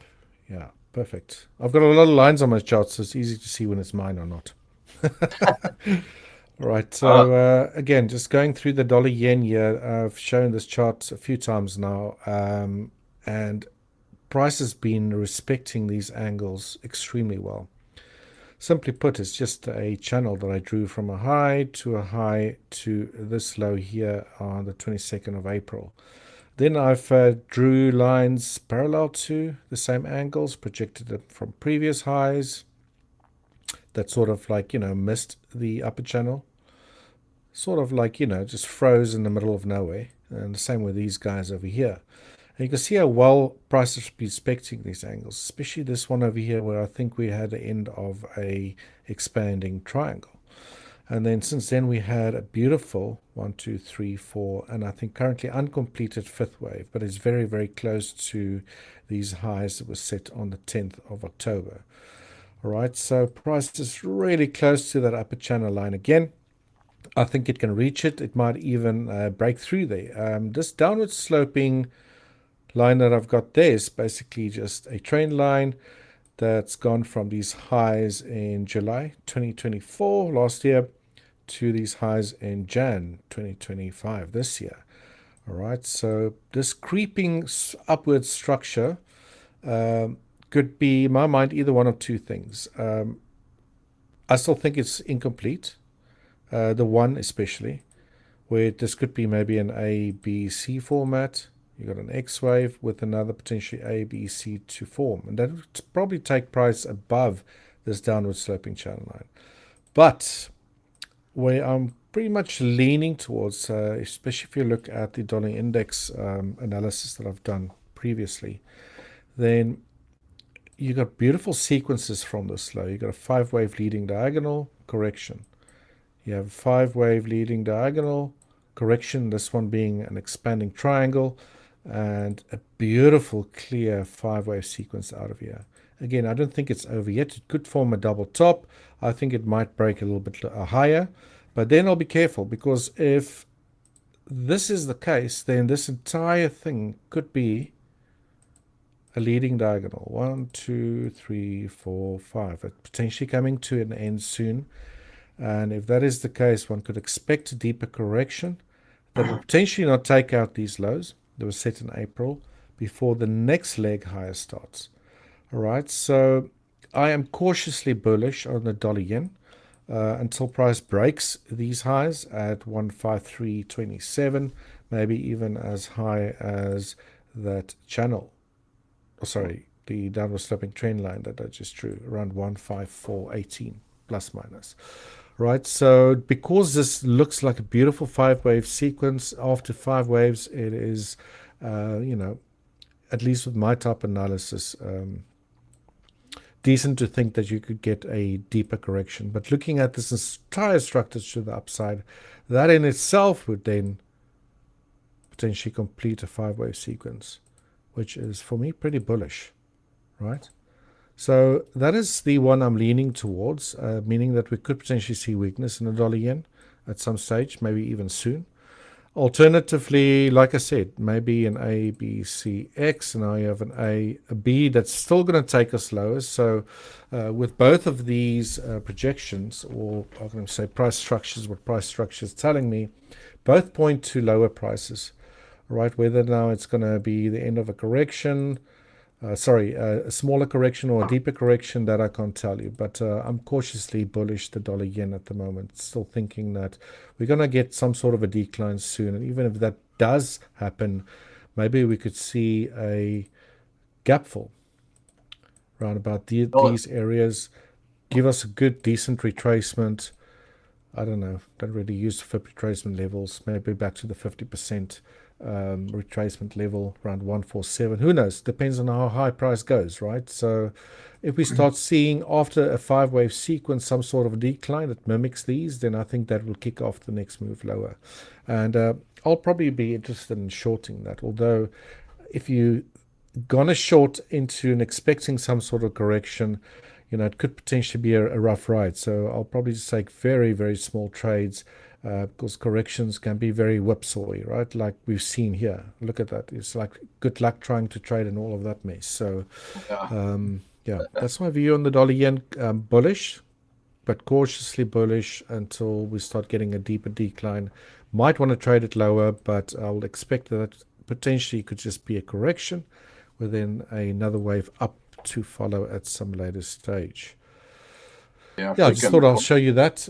Again, to all our viewers, guys in the chat there, if you're still with us, thanks for watching. Please let us know if you want us to have a look at any other currency pairs that we're not showing you, or any other markets. And as always, please hit the like and subscribe button. We'll really, really appreciate that. What else you got, Tiger? Sorry, I thought I'll just jump in there. Maybe I'll just go over Bitcoin again. Sure. Because you did show Bitcoin before, so we can just finish off with Bitcoin or the cryptos before we move on. Sure. Again, this just looks like a picture-perfect end of an expanding triangle or megaphone pattern.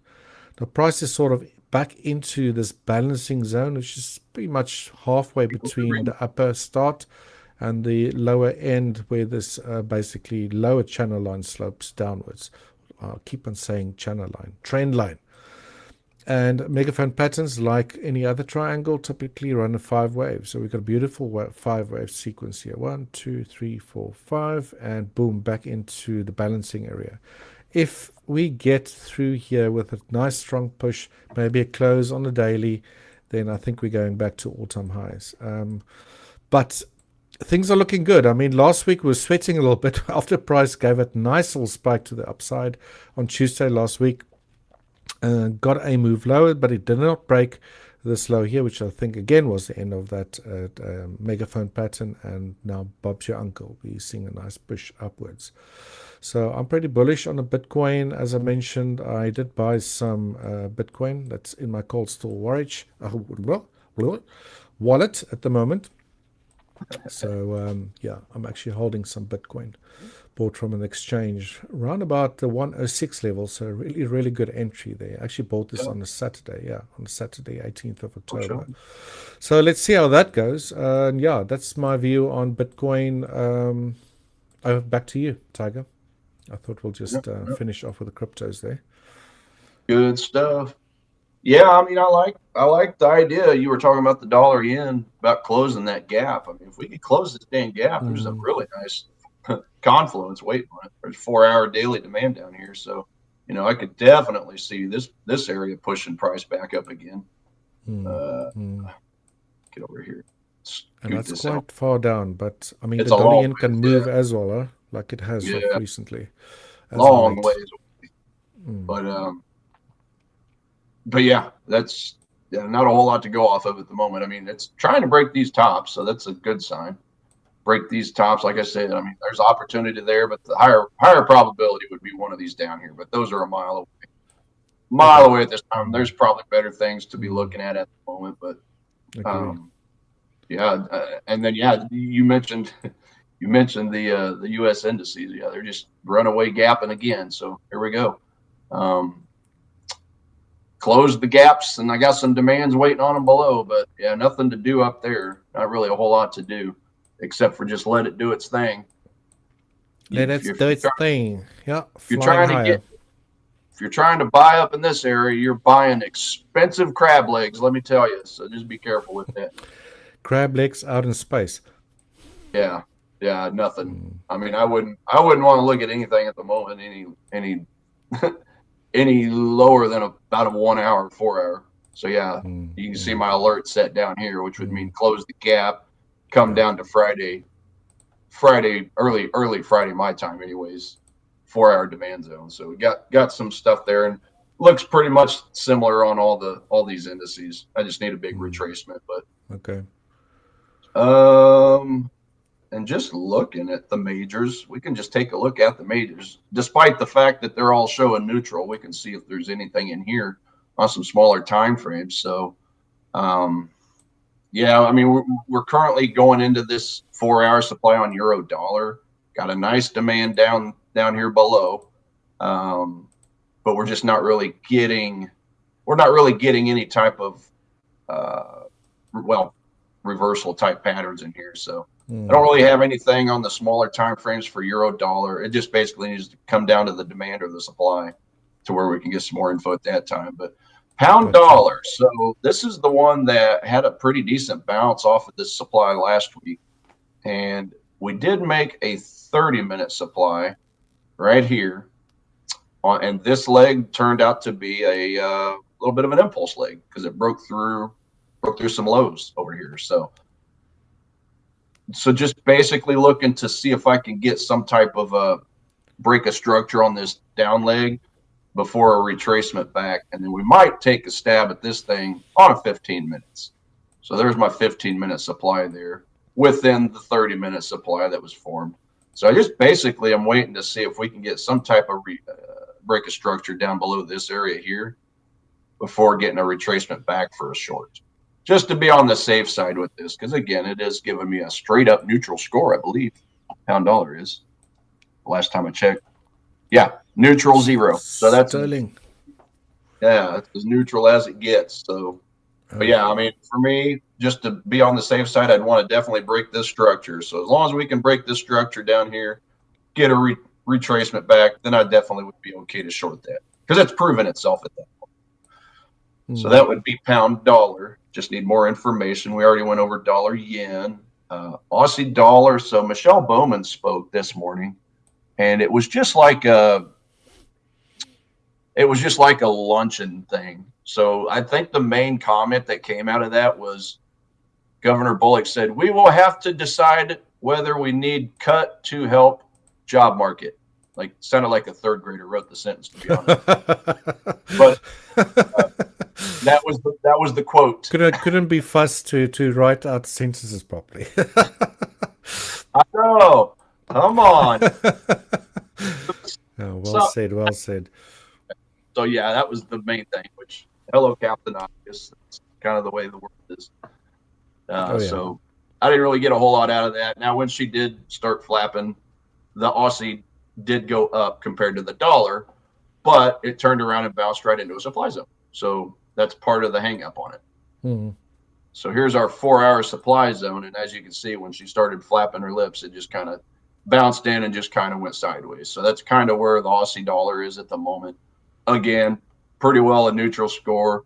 I don't really like this supply zone anyway, because closer to the origin of the strong move, there's another one. So this would bet this. I mean, this was a very strong volume on this current zone it's in. So have I gotten any type of break of structure that I like to the downside? Because this, I mean, it's a potential short, but we gapped up and we would basically have to break some of these low points like this for me to get excited about it. So come down and break these lows, then a return to price to potentially short the market. But right now it's just kind of went up and it's just chilling out in that zone. So not really doing a whole lot. I needed to at least break that zone there, get a break below, best if it closes, return to price, and then maybe we can form a new supply zone somewhere in this area to short the market. Okay. As of right now, it's just being lazy in that zone. So not really a whole lot of anything to do with Aussie dollar at the moment. New Zealand dollar, similar story. Bounced into a supply zone over here to the left. Very lazy movement up. Very, very lazy.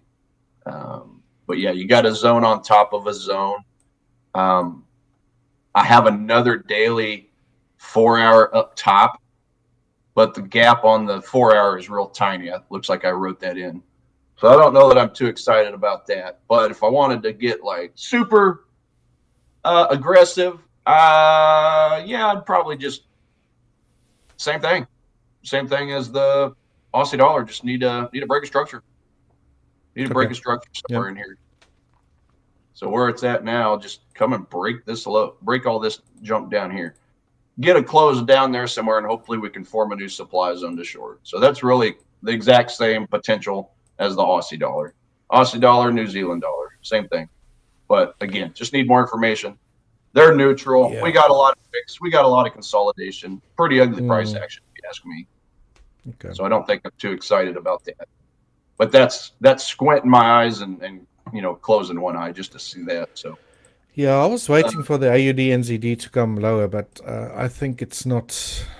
It obviously didn't. It's bouncing back up now. It didn't get to an area that I was interested in actually going long here. But yeah, so is my chart showing that at the moment? Yeah, it looks like. Yeah, so the AUD NZD, I was waiting for prices to get into a lot of confluence areas here. We had a fair value gap on the daily 4-hour. You had a nice big demand zone there.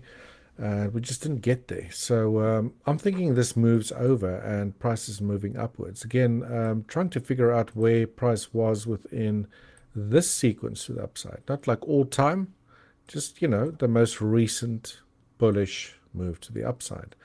Again, this sort of gives it away that we're busy with a third impulsive wave to the upside.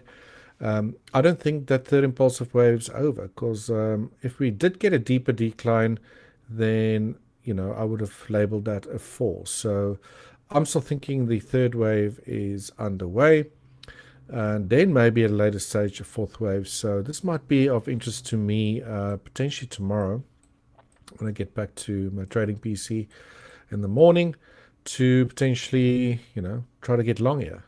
On any small little pullback, I'll assume that price could be gunning for that 1 point. Now the price label stuck behind it. Sorry, it wasn't a price label. 1.1490, which is this high that occurred all the way back here in September 2022. Right, so I think this third wave is probably going to bust through there. Then we might get a fourth wave decline, and then a fifth wave to complete the sequence, and then a deeper correction. So I'm pretty bullish on AUD NZD currently. And there's a spot right below that I love. I love the idea of buying. Yeah, of 1.1268, because there's a 4-hour. Yeah, 1.1268. There's a nice little 4-hour daily demand right there. Is that going back a little bit, right? Yeah, it looks like it was formed back on September 23rd, according to my chart data. Oh. Potential spot. September 23rd. Yeah, that would be. Find all the way back here. There we go. Yeah, so the price just fell short of that, right? Yeah. It's already touched the daily, but I'm more interested in it touching the 4-hour, to be honest. Yeah. No, I gotcha. This just looks like this entire correction might have just been a double zigzag. A, B, C, X. Double zigzag. A, B, C. Low end, first wave up, A, B, C, and now building up to potentially head for the third wave. If we do get down that far, before price actually breaking these recent highs, then I'll be all over it for sure. But in the interim, I'm gonna see if I can time myself into an entry if price just declines a little bit, assuming that we could head higher. While we got my charts open here, I just wanted to quickly go through the Nasdaq, if you don't mind, Tiger. Yeah, absolutely. And I think this is where market geometry can be rather useful when you're dealing with markets that's up in the sky, right? Up in outer space, like, where could price move towards if you want to start setting targets? Where should you potentially be careful being long if you're trading into a potential resistance level, in my case, angular resistant lines? So I've got this pitchfork on my chart here drawn all the way back here from, I think I did this around the mid-September. And I've kept this same pitchfork, the standard pitchfork or Alan Andrews pitchfork on my chart for quite some time. Again, using the three most prominent anchor points prior to this strong move back up. And you can see how well price has been respecting these angles, especially where I believe a second wave ended here on the 17th of October.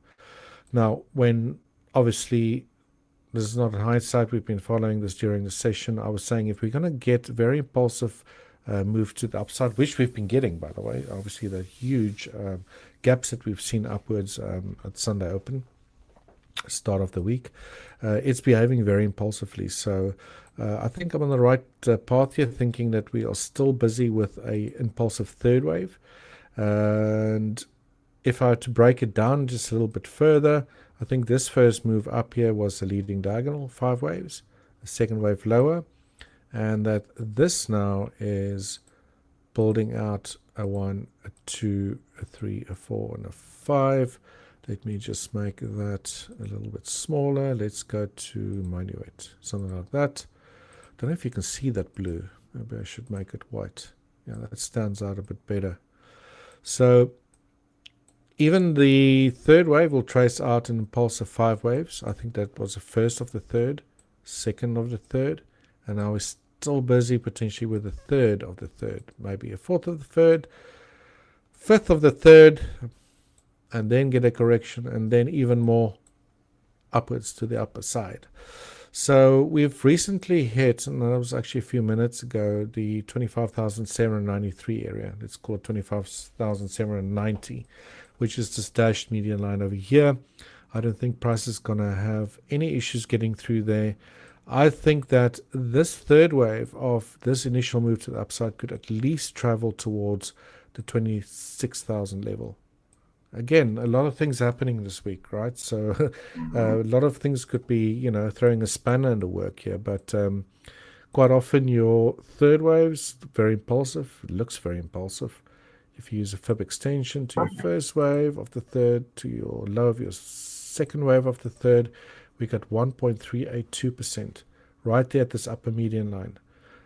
Just above the 26,000 levels. So I think this might be a good area where our third wave could end for this move, right? Of the larger degree third wave. So very bullish on the Nasdaq.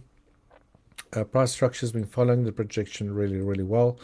So I'm just thinking these make pretty good sort of objectives if you're swing trading the Nasdaq. I know not a lot of people do. We've mostly got intraday traders. But, with the CFDs here, it is possible to do that. So just keep the, obviously risks small. But then again, we got all of these economic things happening this week. Tweet could come out any second and we see it crash again. So who knows? But as long as price stays, pumping up higher, these might be areas that we should look out for potential support, resistance, whatever the case might be, whatever direction the market moves in. If we do, however, get a decline today, tomorrow, or whenever, support might come in at the center median line, which is below the current 4-hour candle, around about 25,560, again, give or take. As price and time goes by, we'll have to update that line. It will creep up higher and higher, right? So it does look as if price is heading towards that upper median line. Ideally, if I want to get into maybe a bit of a swing here, it'll be nice if we do this sooner rather than later and then see if we can trade this to the upside. So, yeah, that's my view on the Nasdaq. Very interesting to see how well it's been respecting these angles. And be interesting to see how long it could maintain that, right? Because it won't last forever, that's for sure. Right. Yeah, I'm looking forward. I'm looking forward to Wednesday, man. Get the decision coming out. Rate decision. Now Trump is in Japan as we speak, so I'm definitely going to be interested to follow his tweets to see what he's posting. After that, maybe that could spark some type of volatility in the dollar yen. But look, when it comes to currencies, just from a 30,000 foot view, everybody, to me, they have just been very slow the last couple of weeks because we've been starved for data over here. We just haven't gotten the U.S. data, so we're literally making our plays based off of tweets and taco trades and things of that nature. So uncharacteristic, but it's what we have to go off. So I'm hoping that, whenever we get the rate decision on Wednesday, then that'll start sparking a lot more volatility in all these currency pairs. And perhaps we'll start getting some more things show up on my list as far as bullish and bearish, to where we go time some more trades. But yeah, it's just been slim pickings. Yeah, I've been kind of repeating the same thing the last week or so. Week plus. I just want to see which direction the dollar index is going to head, so to start making plans on the other currencies, But it needs to break out of that sideways consolidation. But again, I wouldn't be surprised if the dollar index runs sideways until Wednesday. Just waiting for those numbers. Yeah. For sure. On my chart here, we can look at crude oil quickly. WTI. Problem chart. Price has been stuck at the center channel line now for 1, 2, and today 4 days. So nice strong after the sanctions that the US put on those two big Russian companies, I believe. Right. And we've seen that nice strong pop to the upside. I'm still bearish WTI, so the higher this can actually go, the better. So last week we did have a area down here, which we thought might act as a resistance. That obviously didn't work out. I didn't get into a trade there, by the way. But the longer price mucks around here, I think the stronger the bet is that it's potentially going to break out. But again, just look at what price action does, especially when it comes to these angular support and resistance levels. You want to see, for example, a break and close above it. The higher the time frame, the better. And you then look upwards where might be the next area. And I'm still hoping that we could get a move higher towards 64.72 to 66.20. So this again, guys, on the CFD charts here, we're not looking at the futures. Those prices might be different. They probably are. But again, they do mimic each other in price action really, really closely. So that is an area I'll be interested in go short. Maybe over the long term, see price eventually break below these lows of, was it in April? Yeah, around 55, and maybe even head lower.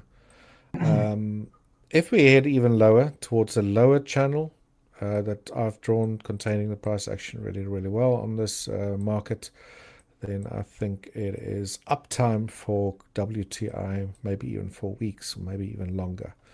So, but for the time being, let's not get ahead of ourselves. I would like to short WTI. I'm just waiting very patiently for price to either get up there or start seeing an accelerated move downwards. Maybe then try to target that 55 level even lower. Yeah, but it is a difficult market to trade. Very whipsaw if it wants to be. It can move one direction, start chopping sideways, or just change direction on a whim. It's well known for doing that. So for me especially, I really need to be patient for prices to get in areas that I'm interested in trading, rather than messing around in between, right? So I want to trade the extremes, if that makes sense. Yeah, so for sure. Let's see. Not so much the smaller, less insignificant areas, but the extremes. Yeah, that's the one thing I've been learning about oil. Yeah, the naughty Seems chart, like as we call it. Yeah, way for the extremes, the higher number psych levels, 50, 55, 60, and absolutely. looking for the zones for me within those. Because part of me wants to short it right here, but I also know it's oil, and it doesn't always respect the zones like a lot of these other assets.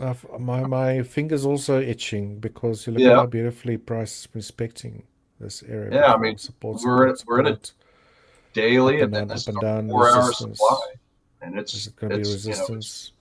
Yeah, trying to respect it, but yeah, ultimately, I mean, I'm sticking with the higher. So get a close up here, retrace, and then buy down here. Because after all the fundamentals, you'll probably be looking at these highs over here, right? Or even higher up. Yeah, I mean, I wouldn't want to be. I only really have interest in buying this market, but I only want to buy it if we see this break a structure way the hell up here, and then a retrace. It may not happen. It's just who knows. It is crude oil, by the way. Looks like we got 4 minutes left for the Forex Fire stream, folks. If there are any markets you want us to have a look at we didn't cover, let us know. Maybe you're just joining us now. We'll be happy to look at anything we looked at before. So please drop in the chat there if you're there's that. And that was the Aussie New Zealand you were just talking about, because at this point, we're getting liquidity. We're getting double bottom here. So I'm just waiting on a retracement to that 4 hour demand for a potential long. But and by the way, because I know we're about out of time, just real quick, I just wanted to go over. I actually was helping out some traders on Facebook the other day and yesterday, and I drew up this little diagram just to help them out. I figured maybe it might help out some of you guys here. So anytime you guys hear me talking about looking for the zone that's closest to the origin of the strong move, right? This is a good diagram. So like obviously this would be the origin of a strong move down. And this is going to be, we've got 3 different supply zones, right? So which one do we go for? Well, just like I drew here, confirmation entry needed since the zone exists closer to the origin of the move, which we're talking about this one. So this is ultimately the higher probability. We look up and to the left and you've got overlapping candles and wicks. So that to me is an efficient price market or price structure. Now we had one right here with a really nice gap, but as you can see, price closed the gap, hit the supply and sold off. So that basically just says ignore everything up here and just look for the nearest zone. So that would be that zone. And on this supply zone and on this supply zone, this is where I'm wanting to get that confirmation. So that break a structure going the other way, right? Okay. That's basically what that's saying, is to make sure I get that type of a price structure, look for another supply zone somewhere formed in here for that short. I have to see this price action in one of these 2 zones for me to have any interest. But regardless, still the higher probability is up here. So yeah, and then of course the strong gap down after the zone was created. So just in case that might help anybody out there, when like I said, anytime I mention the zone closest to the origin of the strong, that's basically what I'm talking about. So gotcha. Shared that with some people on Facebook, and they said it just helped them out tremendously. I'm in a supply and demand group on Facebook, so that's where all that kind of sprouted there's a from. group. There's a group. I think there's a group for everything on Facebook. That is a fact. Awesome. Luckily you didn't help someone on Facebook Marketplace, right? No, my sister does all that. She sells all of her beads on the marketplace. She makes bead bracelets and necklaces and earrings and everything. Cool. So good stuff. Nice. But, all right, guys, I think we've got 30 seconds left here. We're going to have news coming up next with Sam. Then we're going to kick off my Max 7 Madness, followed by Power Hour, and then to finish off the day, the closing bell. So do stay tuned. There's some live trading coming up, guys. So please support our futures coaches as well. And from my side, I think that's it, right? Thanks very much, Tiger, and to all of you. Yeah. And last thing, next Monday in the U.S. is our daylight savings time. So Sunday night when you go to bed. I think, but that starts on. It changes on Sunday, right? I've got to remember that. Here in the U.S., yeah. I think the UK savings times caught Sam out a little bit today, but and you would think he's waiting. Same time, because I know Mexico is a month after me here in the U.S. So. Yeah. Come on, world, sync up. Have a good day, everybody. Cool, everyone. Cheers. Take care. Bye-bye. Cheers. Adios.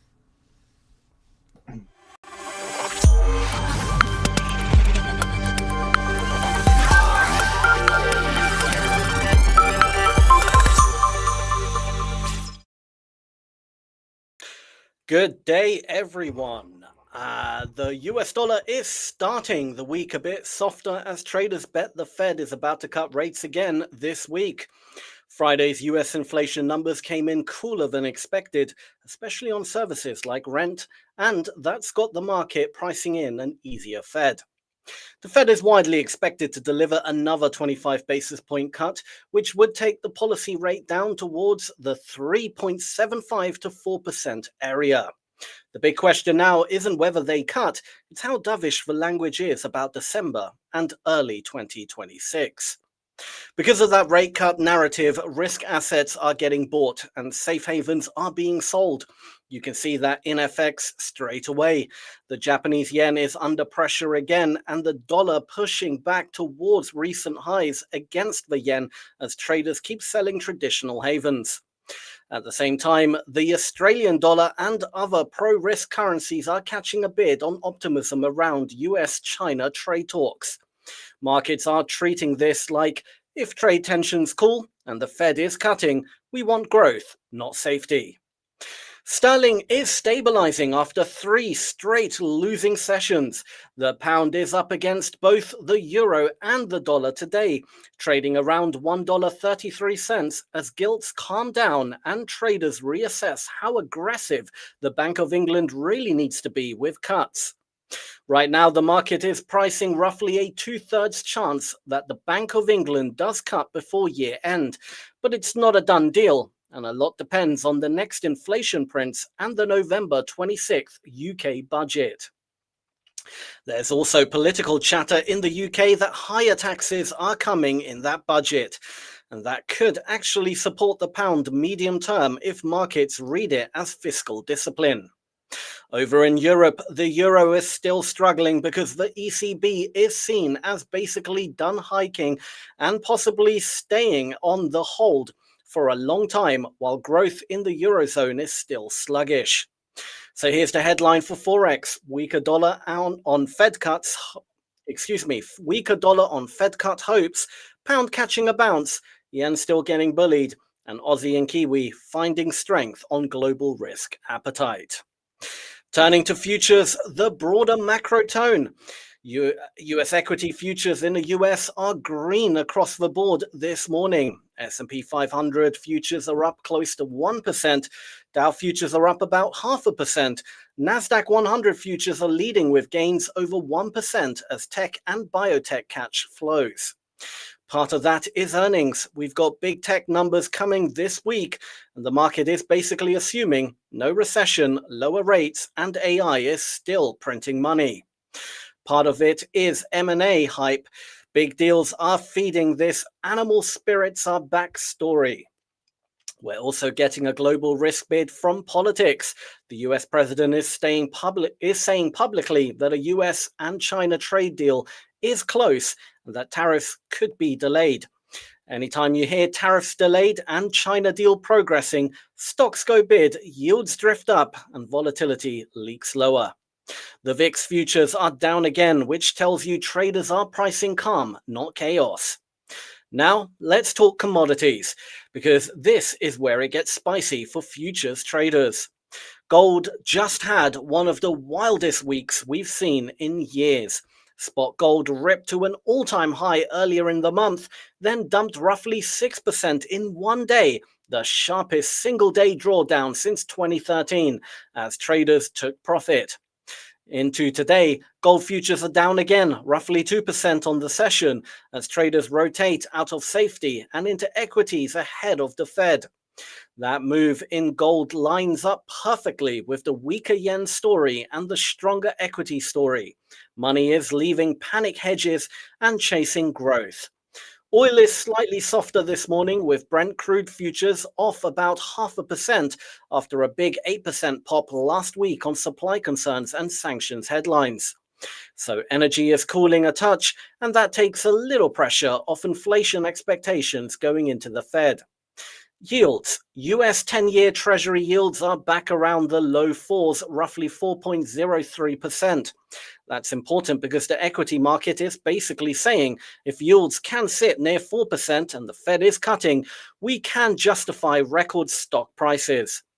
That's the risk-on cocktail driving S&P and Nasdaq futures higher today. Now let's hit crypto, because crypto is absolutely loving this backdrop. Bitcoin is trading in the $115,000 area this morning, up roughly 3% on the day. Ethereum is even stronger, up about 6% and pushing above $4,100. In total, about 90 of the top 100 coins are green today, and basically all of the top 10 majors are bid. Flows are real. Almost $1 billion of net new money went into crypto-linked investment products over the past week as traditional investors hedge against central bank easing and weaker fiat. That's telling you institutions are not just trading the spot chart anymore, they're positioning for a macro move into year end. Why is crypto pumping? Number one, rate cut expectations. If the Fed cuts and signals more to come, the dollar weakens, real yields fall, and high beta hard cap assets like Bitcoin and Ethereum tend to rip. Number two, risk sentiment. The same trade peace with China story that's pushing the Nasdaq futures up is also pushing crypto up because it lowers the tail risk of a global slowdown.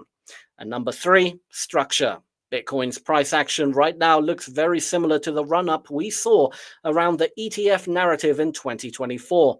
Traders are literally calling it the same pattern, just at a higher level, and they're watching the $115,000 to $120,000 zone as the breakout level to new highs.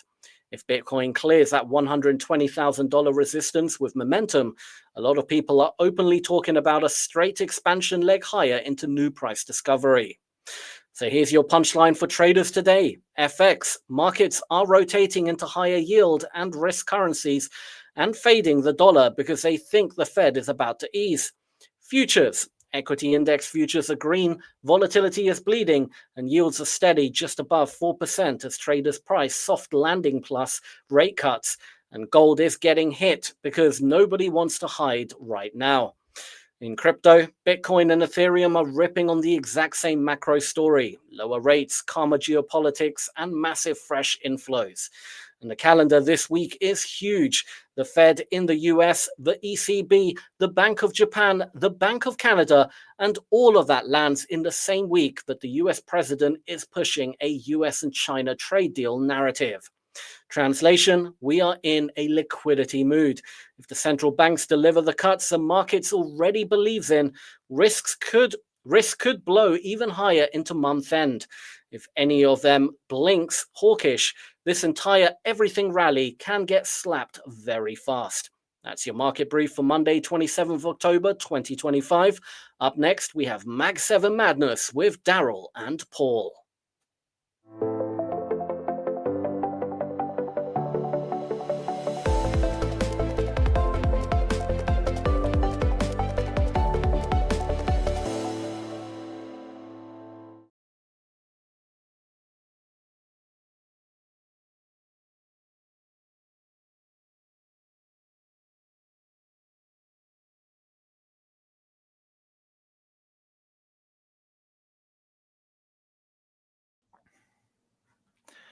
All right, we are back.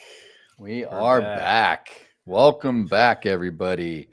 Mag 7 Madness. And I think the madness is the right term for today, because we will see, kind of like we talked about on Friday, Paul, kind of a recurring theme here today with kind of a gap and go for most of these names.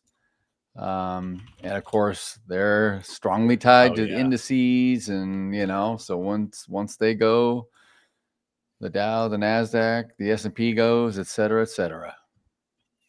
Yeah, this today is actually, I think, if there was like literally every single one of these Mag 7 stocks are gapped up above previous day's high and consolidating essentially. So very bullish on everything. Everything is very bullish at the moment. But we do have a few names, at least, that are providing maybe a trade setup going into the afternoon here. So I guess we can, we can start taking a look here. Maybe at Apple, we can just start from the top down. Yeah, we'll start at the top. Do you want to start it off, Daryl, or do you want me to start? Oh, doesn't matter. We just switched over to you. Okay, go ahead. All right, we're on you now. Well, I'll start it off with Apple here. My main thought here, honestly, when I'm looking at Apple is with the gap here. Let me get my tool out real quick. With the gap situation, we opened up at 264.92. Obviously, you can see that the session VWAP at the moment is like just essentially sliced in half, like has sliced the price action in half at this point. And if you can also see on the 5-minute chart that we got here, basically the last, let's just say, almost hour of time, we've been settled right at or above VWAP. So my thought is this would be a perfect long opportunity with low risk to reward, or low risk to higher reward. Long here at currently 265.88, maybe put the stop below that that wick low of 265.70 to maybe look for a little range play of sorts up to 266.10 or a breakout above. The indices are looking like, like the S&P 500 right now is relatively, it's on an uptrend here. The Nasdaq's on a bit of an uptrend here. The Dow is starting to try and trend a little bit more towards the top half of the trading session. So I don't know. I feel like this could be a decent risk to reward here on the long side. What are you thinking on Apple? I mean, it can go either way. But I think based on the day, based on how the indices are trending, they are, for example, the S&P 500, the ES is ready to break out to a new all-time high, a high of day. And these guys are all following suit. So I can see a breakout. I mean, at some point we're going to fill a gap here, but it may not be today. So I like how you're playing it. I mean, keep a tight stop. You could go down to the low of maybe kind of, we came off the last retest of lows, which we didn't get all the way down there, about 11:50 Eastern. You could put a stop right below there on the day. I mean, somewhere like this. But we did, we opened up and we immediately, 15 minutes in, came back and tested it to the penny, to the low side, and then we were off. And so after the gap, we didn't even look like we wanted to come back and fill that. So because of that, it just gives me more bullish sentiment. And I like what you said, because I would agree. I would be looking for a long here. And man, pick your poison. Get in anywhere you want right now, because this thing's been flat as a dog for the last hour. Right on VWAP, right on point of control. I mean, right in the middle of the distribution is a very even distribution, very just perfect. I mean, you can't get any better than this. Gap up, happy, trade in the middle. Yeah. That's how I see it. Yeah. Yeah. My video is cutting out a little bit here, so sorry, folks. For whatever reason, it's a little bit dodgy at the moment. But Apple is coming down a bit right now. It's actually just tagged right below. I see it. Yeah, so we're actually seeing a break. All right. Very interesting. We're breaking down a bit.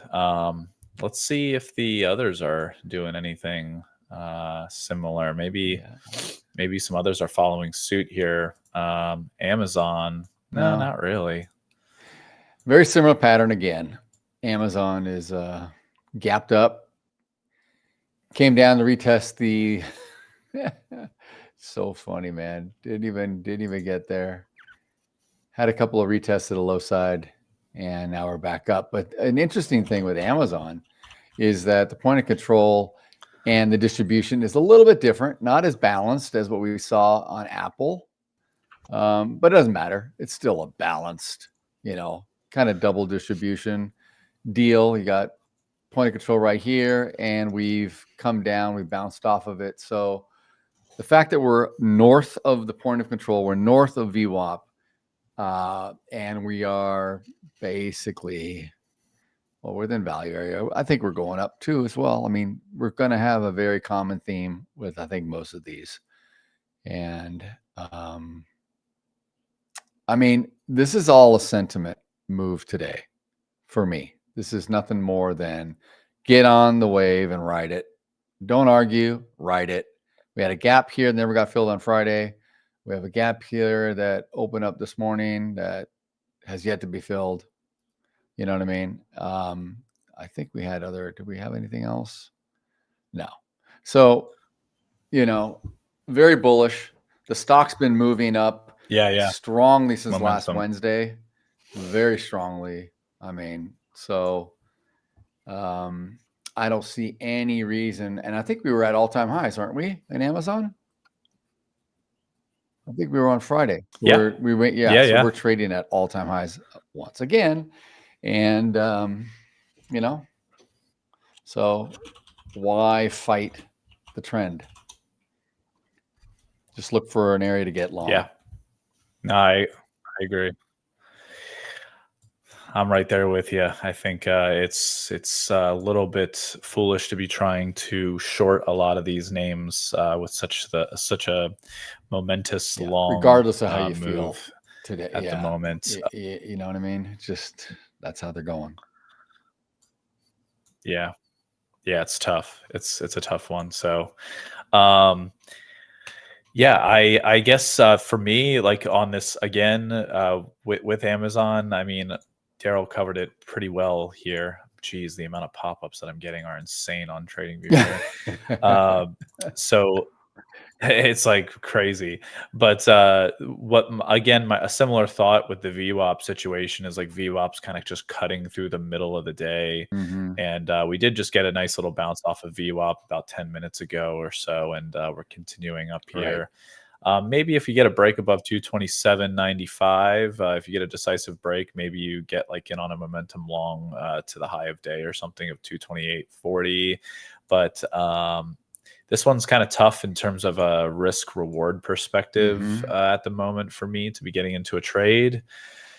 So I probably would have to see something like that break, have a break of that little swing high of sorts that occurred back at about 12:20 p.m. Eastern, and then get in for like a momentum long to the upside there. Probably wouldn't be more than like a 5-minute trade or so, if anything, and have a pretty tight stop. So the thing with all-time highs, I'm long buys. and just we talk about this all the time when we're trading futures, but the thing with all-time highs is that you've got people that are always trying to fade the move. They're always trying to be the hero. They're always trying to call the top, right? Call the top, call the bottom, what have you.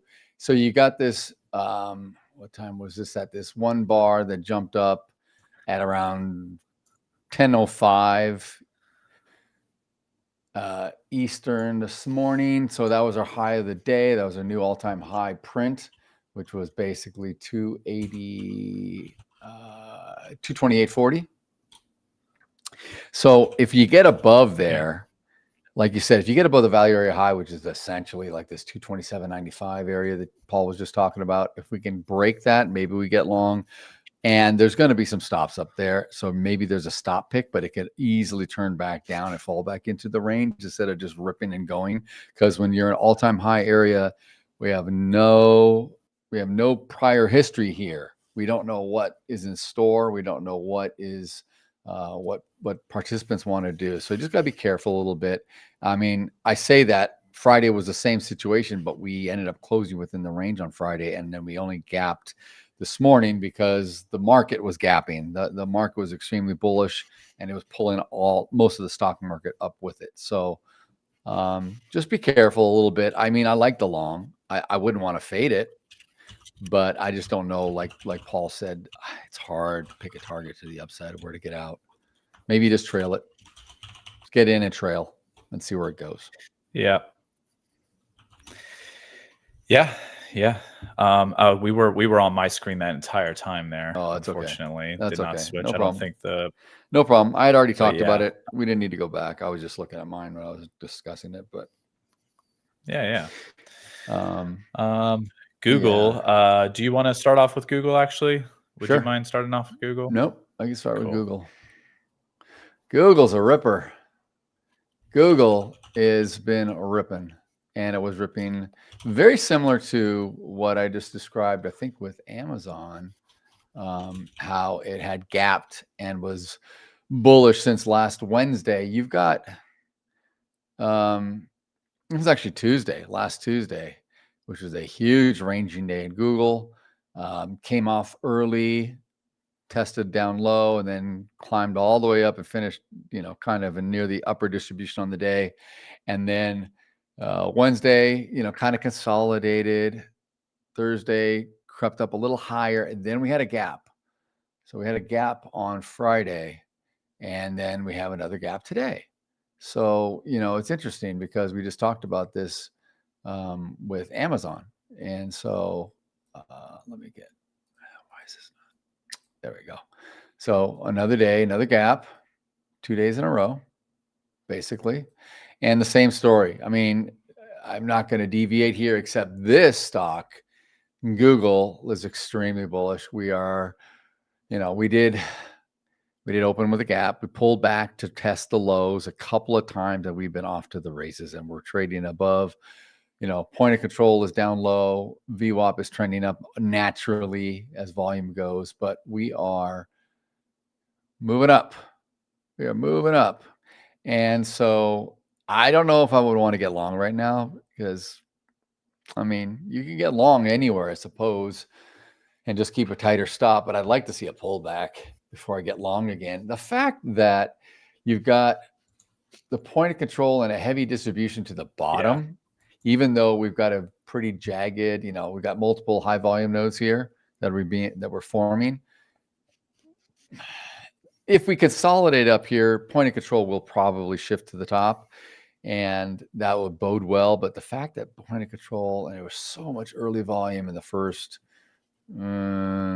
hour and 20 minutes or so of the day before we started to climb out of that, tells me that it may want to revisit, right? Because auctions tend to revisit. They like to go back to where there's a lot of transactions. So this thing could come back down here and maybe retest and then take off again. So I would probably wait and see. And as we're talking, let me just delete some of this because I got too much junk and I can't read it. Because I think we're coming off. I think we're pulling back a little bit.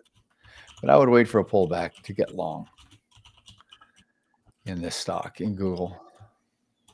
Yeah. That's just kind of how I see it right now. But I'm very, very bullish, obviously. I'm just looking for a better entry, right?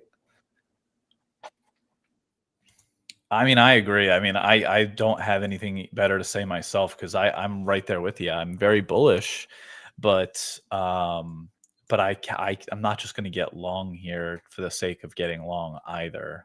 In terms of an intraday trade, like you said, got to wait for some sort of pullback. Maybe to 265.87, where we have the session VWAP at currently. Let's. We're not showing your screen. There we are. Now we are. Okay. Yeah. Good. So yeah, maybe something like the 265.87 area where I've got my cursor, but that's really all there is to this. It's not, and you know what? Maybe the move already, maybe the best move that there was to be made was as soon as we broke out of the first wick. Yeah. So when we broke the first wick of the morning here, the 5-minute candle at 9:30 a.m. Eastern, that high of that candle was 266.73. Yeah. As soon as we broke that about an hour ago and we came back down to retest that previous, that wick, essentially, maybe that was the area to get long. Maybe. That maybe you won't get a better opportunity than that. But I personally would just be waiting for a little bit more of a pullback here below the 266 area to possibly look to maybe get long, if anything, and I might not even get long then. I just have to see what the order flow looks like. So yeah, that's really it for me. Then for Meta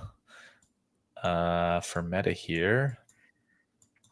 So what we got going on is actually kind of interesting because it's a little bit weaker than the other names in terms of we're just testing the lows of the day for the third time now, or the second time now. So I would be careful though. I'd be cautious here that there could be another bounce if we test the 749.20 to 748.75 area. Anywhere in between there, we could see a little bit of a a bounce, buyers could come back into the market and maybe drive us back up to VWAP again.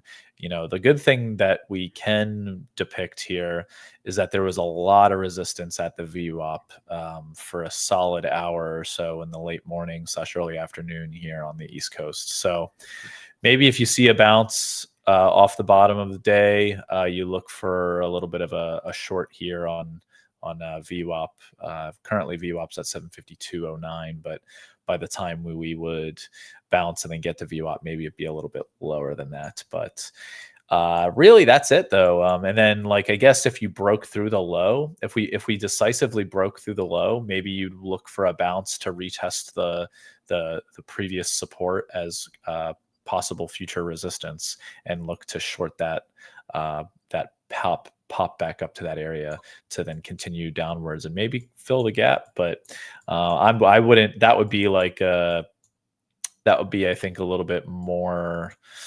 I don't know if that's going to happen. Let's just put it that way. We'll see. I wouldn't be surprised to see more support come in here though at the 749 level. Yeah, how about you? I What mean, do you think? it's an interesting one because I'm looking back the last 2 weeks.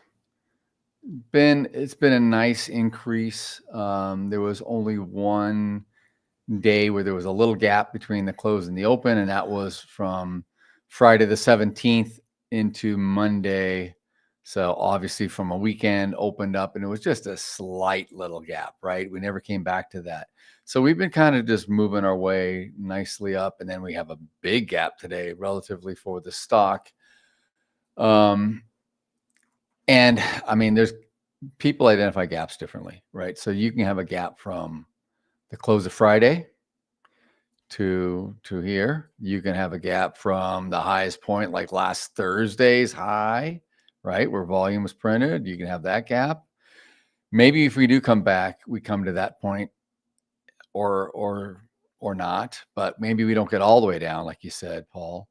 It does look interesting though, because this is, I think, despite being up over 1.5% today, just because of the gap alone, you know, it does look like it wants to come down. It's still coming down as I'm talking. I'm just looking at this. Yeah, I don't know. I mean, we're now below point of control on the session. This is a double distribution pretty cleanly. I mean, if we got up here, point of control could easily come back up here to at the $754 a share level.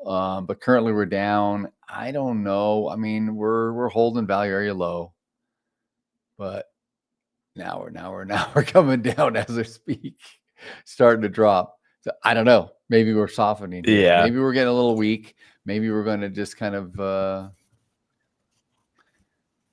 don't know. It's hard to tell. I wouldn't get short. I don't think I'd get short though. I think I want to sit and wait and see what happens here. There's not much here to tell me to get short. Why would I get short here, right? I mean, why would you get short on a deal like this? If it does come down, it may just be to fill an area and then turn around and get long. So it could be to trap sellers. I don't know how I feel about it. I don't know if I want to play this one, even though it looks probably more enticing than others, just because it's behaving differently than what market sentiment is doing right now. I still don't think I would want to do much here. I'm a little cautious about this stock for whatever reason. Yeah, I'd be a little bit cautious as well with Meta. I mean, we definitely got to see how this 749 level plays out, and then you just kind of go back. from there. We'll keep an eye on it and come back before we're done with the session here. See where things are at. Maybe it surprises us. Maybe it starts to break down at the low of day. We'll see. We'll certainly see. Yeah. All right. Yeah. And we can move on to Meta here. Apologies, I'm also like messaging on the back end here and whatnot at the same time. No, you're fine. We're gonna move on to apologies Microsoft. here with the delay. I know you said Meta, but we just talked about Meta. So Microsoft. Yeah, I meant Microsoft. Yep. My bad. Yep. Another big day, another big gap. I mean, so continuing the gap. The gap is what's the haps today is the gap. Everything's the gap. But this has been really bullish for the last week. It's been, it's kind of stair-stepping, not really as strong as like Amazon was going up, but because Amazon was also going up despite that whole AWS server debacle that they suffered. Never got punished for it. So it was interesting. Gap up. Interesting here, though, that we're trading below session VWAP and point of control.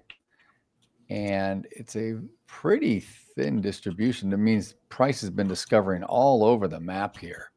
We're kind of back down and definitely to, I don't know if we're turning over. Let me adjust this real quick. I don't know how to feel. I kind of want to go long on this stock at some point because I feel like maybe it's come down to where it just was, maybe 20 minutes ago, 25 minutes ago, around the $531, $530.90 level. It kind of retested. No particular level that I see. I mean, I don't see why it would come here, but it just did. And it's showing some strength now. It's showing that it's got the ability to hold and maybe come off of this. And there was nothing there really besides a low volume gap that it dipped into, low volume node, and then it just kind of now turning back up. So maybe that just needed to play out the auction a bit. Maybe we're going to go back up. And if we do, and we can break above VWAP, especially if we go on the other side of point of control, I would get long. I don't know. That's just my thought here. Doesn't look as weak as Meta. Doesn't look like it wants to come down and test the low of the day. Doesn't look like it wants to gap fill today at all. So, each of these things, you could play them all. There's no reason you can't play all of these with just a little position on them and, take advantage of the volatility, the momentum in them, because some are up way more than others, but they're all green on the day, obviously. And, that's another way to do it, to just kind of diversify and spread yourself out a little bit. You don't have to put everything in one stock. So you can say, oh, I like Amazon. I like to get onto that. Maybe you play along on there. Maybe you play and you try to go for a short move here on Meta and see if it comes down. And then you can offset that by being, long on Microsoft. And you could do a few things here to kind of hedge your risk when these stocks are, most of them are moving the same, but you got a little bit of difference. That's some way to play it. Yeah. Doesn't necessarily mean I would do that, but it's just something that came to mind. It's a way to kind of play this. So, I mean, I don't know but see, look, now Microsoft's coming back down right now. Yeah, it's looking a little bit weak at the moment. So is the S&P. The ES is coming down too. So, they're just, maybe they're just showing a little bit of weakness because everything else generally is weak. But and you do got to remember though too, or like all of us have to remember, is the Nasdaq was the strongest of the indices going into the open of today, and then it was the strongest. Just generally speaking, it's been the strongest today. So I guess there could be like more room for these tech stocks to come down because of the fact that they got such a bid to start the day here. So maybe that's the case. I mean, maybe, who knows? Yep. But could be. Very well could be. But like I will say, like, I have a hard time. I guess like Microsoft right now, it's been trending down for a good, hour and a half at this point. That's the thing. Or sorry, 2.5 hours. Apologies, 2.5 hours. So like it's been trending down for a decent bit, and it is below the session's VWAP at this point and consolidating below it. So I mean, the short doesn't look terrible per se, but the problem with getting short right now at 531.15 is like, let's say you want to put your stop above that little like hump that we have here, that rounded top of sorts, which would be 531.65. If you put your stop above that, I could easily see us coming up, getting stopped out there, and then a test of VWAP or something before an actual like further move down. So in my head, like you'd have to at least put your stop a decent bit above VWAP in order to give it the room to really make the continuation downwards towards the opening or the low of day of sorts. So it's a tough one, honestly. I think I'd wait for a bounce, maybe up to VWAP or something, and see if some sellers come in, some more aggressive sellers decide to come in to then look to possibly get short if I was looking short on this name. It's kind of the only thought I have with this one. I'm just looking back. Apple's turning down a little bit. Amazon's turning down. Google's not. Meta's probably yes. And Microsoft is kind of, where we're just talked about. So, but the ES is coming down. And I assume the Nasdaq's coming down too. Not a lot. It's just coming off the high, the all-time high retest, and coming down into VWAP here. So as the indices go, some of these stocks will go too. But they're not trading exactly the same way because they're not all just coming off their highs like the ES would be. So yeah, interesting. We'll come back and take a look. Yeah, we'll come back. Yeah, Nvidia. Woo-wee. Nvidia's rocking, as it should. It is. Yeah, it is. I mean, this thing. Where did it open? It opened at, oh my gosh. So it opened somewhere around, I can't get the candle light up on here, but somewhere around $190, we'll call it a share. And then it proceeded to go higher and rolled down, came all the way down as low as 188.44, only to bounce off that, come all the way up, consolidate near the top, and now we're breaking out into new highs on the day. So obviously a gap open. Looked like it wanted to fill the gap because where we opened, I mean, that was the low of day. That was the low of that opening, bar, 5-minute bar. So we still had this much gap, and then it came all the way back down, and it filled a lot of it. Because if you look here, this is where we started, right? But then it came down. It came down, so it took out half of that. Basically took out half the gap, only to come back and rotate away from it. So I don't think there's going to be a gap fill for the balance here today because of just based on the behavior in the auction. It's just kind of came down here and said, yeah, thanks for playing. We don't like it down here anymore. We're going up to the upside. So that's where we are. I do want to see, let me go back real quick.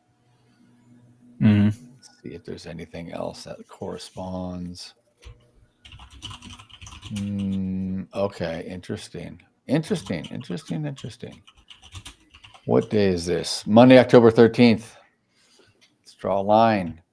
All right, point of control. Oh, come on. Oh, that's not the right line. Bear with me one sec. If we put a line here, basically at point of control, that's where we came to, Paul. That's crazy. Right. That's weird. To go all the way back there and just kind of this area where this little composite of sorts. But anyway, we came down and we're trading up off of that. So interesting to see what we do. Yeah.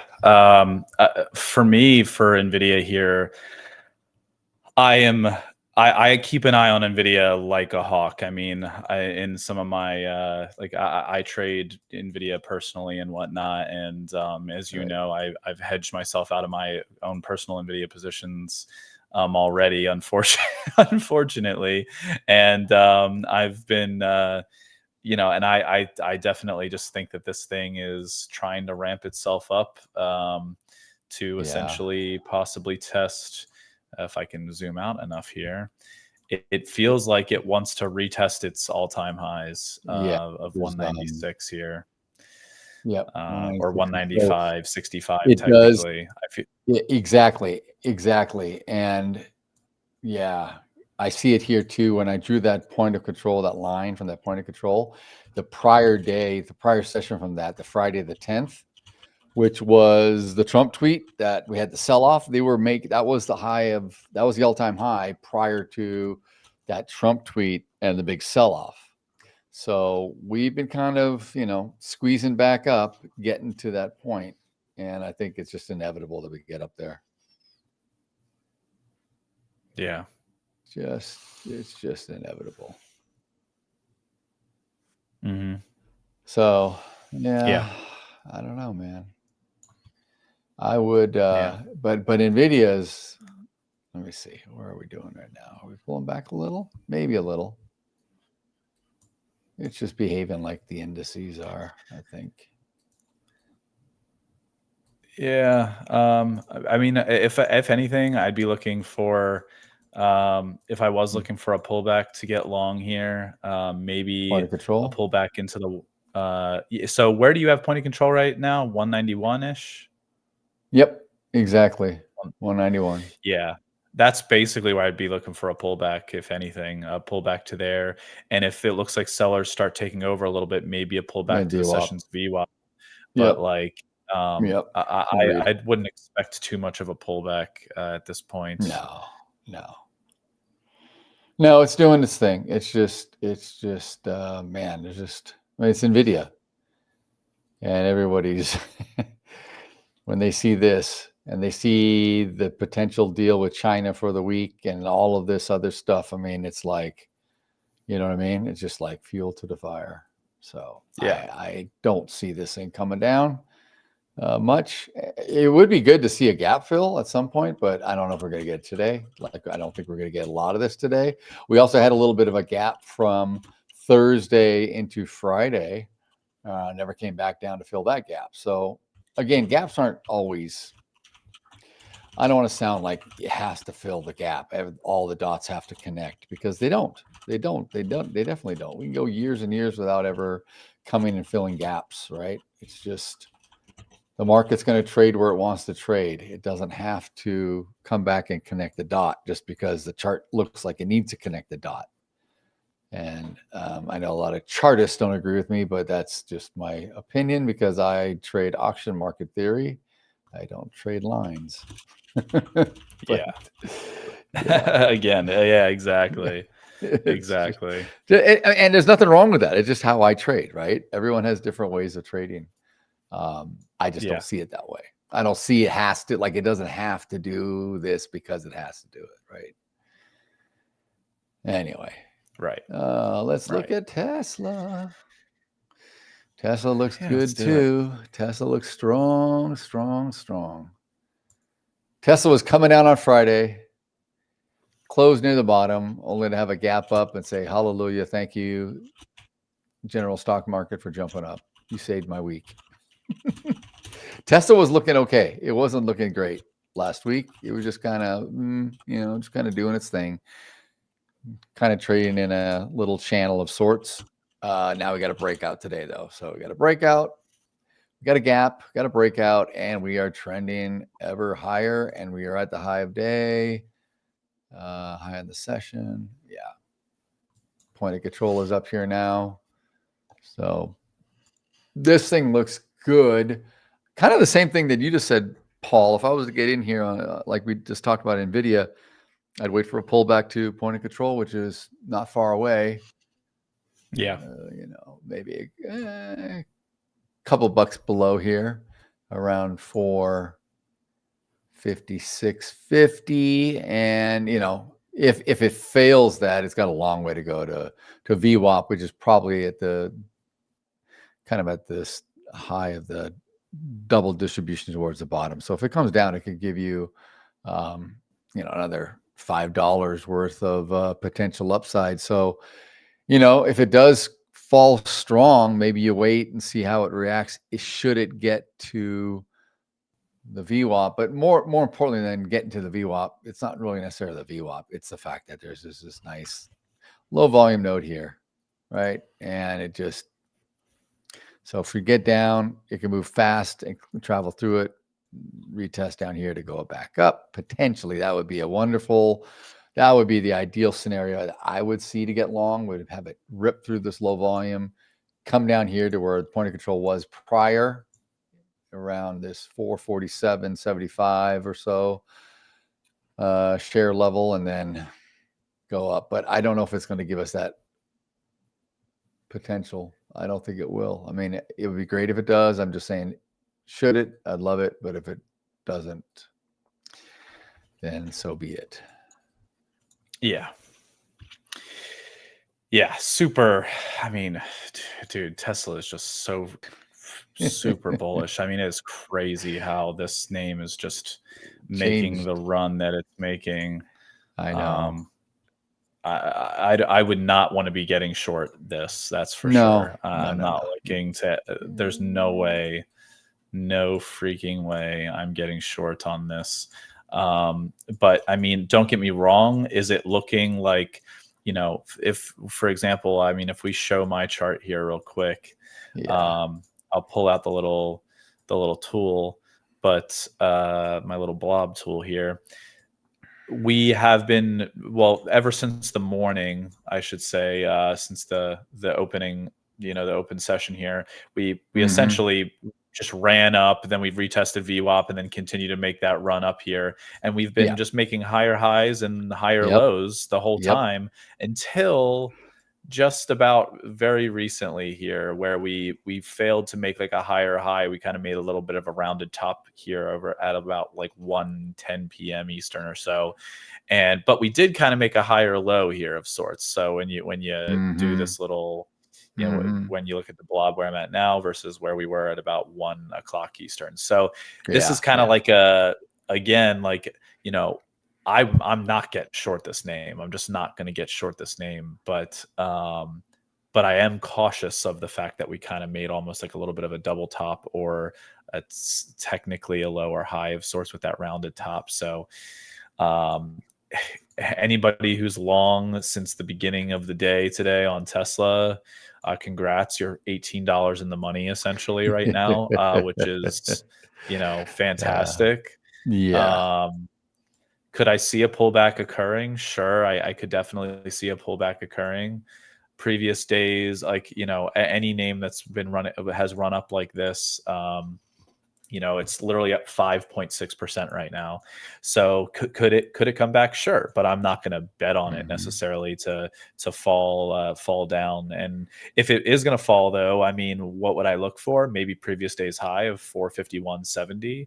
I have that marked out here on the charts from yesterday. So I guess if you were looking for some sort of larger downwards correction on the day, it could be 452 essentially, somewhere around there. But I'm personally not going to be, I wouldn't be looking to get short at the moment, unless something like screams at you on the order flow, like where you just start seeing bidders drop out massively and like sellers just start flushing into the market. Then like, fine, if you want to try and catch the momentum short, I get that. Keep your risk a little tight and whatnot. But yeah. Even if that happened, I think I would just use it as an opportunity to get long at some point when it kind of stabilizes or holds up some place where find some support, find some bids, find some buyers, what have you. And it's just that this, if I do a composite volume profile, we're at this little new formed, you know, high volume node, upper distribution that's there, and there's a good delineation of the low volume. So and it's holding right there, right where it broke out, right basically where this kind of how the profile looks on the day. This low volume area I was talking about, and here, if you go across, coincides right there across the top, right through it. So, you know, it's happy being up here. It's trading up here. like you said, unless you get, the order flow or something just starts picking up and you catch a quick move down or scalp a move down, that's different. But no, man, this is one of the few that's up and it's staying up on the day. So yeah, I like it. It hasn't really rolled over. ES is back off where it pulled back down to currently. It's moving to retest the all-time high again. Point of control just came up 68.92. So the ES, at least the S&P 500, is looking very strong on the future side. And so, just kind of follow the trend. Follow the trend in these guys. Yeah. It's just not rocket science at this point. Right. No pun intended with Tesla. Yeah, right. That's so true. So true, man. And yeah, right now we just saw Tesla just bounced about 75 cents to the upside here. So it's crazy. This is what I'm talking about. People look I can see traders looking at what I was looking at and being like, okay, we're starting to maybe round the turn to get a little bit of you had a 1 minute. This is a 5 minute though. Yeah. And it's a little different. Oh yeah. 100%. Yeah. I'm saying I could see people looking at things the way I was looking at them and be like, oh, okay, we're rounding the corner here. We're looking like there's a correction that's possible and things are looking a little bit more bearish, and then you get short and then you immediately get stopped out because a bounce like this occurs. This is why you just can't trust the trend's up. It's hard to why scalp to the downside on a day like this with this name when the upside just is proving to be a little bit more, and by a little bit more, I mean a lot more lucrative. So I'd just be looking for longs for sure. Yeah. And then aside from that, I mean, I don't know, we can take a look back at a couple other names if we want to, for that we've already kind of covered, and see how they're doing here. Apple. Oh yeah. Apple's kind of interesting actually. Apple, I have my screen up, sweet, so we can show it. Kind of doing a little bit of a double retest of VWAP. We retested it actually just about 20 minutes ago while we were streaming here, and then rejected, and we just retested it again, and actually it looks like we're rejecting off of it. So VWAP seems to be a very important level at the moment in Apple. I don't know where point of control is currently in Apple. Right below, right at it. Point of control is 265.72. Oh, literally right where we're trading right now. Right exactly where we're trading at. Exactly. Okay, so that would make me not want to touch this at all. I wouldn't do anything. No, we're right in the middle of the middle. We're too much imbalance on this one. Yeah. And the profile is totally in balance. This is the one profile today that's totally Gaussian, bell-shaped. It just doesn't look like anything I would want to do right now, because despite being up on the day due to the gap, the price action and just the movement is just too much in the middle. Where do you know where it's going to go? And you can't pick a side. You don't want to pick a side. You don't want to get in here, because it's been showing that for the last, going back to last hour and a half, it's been just trading around between point of control and VWAP. So yeah, there's really nothing to do with this one. But it's interesting to see that it's just hanging straight down the middle. Boy. Yeah. Yeah, and then Amazon right now, it's kind of doing the opposite of what Apple is, where Apple's retesting VWAP as resistance, Amazon's retesting VWAP as support, and we're bouncing off. Yeah, so quite the interesting situation, or I guess you could say the other side of the mirror of sorts on Amazon here. So it's looking pretty good right now. I mean, that's a pretty solid long. If anybody was looking to get long off of VWAP there, that's. I think also, should we get up to 227.85? We're currently at if we get up here another 14 cents, 15 cents, And if there's any volume traded there, which I would suspect there would be, that point of control will shift up to there. Currently, point of control is down low at 227.04, 227.03, something like that.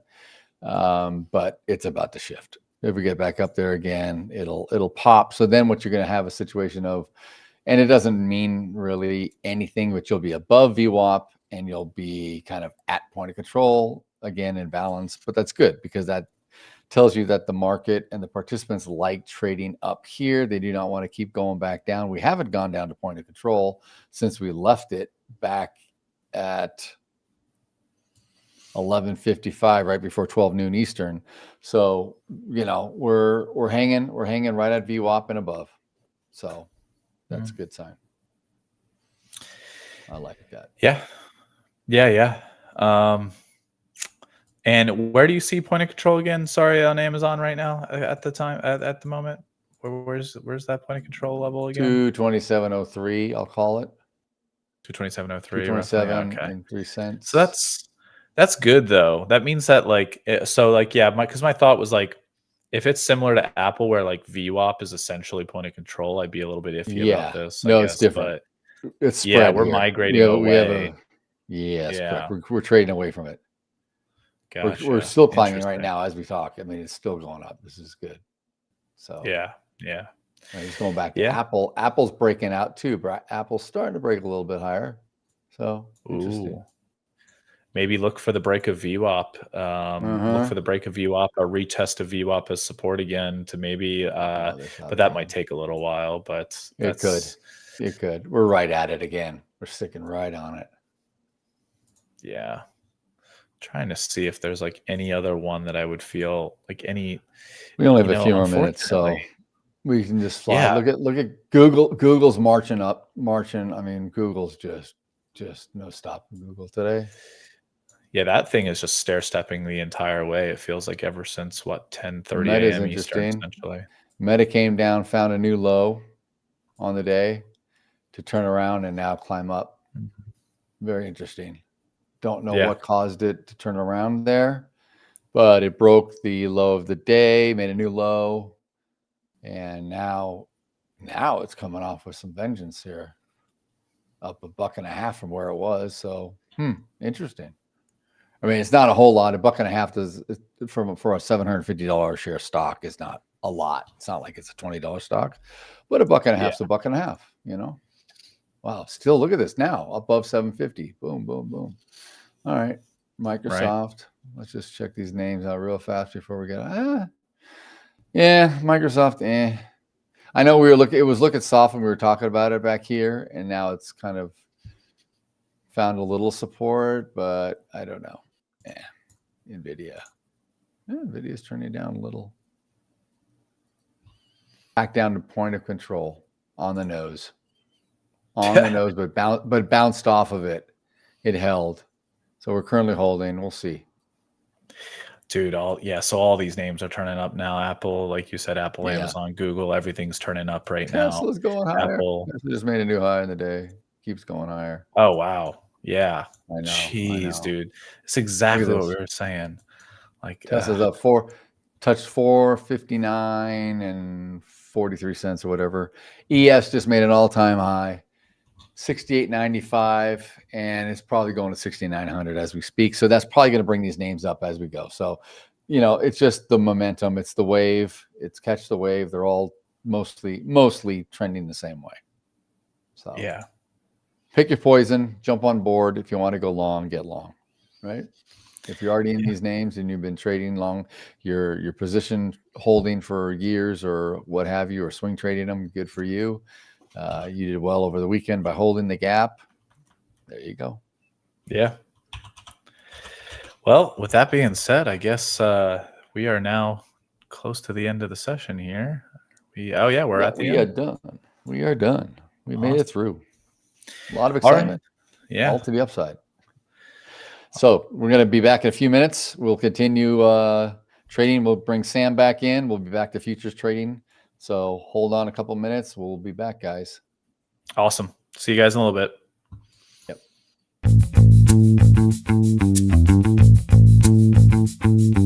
Yep.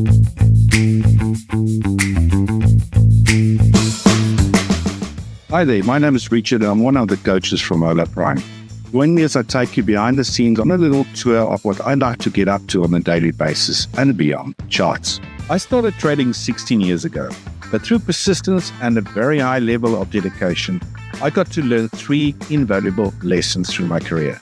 That trading should be treated as a business. It's really not a gamble. Consistent profitability demands effort, and there's really no shortcuts or any way around. And especially risk management, which it's part of your survival as a trader. You see, early on I realized that success in trading is only 20% strategy and 80% mindset and emotion. Now, as a coach at Hola Prime, my focus is very simple. Helping traders build systems with an edge, cultivating the discipline and focus needed to execute them consistently. You see, guys, the markets doesn't care about you. It will humble you if you let your pride override rules and reward you when you execute your plan without fear or hesitation. As a trader, I like to get outdoors as much as possible. Really try to strike a balance between trading and also leading a healthy lifestyle. Leading a healthy lifestyle for me could be anything. Hiking, I love swimming as well. Today is not really the weather to go and swim, but I will take the dog out for a walk. I'm really trying to force healthy habits so I can stay focused when I really need to, when I'm behind the charts, and all the stresses that comes with it. As getting outdoors really helps relieve those stress and it helps me personally keep focused as much as possible. In my spare time, I like to play big dogs with my trainers. And just as in training, skills and practice is everything. And that's a wrap, guys. Look behind the scene of who I am, what I do every day, beyond the charts. I hope to see you in the session soon. Take care.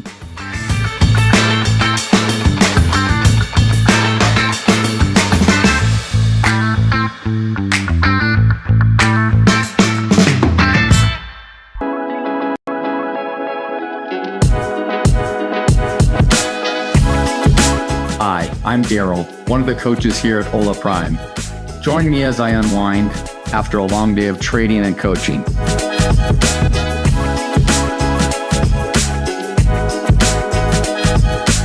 So, like I was describing, I like to get out on the trails, take a break from trading, kind of relax my mind, get some fresh air, get some sunshine.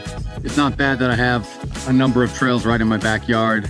This one's about a 3-mile trail, and just over that hill right there is the Pacific Ocean. Sometimes I'll take a drive through the canyons and unwind my mind, but oftentimes grab the dog, come up here on a trail, just sit here, and it's beautiful, you know, beautiful out here.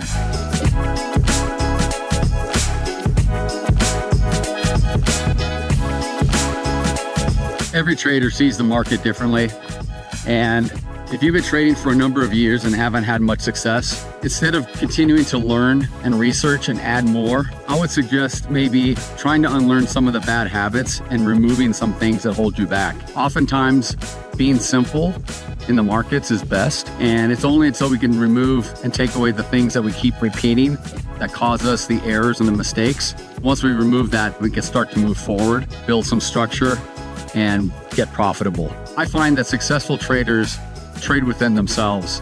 They know their boundaries, they know what they're good at, they know what they're not good at.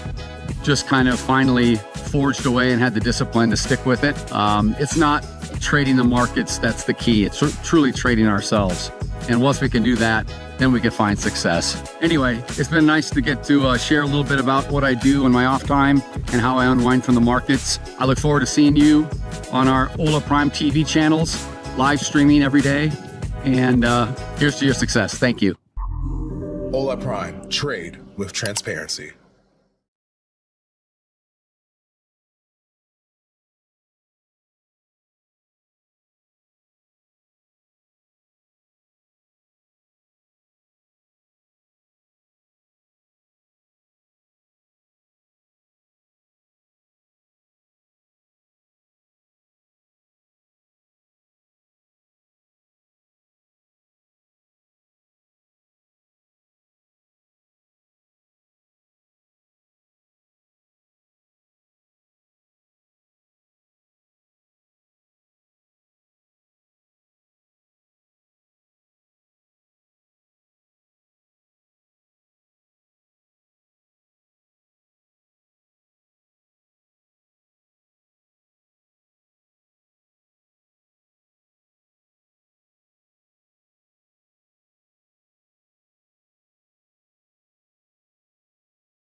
Hi there, my name is Paul, trading coach at Hola Prime, and this is a peek behind the scenes of who I am beyond the screens.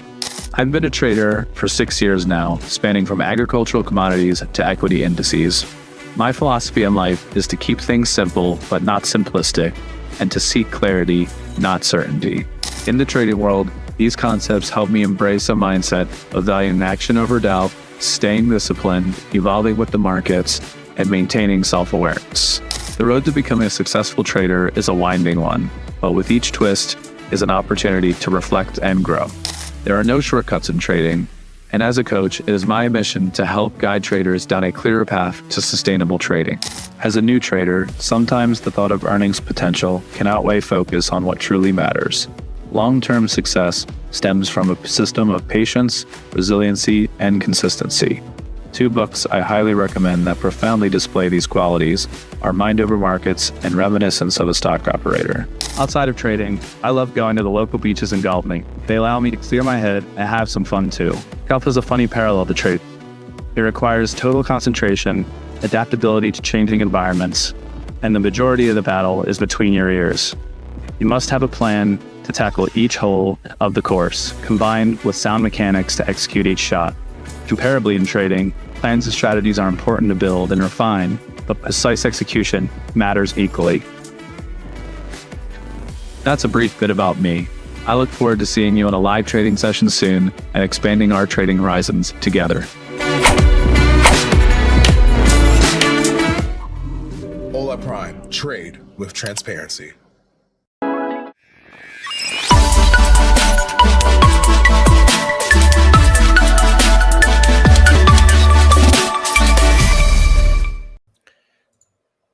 What's going on? We is back. We is back. All right, everybody. Welcome back to more futures trading. We're going to get into the power hour session. And Forget futures trading. We're going to trade the past today. This is boy.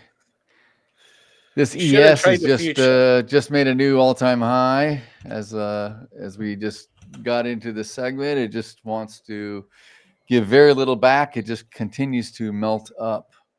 Point of control is way up here at 68.92 on the nose. Yep. So man, this is there's no shorts in sight. Yeah. No, indeed. Crazy. Let's have a look. All right. Oh, I might actually want to short this market. Just looking at the footprint now. I mean, we can pull up my charts. I will show what I am seeing. So exactly on 924. 924. Right there, we got a load of trap buyers. 924 all the way up to 926. 926. So between those two blue lines, we have a hell of a lot of buyers. Oh, it's my chart not up. Back end, can you switch to me real quick? Your chart's not up. That's me. Are you sharing? I am sharing. All right. Sharing is caring. Okay, so between those two blue lines, there's a lot of trap buyers. I may be looking to go short because I don't know if they'll let them out, to be honest. Let's see what happens. I also my P&L is $1,000 to the T. Oh, wow. Yeah. I know if I enter a trade, even if I win or lose it, it just won't be that perfect. I can never get it that perfect. So I'm no. Do I really want to mess up such a perfect P&L? I don't know. Oh, man. It's a tough one. He decides to not make more money just because it looks so perfect. Okay, Right. so we're breaking up above it. Let's see if buyers come in or if we're selling, what the deal is. 82 contracts, 86, 87, all big absorption. All right, I'm jumping in for a sell. Who cares? The P&L won't be that nice, but I think we might have a bit of a sell-off here.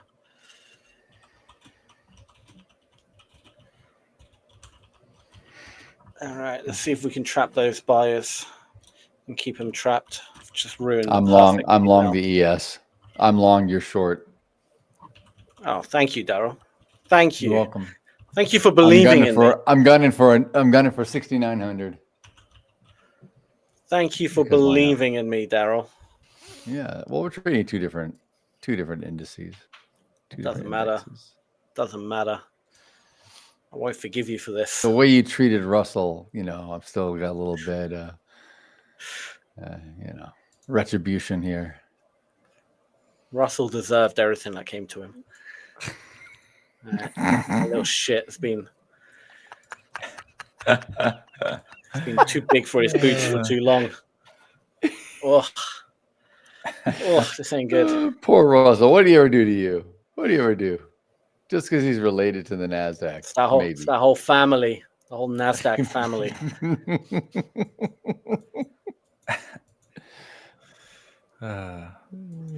Yeah,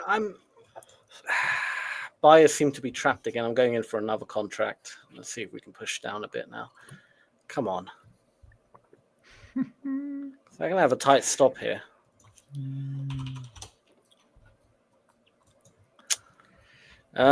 These sellers. Come on, what's happening? Why are you?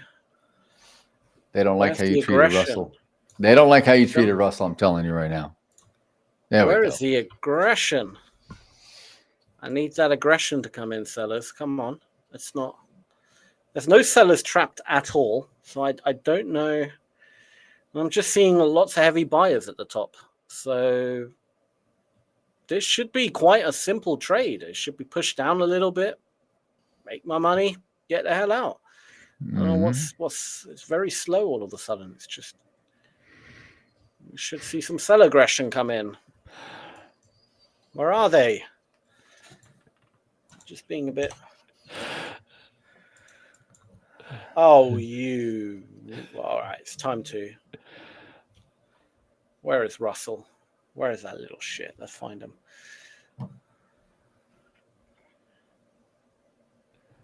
Where is he?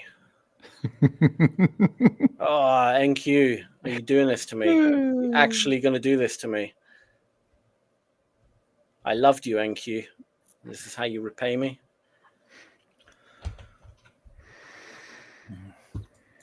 NQ. You little rascal.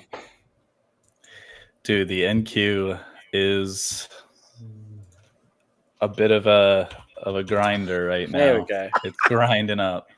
No, it's fine. The sellers are coming in now. Oh, they got absorbed very quickly. Whoa, look at that wick. It happened like in a blink of a second. Well, that's not a good sign, though, because now there's a ton of buyers at the bottom here came in. Oh, I ain't good at all. It's hilarious. That is not good. What's going on? Oh, so funny. All right, you're long right now, right? I'm long. No, you're long, Daryl, but I'm long. But Sam's short. I'm surprised you're Sam's short. Sam's short. I still think these sellers are going to come in. They're just being a little naughty. Here we go. Here we go. I see things going green. That's a good sign. Let's see if we can. All right. Come on, sellers now.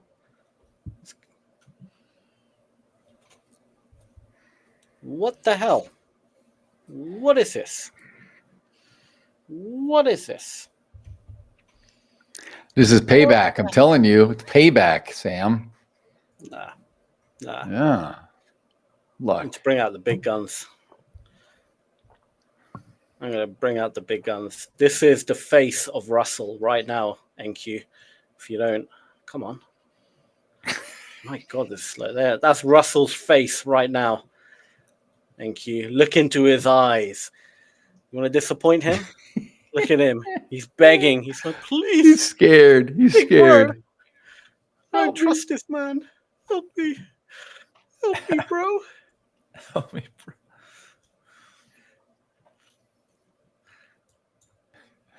Look into his face, NQ. Look at him. Look. You can't look away. Look into little Russell's face. You're going to disappoint me? Look at him. Push him down. Poor That's Russell. Poor Russell. What are you doing to him? Looks like a balloon. Use Russell's face to hammer this down. There we go. We're hammering it down. Come on. No. Come on. No. What's going on? Hammer it down. Jeez. Come on. Get up there. Oh, NQ. You do not care about Break Russell. north. Clearly. Break north. Let's go. Break high. Break high. Boom. Clearly you don't care about your little bro. All right. Let's see how much you care about him now. I'm gonna what you gonna do to him? Bring out some new. I'm gonna do? Bring out one of these Put things. a sword on or something? It's like an ice hockey shoe thing. Ice hockey shoes? Whatever they're called. Skates. They're skates. That's it. I'm gonna skate on his face. Shoes. Those are ice skates. You're gonna skate on his face. Draw some blood. Exactly. Now he's listening. Now NQ's listening. Yeah, that's what I thought, NQ. What I thought. Come on. Not so Come tough on, now, are you? Hold this. That's it.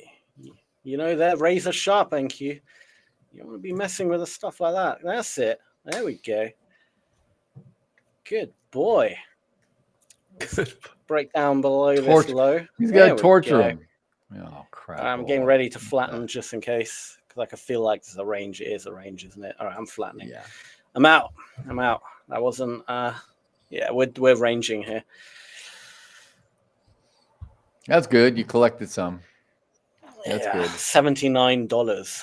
Massive amounts of money. Huge money. We're really not moving at all. This is how many points? Oh my god, this is an 8-point range. Are you kidding me? Yeah, it's a 2-point range on the ES, 8-point range on the Nasdaq. Crazy. Mm-hmm.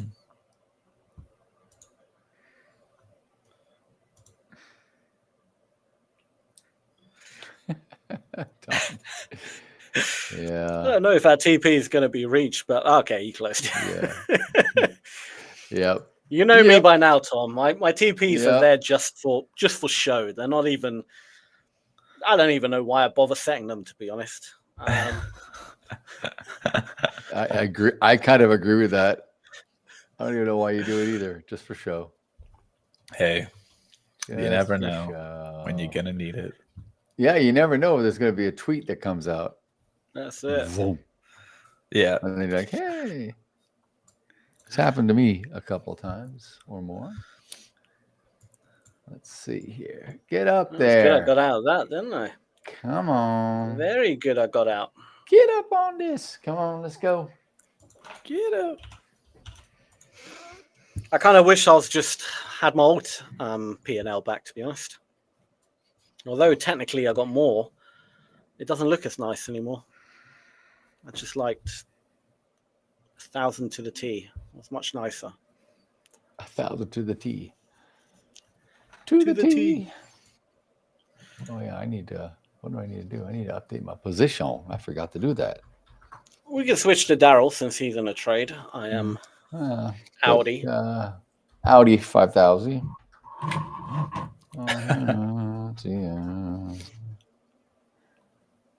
Let's see. What are I getting at? 68.95. 50. 68.95, 50. All right, let's break through here. We're retesting the high, the all-time high. Please show me that you want to get to 6,900. You should. You should want to get there. And then after you get there, who knows what's going to happen, but let's get up there, shall we? Shall we?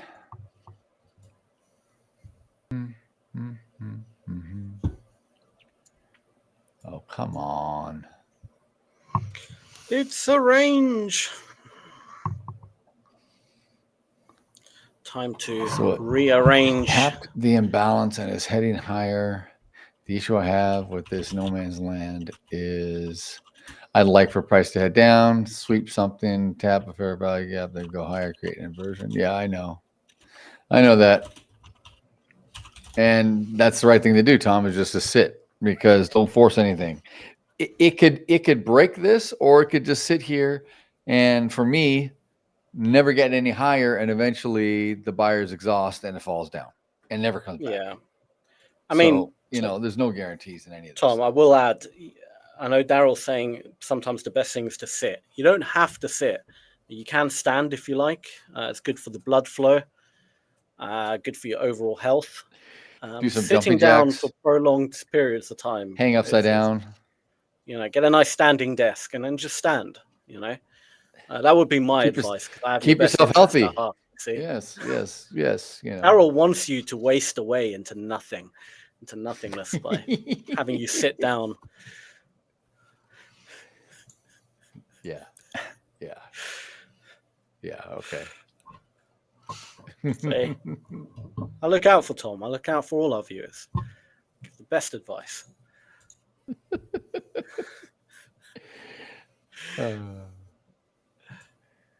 Come on. Oh my goodness.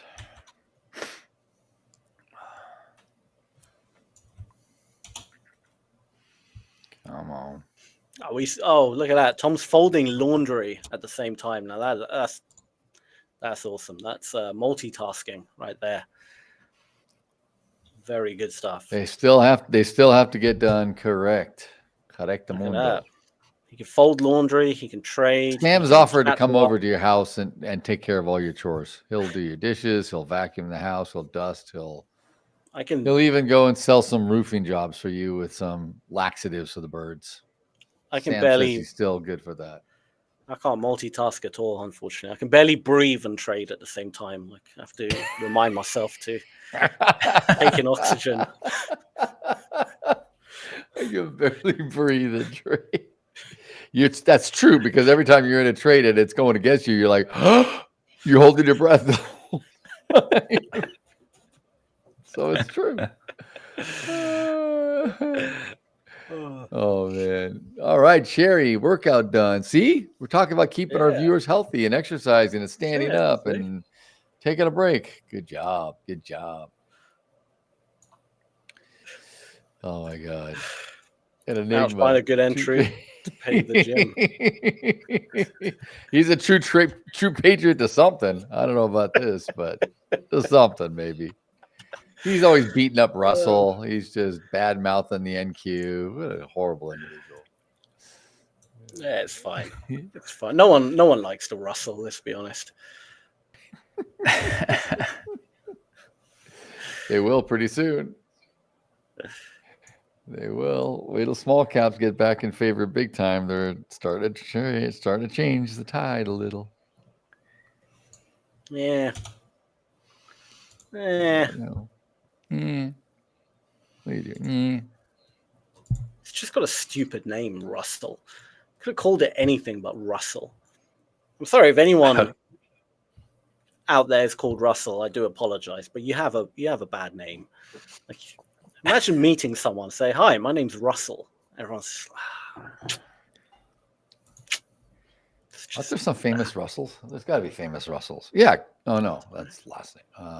Famous Russell. It just sounds, I don't know, it sounds like Russell and Sebastian are the two worst names on the planet, I would say. Sebastian? That's a cool name, dude. Yeah. It that's cool. sounds like there should be a little drumbeat afterwards.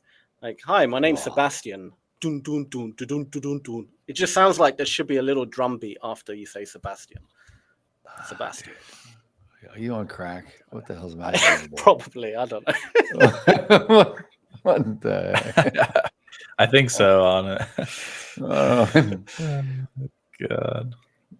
Frank Russell Company, founded in 1936 in Tacoma. Is that where the Russell 2000 is named after? Is that the... See, Frank, I can get on board with. That would be a cool name to trade. Like, yeah, I'm just trading with Frank. Just going to trade a bit of franc today. That sounds good. I would absolutely trade the franc. Don't want to trade the Russell though. Trade the franc. It's like the.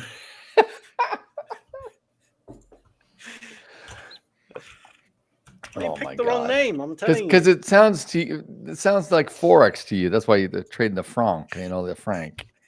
You're Swiss franc index. The Swiss franc, the franc, whatever. You can just, I see why you like that. Tom says they couldn't call it the franc index. Why not? I think they could call it the franc index. The franc index. Let's be frank here, folks.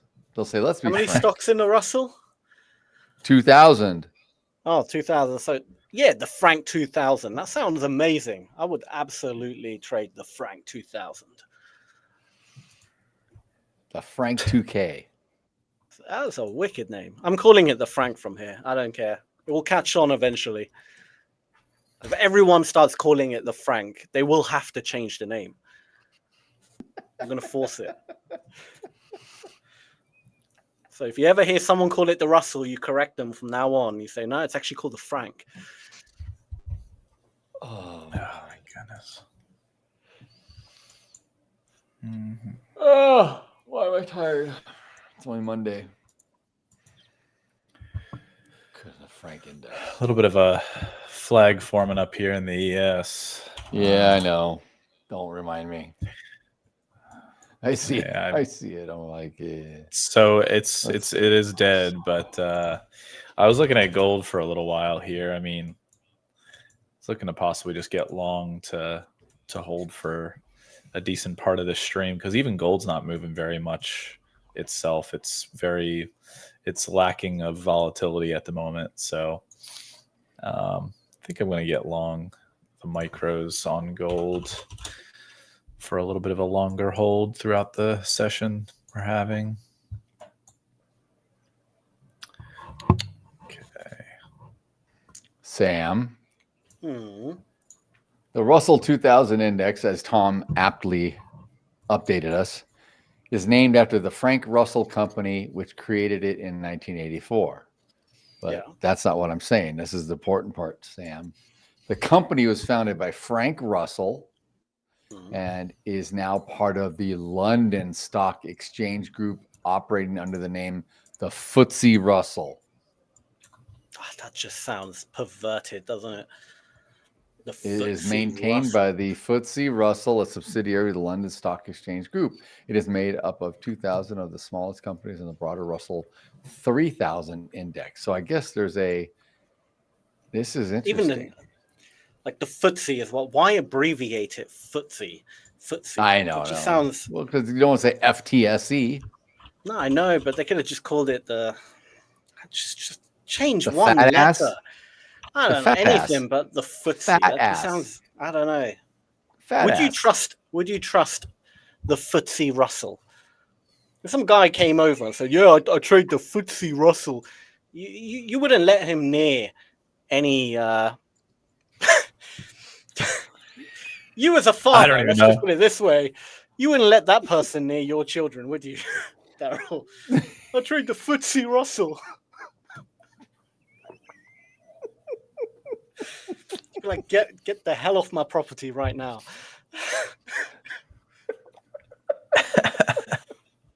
I don't know, man.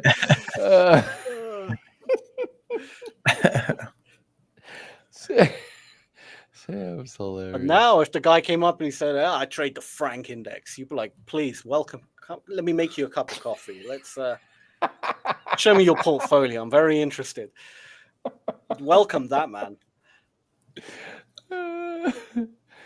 Oh, Jesus.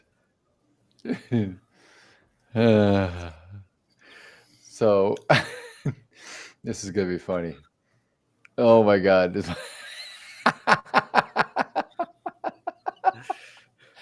Oh, Jesus. Oh, my God. I need to be joining Tom on a live cattle auction session. You do. Over in Kansas there. Look at that. I should be flying there immediately. I should be shutting down the stream right now. Go, dude. Getting over there. Go to Wichita. Go. It would be awesome. It would be actually very freaking cool. I've actually been to one already myself. I'm not kidding. I've been to one. Yeah. Oh, sweet. Yeah.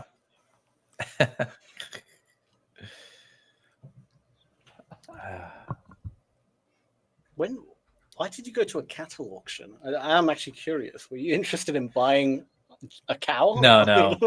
The school that I went to, my high school that I went to, had a huge agricultural program, and part of that program is raising livestock. And a bunch of my friends were a part of that 4-H? program, and they like 4-H stuff. Yeah, so they would raise like pigs and cows and whatnot, and then they would, as a part of their like class work, it was like literally raising these livestock on the high school's like property that they had specifically meant for this stuff, and then they would and then at the end of the semester or whatever, they'd take it to auction or whatever, and it was a whole thing. So I went to one of them. Yeah, it's very unique. Very interesting. They had like a landscaping program, an agricultural program. It was like really very niche. I'd buy a cow. I think that'd be awesome. I'd like to buy a cow.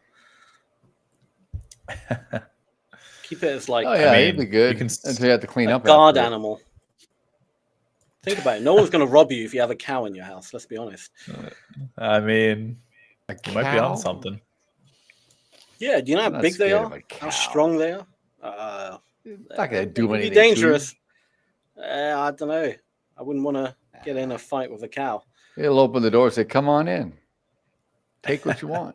Sam's sleeping. Don't mind him. You just gotta. I don't know. So Sam, I put in the chat there. I put in the chat the acronym for FTSE, right? The FTSE. So what other names would you come up with that? Instead of FTSE.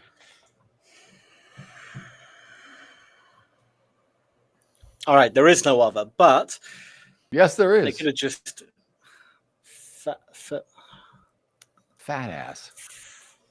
Yeah, but it's the wrong way around, isn't it? The E doesn't make any sense. No, I know, but okay. I don't know.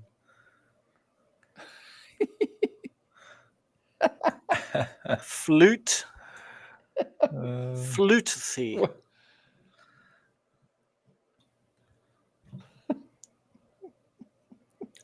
Fartsy. I'll look for this right there. The footsie roll. There you go. I like that, Tom. Yeah. The footsie roll. The fartsy. I'll trade the fartsy. It stinks today. Yes. Oh, this is just drifting up this market. I got in short again, but I think it was a bad choice, to be honest. I'm telling you, man. Some sellers come in, but they just, I don't know, they're being silly. They're being silly.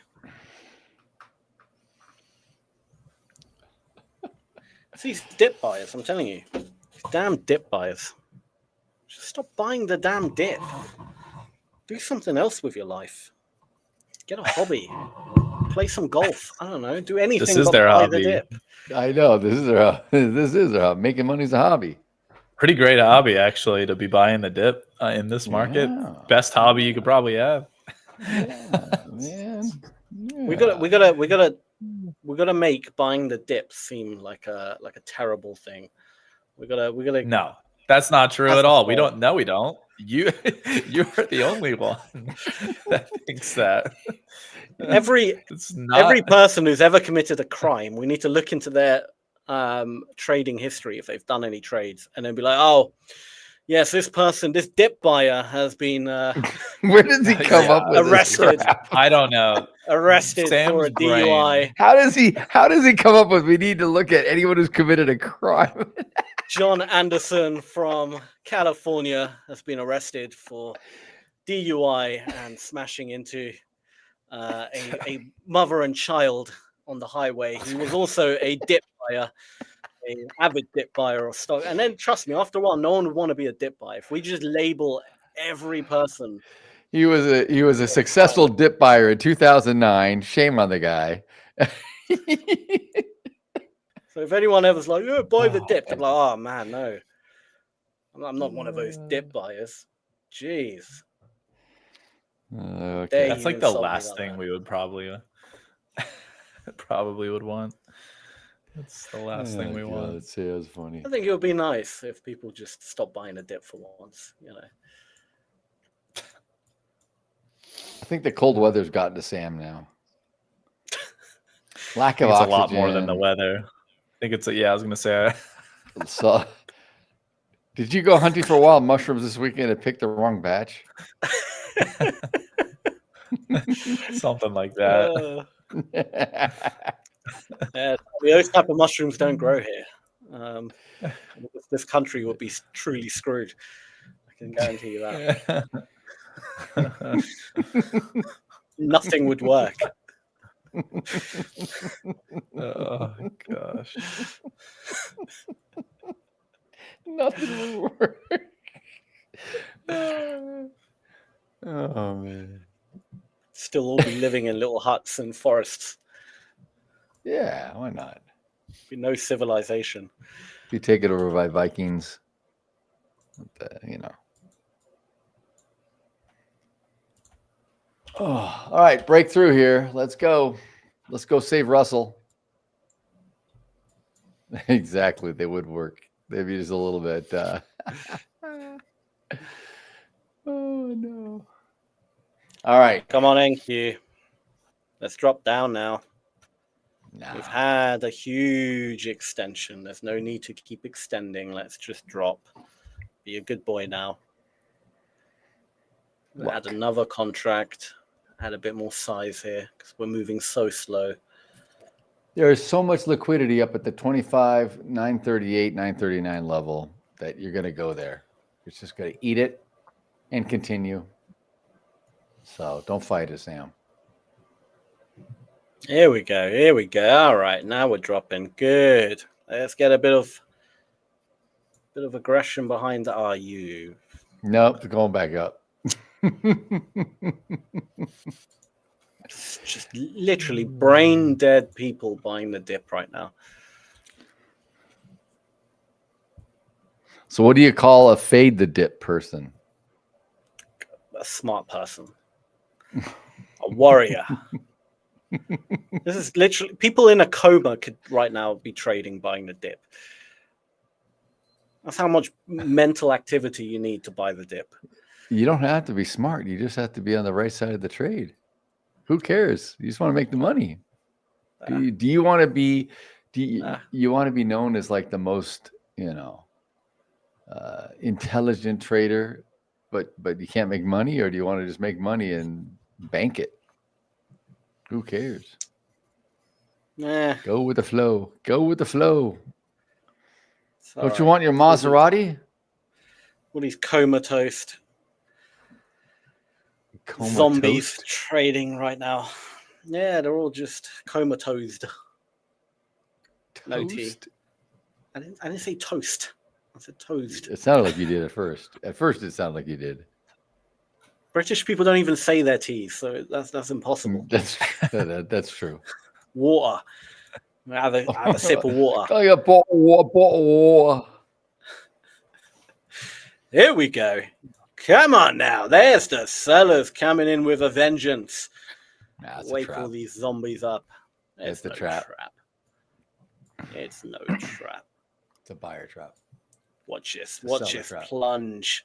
Watch it plunge. Oh, you absolute.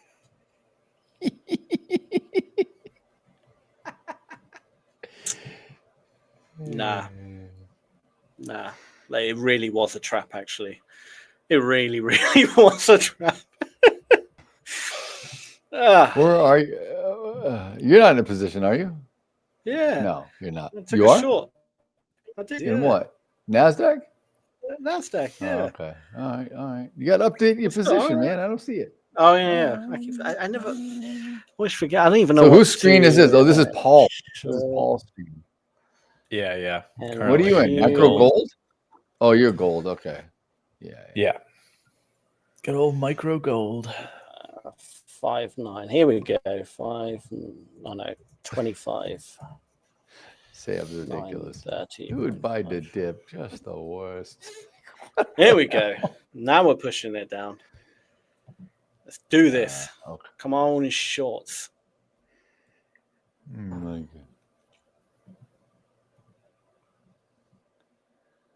Oh boy. All right. Let's see. Anything in the news? It's a slow news day. Russian Lukoil intends to sell international assets amid the sanctions. Yeah, okay. Come on. What are you doing, NQ? What the hell are you doing? Who do you think you are right now? Who the hell do you think you are, NQ? There's a bunch of sellers in that box. Let's release them. Release them into the wild. It is the chart of the ES over the last what has it been, Daryl? Like 40 an hour, minutes. 40 minutes. Yeah, so gross. flat. It's flat, so flat. Oh, you absolute goodness. piece of piss right now. What are you doing?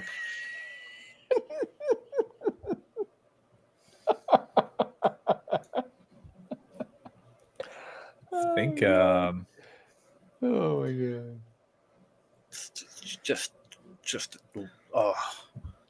Just drop now. Stop. Wait, look at the Stop with this profile. absolute- It's as flat as it could get. It's like as flat as a pancake at the top. Literally. There's only been two. There's only two ticks where it's just. Yeah, it needs a breakout. It needs a breakout. It's yearning for a breakout. May not happen right now. It wants to break one way or the other eventually. Yeah. Breaking down would be better though, NQ. Not a breakout. Breakdown. You know you want to break down. If you don't break down, I'll make you break down.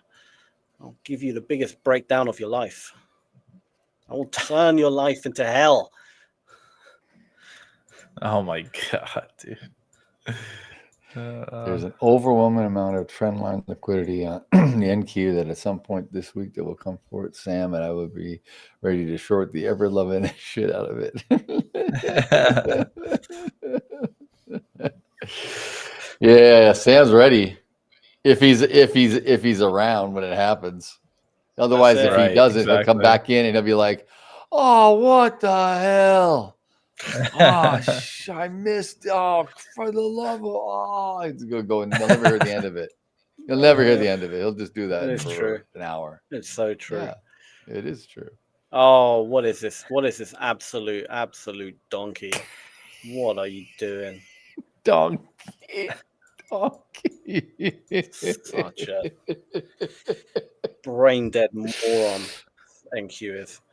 Come on now. All right. Ooh, okay. We've trapped some buyers. That's what I want to see. Right in that wick right there. We got a few buyers. Got a bit too excited. Looks like they might be a little bit trapped. Let's punish those buyers. Take advantage of them. Come on now. Oh, you let them out already. It's not even funny anymore. Oh, when you start doing that, I just crack up. It's just I can't contain myself. Wow.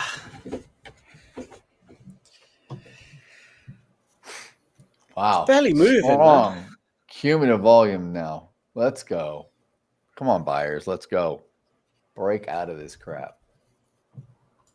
Yeah, come on. It definitely wants to push down. It wants to push down. Up. I can see it. Does not want to push down at all. Here we go. Here we go.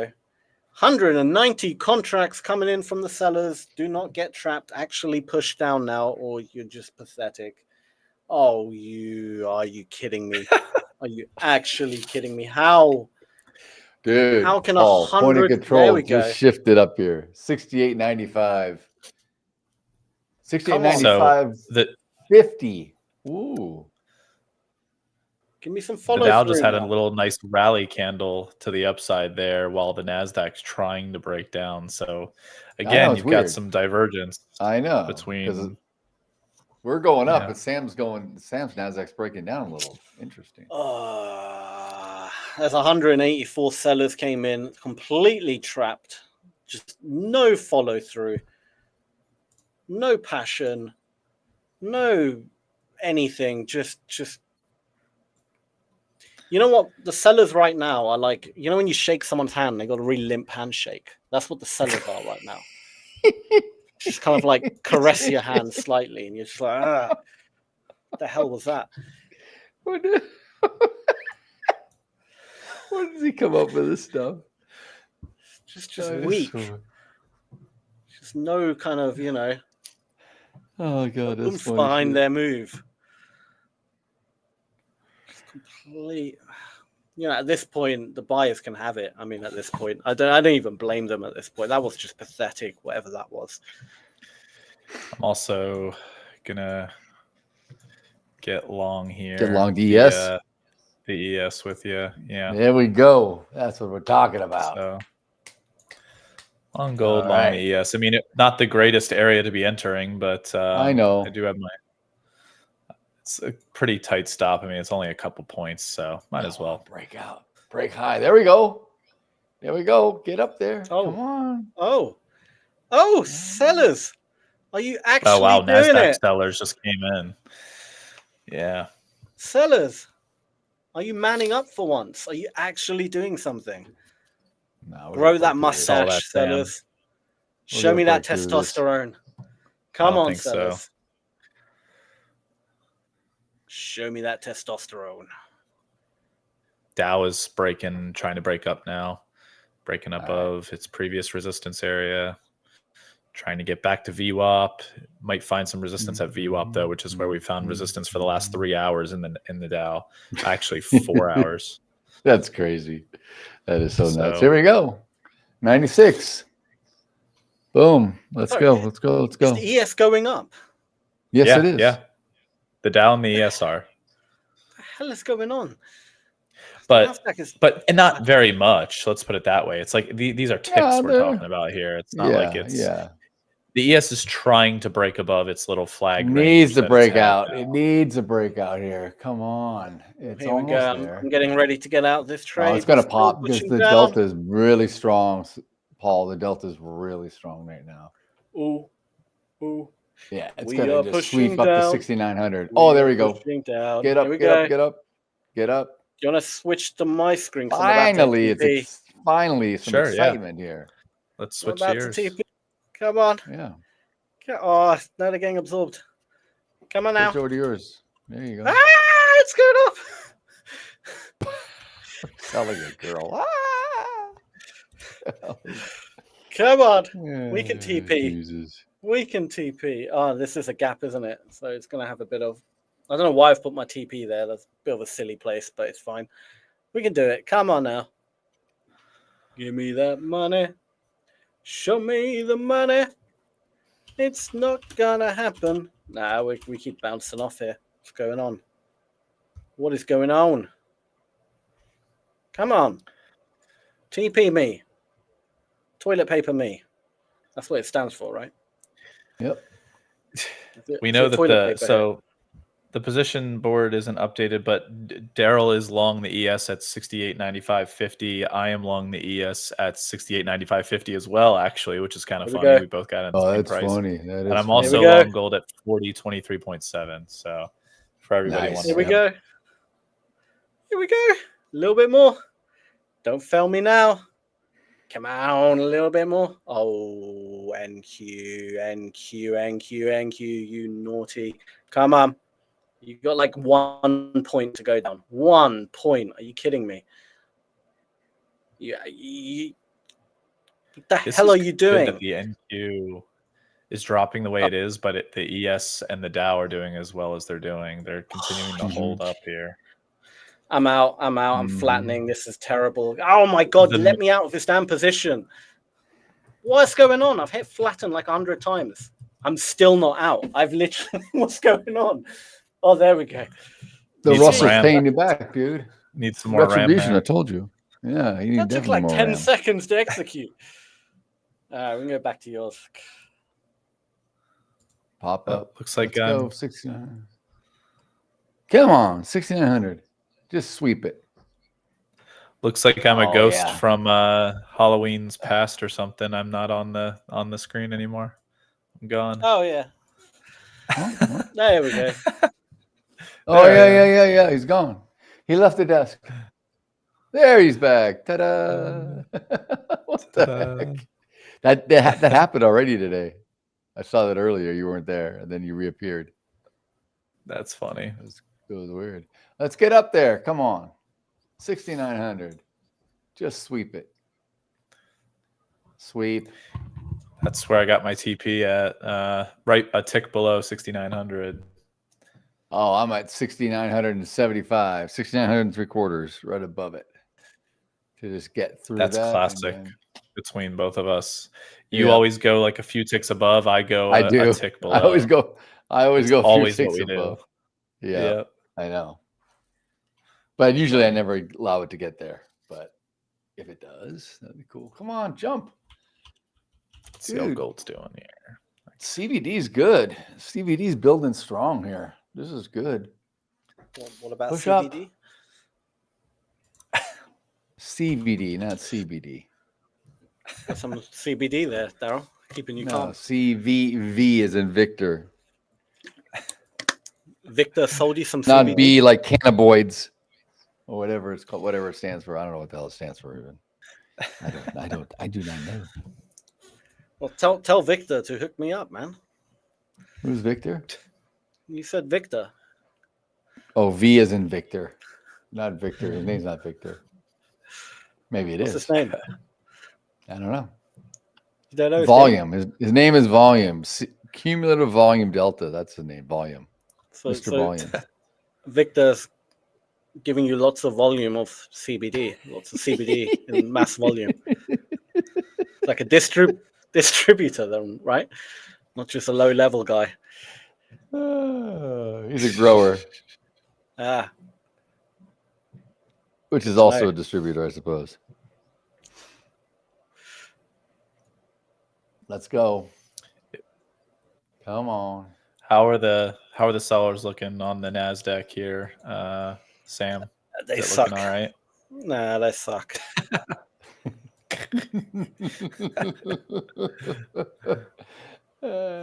They absolutely Trying to watch if we're basing out here. How are the buy the dippers looking, Sam? How are the buy the dippers looking? Oh, they suck. See, I would buy it, but then I would be a buy the dip person. So out of principle, I am not going to buy it. Okay. I stand by my word. So got it. What are you? Are you a buy the fade? I am buy the fade. Exactly. Buy the I will fade? only buy it if there isn't a dip. In other words, I'll never buy it. So you become Troy now. Exactly. Troy had it right from the get-go. Only short the market.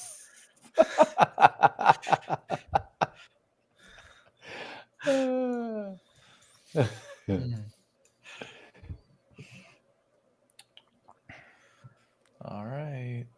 Let's go. To the upside here. You only got come on, 3 points, 3.5, 4 points. Do it. Let's go. Yeah, not looking for a big The crazy move of thing any is sort. This is crazy though. You look at this chart, Paul, and you look at it looks like an eternity of like how much we have to travel, but it's only 3 points or 4 points to get here. That's know, how little dude. range we've had. It's I so know. nuts. I mean, I look at this, I'm God. like, oh, it looks like a long way to go. Oh no, we don't have a very long way to go. Ugh. Come on, break through that at 97. Just eat through there. Not much. 500 contracts. You can do it. Let's go. Eat. There you go. We just need Doesn't like want 1,000 contracts to be hit at the Yes, market on the bid. to get up Yes. to 6,900 essentially. Agreed. Okay, well we Because actually it'll need just- like 1,500, but yeah, Yeah, you know, 15 to get through all that. Yeah, correct. yeah. Correct. Come on, just We can do it. big buyer. My neck That's is not clicking much. again. Not much on the ES. The ES has so much volume. Average is like 1.7 million contracts during the RTH session every day. You can do this. Come on. Let's just push. Well, the Nasdaq looks like it wants to start helping out here. So, oh, finally, good. Finally, we turned the Nas around. We gave Russell back. It feels better. We had to get Sam arrested for kidnapping and aiding and abetting. But, Never. Never. Sam's like, what's I'm my too crime? elusive for that. What am I being convicted of? It's like, for holding on to a trade too long. You held on to Russell way too long. You beat him up. You carried it overnight. You had margin calls. You never repaid. You were just a bad trader. You're just done. Bad trader. Let's go. Yes. Come on. Dow is doing a little micro. There we go. There we Can go. There we go, pop Paul. out? There we go. There we go, Paul. Come on. Get up 190. Come on, 97. There we are. 97. We're there. Let's go. 98. Just eat it. Through it. Damn it. Eat it. Come on. Beat it. Just eat it. Just eat it. Woo. Come on. Just eat it. Just beat it. Just beat it. Oh, come on, get up there, man. 3 points. It's not much to ask for. Of course, when it's been sitting around 6 ticks for 2 hours. Right. I think my Feels micro like gold is about to get stopped out, but my S&P trade's doing good. There we so go. That's good. Yeah, that's right. Come on. Oh, wow. Look at that big wick for the, well, not big. Okay. That's not a big wick. Just big, kidding. but- The Nasdaq, it looks big, but it's like no, it's like no movement Nothing. technically. Yeah. There we go. Jeez. Come on, ES. Come on, ES. There we go. CBD is building. Let's get up to 6,000. Here we go. Come on. Oh, yeah. It just wants to pop. I mean, you can tell. It looks like it's going to explode to the upside. Come on. These sellers are crazy. I got 6 ticks away from my micro gold trade being stopped out. That's hilarious. Come on. A lot of buy volume came in. Let's see if it follows through. Otherwise, I will short again. Oh wow! Come on! Keep going. It's Please. going. It's getting there. It's just a drag. It's just an absolute drag. It may take another 15 minutes to get there till power hour.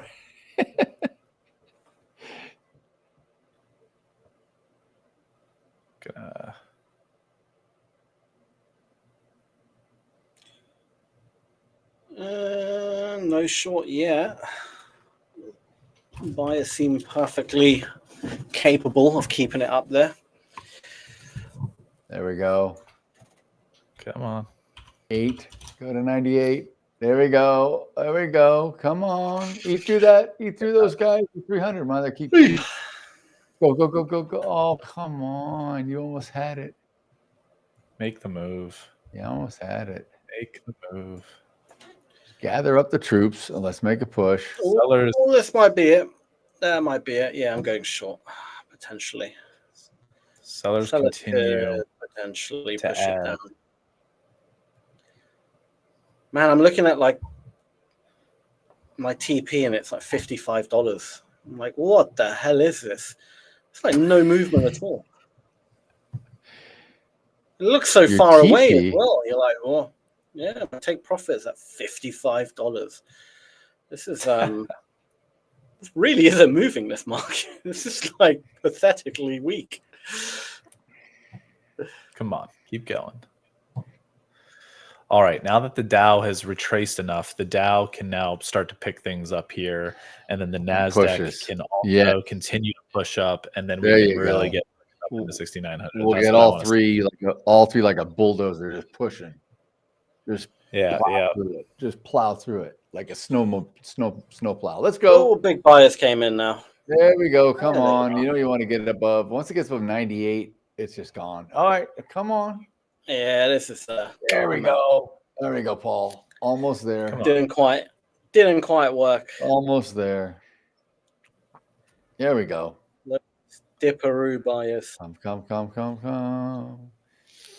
You're doing well. You're doing well. Oh, I never spotted that. Never spotted that massive gap we just had here. Did I not see that? Come on. What is going on? The slowest of grinds. Come on, Paul, buddy. Let's go, buddy. Come on. Seeing this just move one tick at a time, up and down, move 2 ticks up, 1 tick down, 1 tick down, 2 ticks up, 1 tick down, 2 ticks up. Get ready to short again the moment I see an opportunity. Show me some absorption, some sort of trappage, and I will short. Trappage. All I need, 2 more points, 8 more ticks, S&P 500. That's all I'm asking. 8 more ticks.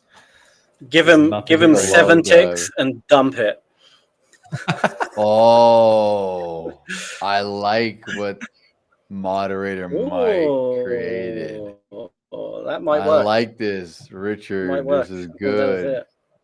Fear the Sam emoji. All right, huge sellers came in. Surely now. Oh, they're getting absorbed so quickly. Sam, check out what moderator Mike wrote in the chat. Fear the Sam emoji. That's a good one. That's a really good one. I like that. All right. We need to break below here. Well, there is a problem. There is a big problem. Oh no, all the sellers may be trapped. Push. Come on. So much volume came in.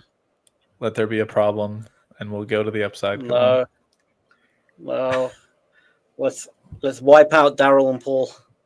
No. They became dip buyers. They have sold their soul. Yeah. They're not welcome here.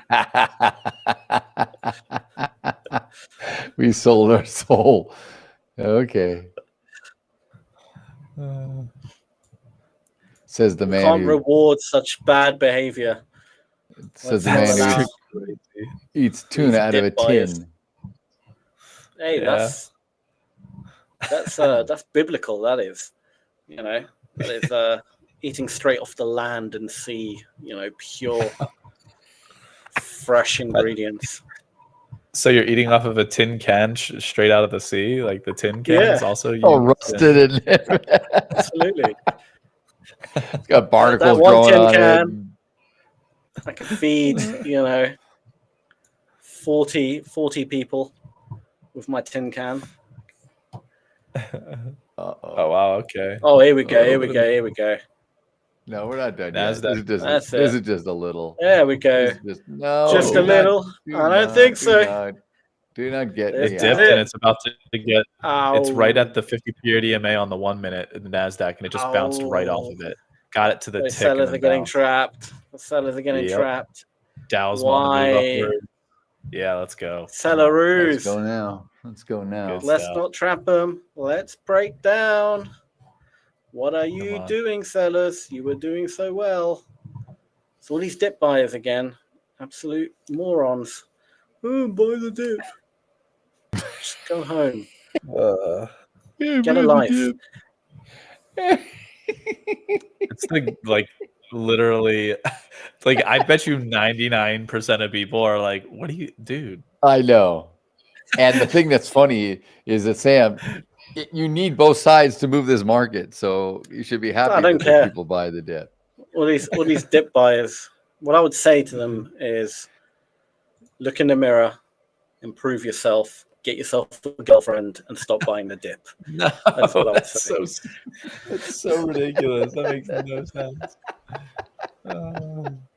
Where does he come up with this? I swear to God, this is the funniest stuff. Have you always been like this? Pretty much, yeah. Pretty much. Like in high school and everything. Oh my God. Oh, I was the class clown. Absolutely. I was too. I was for sure. Yeah. This makes sense now. Sam's teacher's like, so we have a midterm coming up. Oh, you are the worst, Mrs. Whatever. Oh, you're the frickin' worst.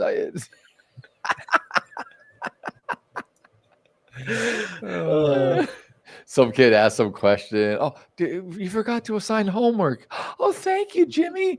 Sam's like, I'm gonna take you and slap you behind the classroom. You for asking, you little. Yeah, that's pretty accurate.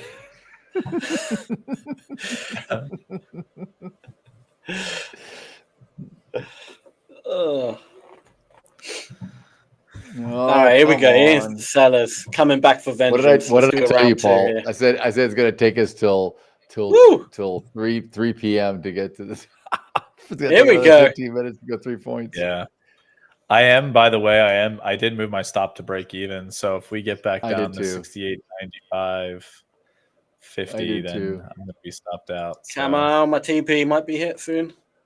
We can switch to me because I think I might get TP'd here. This is where there should be some support on the Nasdaq, so hopefully we can see support. Buyers come in, and as well as the Dow. Actually, Dow's at support as well. So let's see some support come in here and take us back up. I will not support you, Sam's TP. Well, the support in the ES would be the point of control right here. We don't need support. No support needed. We're strong, independent traders. We don't need to be supported. Come on, drop it down. What are you doing? Oh, you stupid, brain dead moron. What are you doing? Are you kidding me? You are. Oh, dear.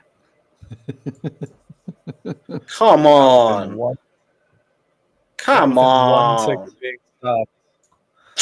Oh my God. There we go. Nasdaq's on Paul's side. Get up there. Trap the sellers now. Now we're going to go up. No, we're not. Now we're going to get up there. Hit the 6,900. Resist. And maybe resist just stop ticket.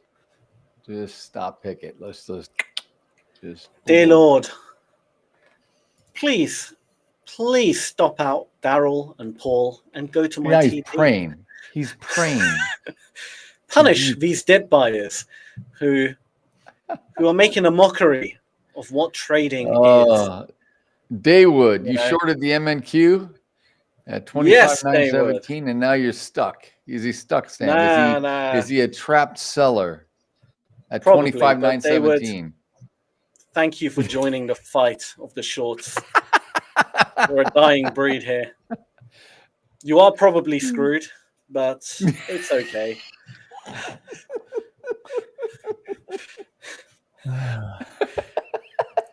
All you need is belief in this game. You just need a bit of belief. Conviction, my friend. Conviction. Close to true. No. If you believe it, if you can dream it, you can make it into reality. All right. Stupid. Manifest it right now. Sing with me, Daywood. Sing with me. Chant these words. NQ, drop down, NQ. Come on. Sing with me, Daywood. As we literally rally right now, as we rally off of the 50-period EMAs on both the Nasdaq and the Dow. Sing with me. He says, "Sing with me." We're both in the same boat here, Daywood. He's probably already out. As soon as you told him he was screwed, he's like, "You flattened, boom." There we go. That move, man. There you go, Paul. Oh, he's getting closer to 12. Look, 5 minutes. So there we go. Thank you. Finally, you're 1 point away. There you go. Come on, Paul. Pain. Come on, baby. Pain. Let's go. Yeah, I got a flat. This is unfortunate. Sam, you want to? Oh my God, Dave was not out. He's not out yet. Okay, good. No, actually. Oh, you're Wajid. There could be a lot of friend. You told us about your channel. Thanks, buddy. Thanks for being here. Yeah, Wajid is great. Good. I'm adding another contract. This actually looks good for a short. Push. You know what? It looks so good. I might add 3 contracts. Well, maybe not yet. Let me see. Or maybe not. Maybe get ready to flatten. Wow, what a change in tone. It hasn't played out yet. It hasn't played out yet. Those buyers think they're being smart here, but you see, they think that they're right now celebrating, but they don't know what's around the corner. They're not celebrating yet. There's nothing to celebrate. You don't celebrate until winners don't celebrate prematurely, Sam. Winners just are cool, calm, collected.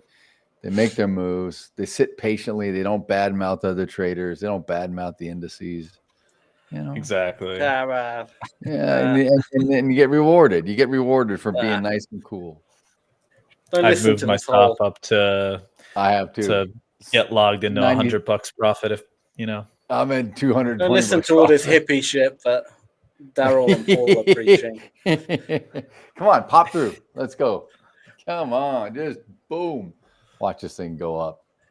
Watch this thing just rip. I'm moving my take profit, dude. We're gonna go 69. I don't think it's gonna rip.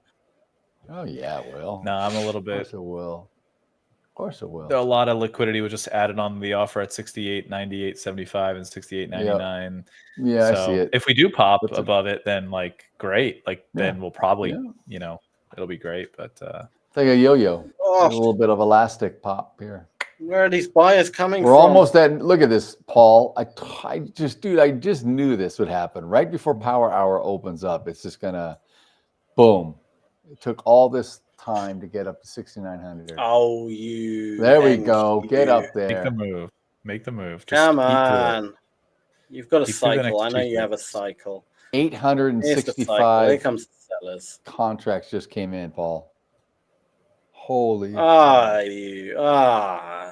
Come on, push. Take the Michael. Selling. Take the mic. Yes. No, sellers are coming. They're coming. Oh, they're just taking the piss, taking the Michael. Potentially trapped buyers here. Here we go. Now let's get that push coming down. Let's push down. Push down hard. Punish these buyers. It's not done yet. It's not done yet. It's over. It's done. Done and dusted. 1 minute counting. Here we go. I mean, it's so ironic how it's like an MOC deal almost. Like it just waited to get to the start of Power Hour. More participants coming in. Like just... Here we go. I just sellers. got ticked out there. I did too. So. I just got taken out, but I may get back in because I don't think this done. is Sparta. $100 on the challenge account, so I'll take it though. Let's go. All right, here we go. Let's see. We've got a breakthrough. This is where all the heavy buyers who came in. Oh, we touched them and instantly they're at 939. Where is that? Essentially, my entry point is where all the buyers are. So I'm back into fantastic. I'm back into fantastic. Profit at 69.01 My entry is literally where all the ooh, what is that? What was that? Sellers, what was that? Are you building up? You're building up a position, aren't you? I can see you. All right, you can switch to my screen. That's fine. Let's get this short out and play. Let's watch me get completely annihilated, or potentially because something big just happened there. Completely. I really hope it's they hold. We had sellers, lots of sellers come in here. Let's see if they can hold. Let's push it down now. Come on. Give me their money. Let's break below those buyers. There we are. We're breaking below them. Don't stop here now. We can keep going, can't we, sellers? Yeah, we can. Yeah, we can. I only have a one. What yeah, am I doing? We can. Four tick stops. I better move this thing down. There we go. Come on, sellers. Right below point of control. Right below point of control. Come on. It'll come to point of control and rip up. Your toast. Give me my TP. Give me my TP. It will give you TP, don't worry. Get me down there, sellers. This is it. Oh, sellers. Oh, sellers. Are you kidding me? You were doing so well. Oh, you stupid NQ. Why are all these buyers coming back? All right, you have to hold here. If you don't hold here, this is where sellers came in. Look at this. Look at this. Oh, 118 buyers, 124. Get back up. Flatten. Get back okay, up. trap them. Trap those buyers. That's it. Trap them up there. Keep them up there. Keep them up there. That's it. Keep them up there. That's what I want to see. That's what I want to see. Oh, that's biblical right there. That's music to my ears. That is biblical. That is what I want to see. Absolute epic defensive the Dow is play. rallying still. Right up there, we got some trap buyers now. They're all panicking. They're going, "Oh, mom, can you send me some more money for my brokerage account?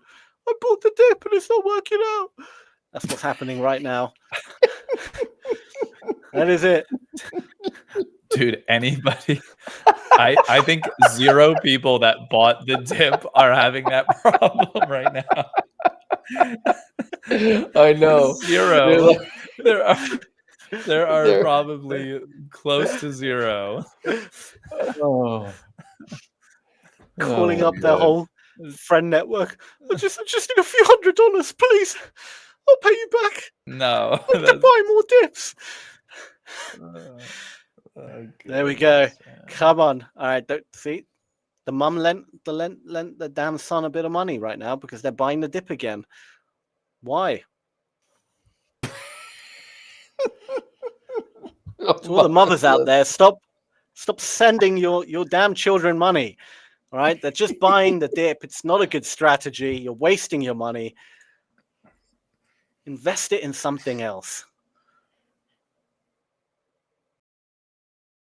Such as? They are coming in. Anything but buying the dip.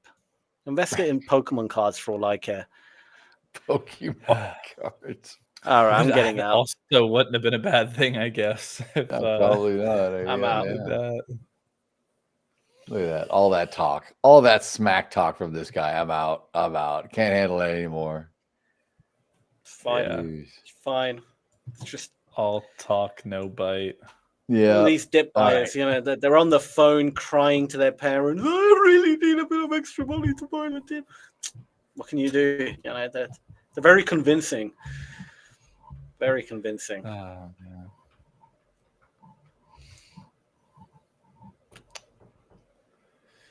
Did you get back in long, Daryl, or no? I did. When Sam was doing all his hoopla and crap, I couldn't announce it. I just had to I just was a silent buy the dipper. I had to call my mom, get some money. And she said, "Oh, who are you fighting against?" I said, "Sam." She goes, "Oh, F Sam. Here's another 10 grand." I said, "Thanks, Mom."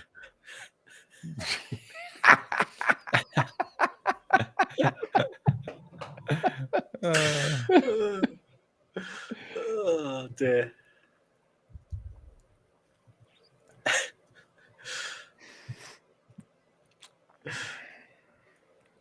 All right, I'm gonna take a short break.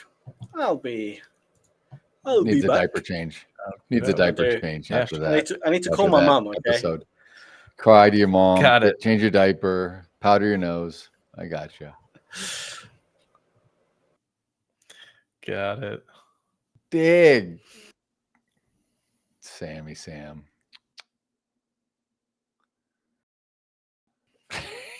He's crazy. All right, here we go. Let's get back up, shall we? Let's get back up.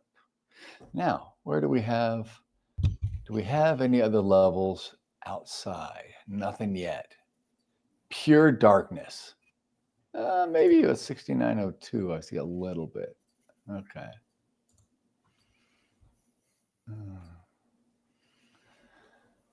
Okay. And I'm sitting at 69.01 half. Let's just go to 69.02.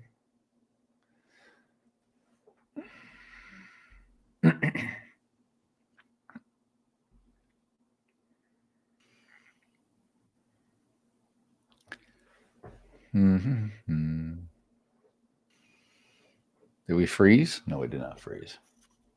No. Refresh. I need to refresh. It looked like we froze, but we didn't.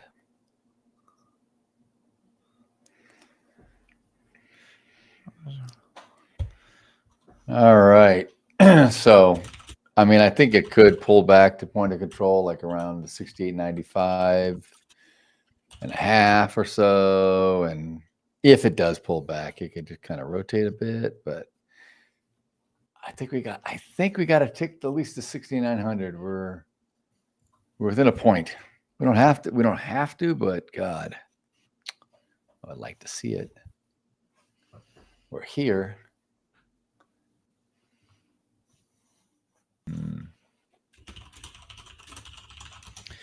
Yeah, this is this area of 68.96 half or so is where I'd be looking for more support, because we're essentially just ticking the 50 period EMA on the 1 minute chart constantly here, and making smaller, and we're making legs upwards after we're ticking that. So there's some decent trend to the upside here, but hopefully we can hold here, make a new high, and yeah, hopefully we can break through 6,900.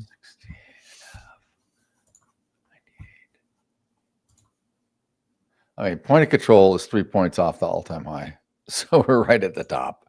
We're at the tippy top. We're very top heavy on the distribution. Actually, we're not. We're pretty square shaped on the day. But boy, what a melt up it has been. And we're not so flat on the top anymore, but I think we got room to go. I think we still have room to go. We have a ton of earnings at the close today, but we're not going to get into them.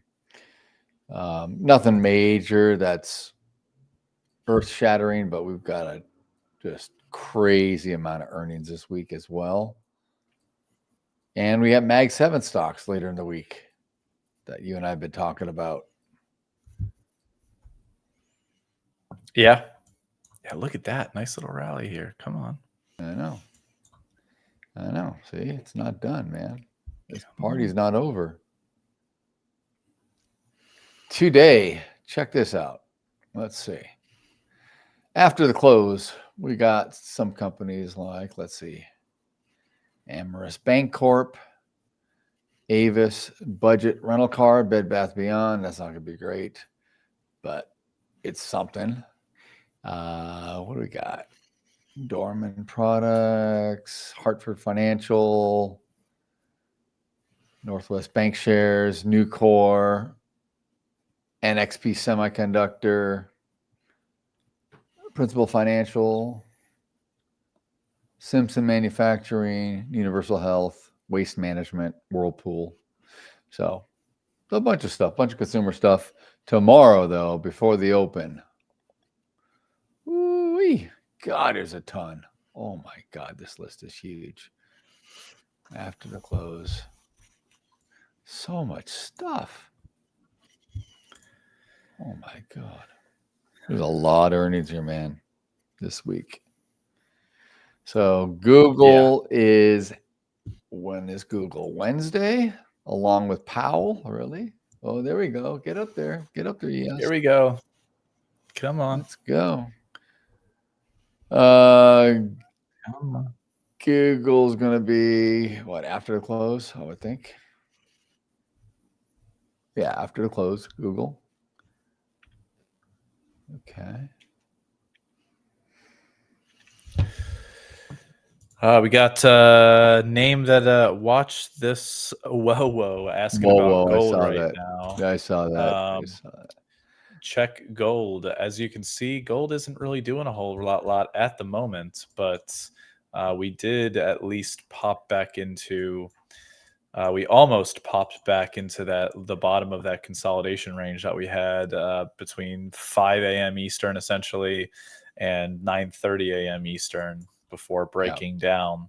The only issue with gold right now is it's kind of sluggish, just like the indices are. The indices, I mean, you got the S&P 500 grinding up here. Everything gapped and they're sluggish now, unfortunately. Right. But I will say the 40-25 area in gold, when you look at the longer term charts, that technically is an area of previous support. Like if you were to look anywhere between 4,040 and 4,020, that technically is like a retest of a support area that we had, which I mentioned actually in the pre-market session. If anybody here has not tuned into the pre-market session with both myself and James, we kind of go over gold, silver, the indices, we go over energy, we go over a lot of stuff. Everything, yep. Yeah. This is the one situation where I could say maybe we're running into this previous support as now a resistance area, and we could be turning down here ever so slowly. But yeah, that's really all I got on gold at the moment. I took a little stab long to see if we couldn't rotate up into the 40-40 area. But when I took that stab long, I ended up just getting out of the position at like a $40 loss or something like that because it just didn't look like it was going to pan out. So I took that stab long, got out, and now and then I got into that ES trade, and that ended up working out decently. So but Daryl's still in the ES trade, and he's I'm back in. Yeah, I'm back in. You back in long? I'm back in short. short. Man, I'm on the anti-Sam trade today. Hell yes. I'm on the anti-Daryl. This short's working out nicely, Daryl. I hope you're not in too much pain. No, I'm not. I'm never in pain, man. Never. Hope you're not. Always trembling in that chair. Convicted. Never. That chair looks like it's vibrating, Daryl. Just shaking. Oh no. My lips quivering. Working. Oh no. Oh no. Sam's back. What do I gotta do? Sam's back. Help me. The market oracle has come back. Put on your helmet. Put on Professor X. Let's see what happens. See if you can push this market down. Put it on. Push it to my TP. All right. Push it. We got some new people in the chat here. We got Daywood who was recommended by Wajid, our friend Wajid. Put it on. I have connected to the live market. Talk to the Fed and the CME. NQ, I can feel you now. I'm inside you. Oh, that sounds weird. Dude, we gotta. God. I heard it. Man. I heard it. I didn't mean to come out like that. No pun intended. Oh my God. Goodness. Man. All right. I'm at 1 with the market. Let's push it down. I can feel it. There we go. Those contracts are coming in. I'm fighting a level 5 Newton here. They've got some strong powers, I'll tell you that. They have some good mutants right now, but it's fine. It's okay. It's okay. Keep your eyes closed. The ES is going to spank you in a second here. Keep your eyes closed, man. You're not It's a good thing I'm not trading the ES. There we go. See, I am feeling the sellers. Really? I am helping the sellers right now push that market down.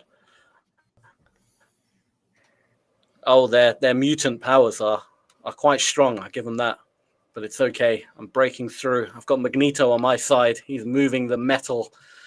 Magneto. Oh yes, Wolverine. I feel you, Wolverine. Claw that market down to my TP. Here we go. Come on, Wolverine. Here we go. Oh, did you one tick me? Are you kidding me? There we go. Ah, yeah. Yeah. Woo. See, told you. Now, if you would like to purchase this helmet, I am selling them This is how you connect to the live market, and you can. You see that? Look how easy I pushed it down as soon as I put the helmet on. Look, as soon as I take it off, bullish candle. I'm just saying, you can't make this stuff up. Daryl's awfully quiet all of a sudden. Exactly, Tiger. You need a cape. He actually has a pink leotard he can wear. It'll be more fitting for him. Little pink leotard, little tutu. That'll be perfect. Yeah, he's gonna go around. Just saying. Cherry says she knew someone was. See, I'm gonna be careful when I display. Yeah, exactly. So funny. But I got to be careful when I display these powers of mine, because otherwise I might end up with 4 bullets in the back of my head one day. The news will say I was depressed, obviously.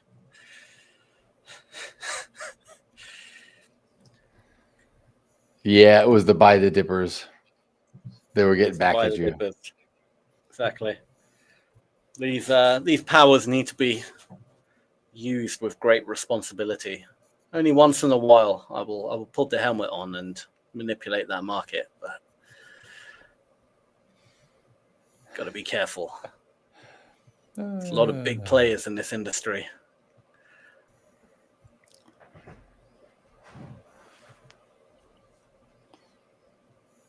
Got the Daryls out here.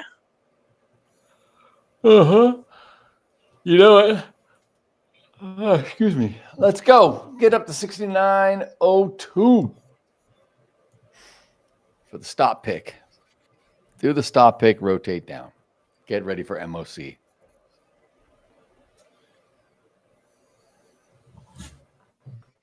Come on, Delta. Delta's still very strong, CVD on the ES. Plus 7,000 to the upside.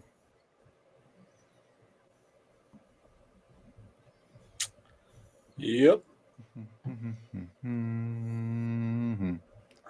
Potentially a lot of trap sellers there. Come on. But I'm still more on the short side, so I'm not looking to buy. I don't want to become what I have claimed to hate. Despise what you despise so much. Exactly. I can't be a dip buyer. The lowest form of existence. You're such a dip. See? Dawood says, just need one whale to short and I'm done for the day. I agree. See, dip buyers are like plankton. They're like those little, they're in the millions, in the billions. But individually, just low forms of life. And then you get people like me and Dawood, going against the trend, going against the grain. We're like the sharks, the predators of the ocean. Mm-hmm. Okay. Don't be intimidated by these plankton, Dawood. Plankton like Daryl and Paul.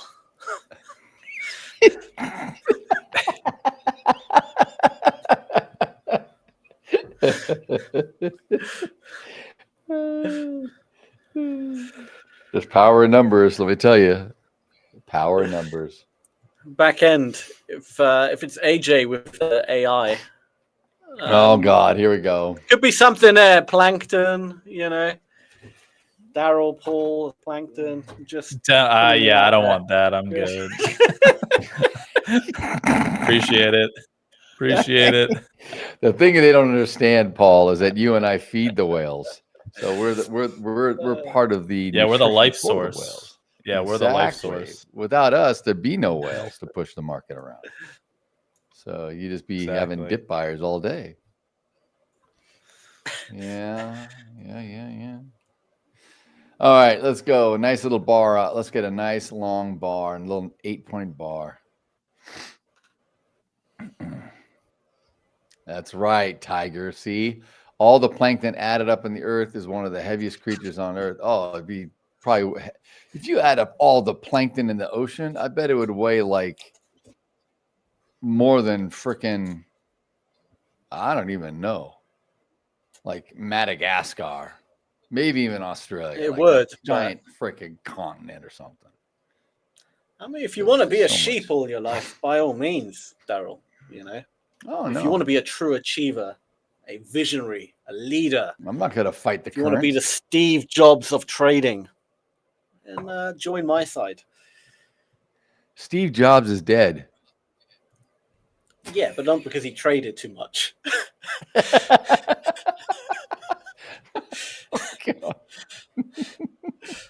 You're like, I want to be Steve Jobs of trading. Look, I'm going to start wearing a black polo neck from now I on. was just gonna, dude. I was just going to say, you need to wear that is a black mock turtleneck, and you just fit right in, dude. It'll be perfect. That's it, turtleneck, not polo neck. You're wearing a polo right now. Yeah, you're wearing a black polo. Yeah. I don't know. Not into the fashion these days. Poor Sam. I'd wear a potato sack and a rope if I had to. It's fine.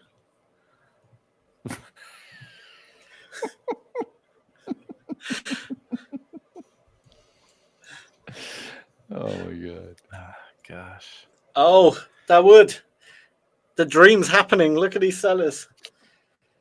Look at them taking over. Our vision. Our vision's coming. Well, maybe not. They do seem. How are we gonna get an AI? How are we gonna get an AI image? Where is it gonna be posted in? I guess they get posted in the chat. You can, yeah. Add a file. Yeah, you can select a file. Yeah, maybe. Yeah, file. Mm-hmm. Just saying, back end. Mm-hmm.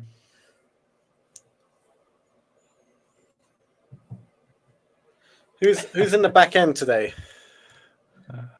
Manoj, Minaj. AJ? Minaj. Oh, Bhagat. Bhagat. No, I don't know. Oh, it is. All You right, said it, cool. yeah.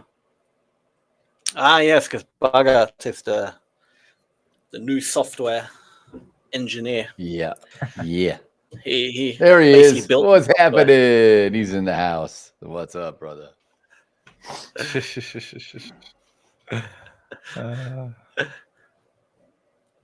He's like, I don't have time for any kind of Gemini stuff. Okay, leave me alone, Sam. Yeah. If you have Exactly. access to the He's AI, just like a one-man saying, band. Bhagat. We don't need any of that. We appreciate it, Becca. We do not need any of Sam's hijinks. None of it. I'm gonna go on like Mid-Journey and I'll make one of Sam coated in plankton. I've got ChatGPT. I might just ask ChatGPT. But it doesn't know who. I need to feed images of you guys. I got to train it and all this rubbish. All right, let's do this. You just want to distract yourself from getting smoked here in about 2 minutes. That's okay. I'm out the trade. Okay. I've made my money. I know. It's okay. It's okay. Should we wait for MOC today? Do you think we should? It'll be right at the end. That's the only problem. It's right at the end when we get off the air. Come on. There we go. Go to the long side. Get up there. We got to eat about 700 contracts. You can do it. You got to do it. There we go. There's our push. Come on. Oh, yeah. Now we got some energy in this thing. Come on. Print screen. Come on. Yeah. Push it. Push it real good.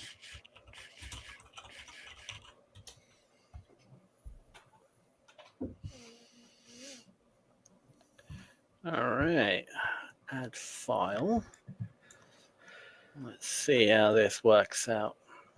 Let's see if I can. That was a very devilish laugh right there. I don't know about that. That one too. Oh, God. Dr. Evil. None of it's Sam. I swear, Sam. I know what he's doing. I know exactly what he's got. All right, let's go, ES. Let's go. To the hills. Let's go. Oh, what do you mean unknown error? What is this absolute garbage? What do you mean unknown error? It's a dip buyer. You're asking a dip buyer to do different things for you. They won't do it. Disagree. No, it's the upload pending. Oh, okay, I see. Wow. Come on, get up there. This ain't gonna be Ow! The salt and pepper's here. Here we go. Oh, no, don't want to hit that. So salt and pepper's here. Come on. What are you trying to draw? Are you trying to draw something? Nothing, absolutely nothing. I am focusing fully on the charts right now, Daryl. Of course you are. Only the charts. I am very deep in focus on these charts. I would not be doing anything that I shouldn't be doing.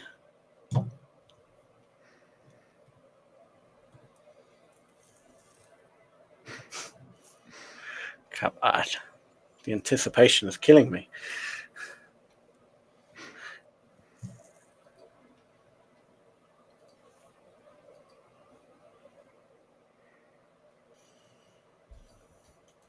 Oh yeah, where's that?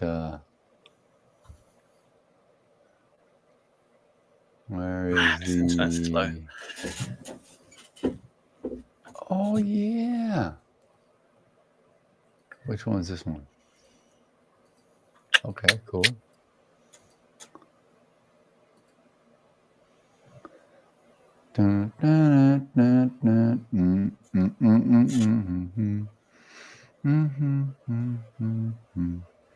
So salt and pepper's here. And we're here to say. So salt and pepper's here. That's happening. We'll push it real good.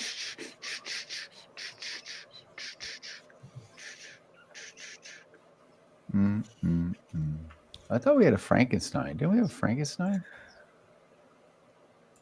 I thought we had a Frankenstein, guys. Maybe we don't. I think there is a Frankenstein.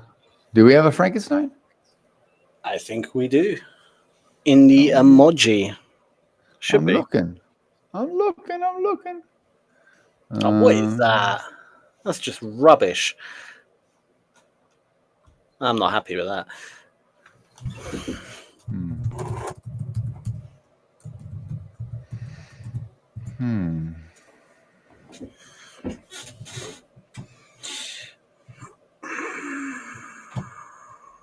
Don't know how it'd be. I mean, it's kind of good. It's kind of good. It's not good enough. What you're creating? What you're making? It's not bad. Man. Okay. Gold is actually coming down now. Gold's coming down now, so it's trying to make 4,000. Yeah, it's trying to get back to 4,000. So.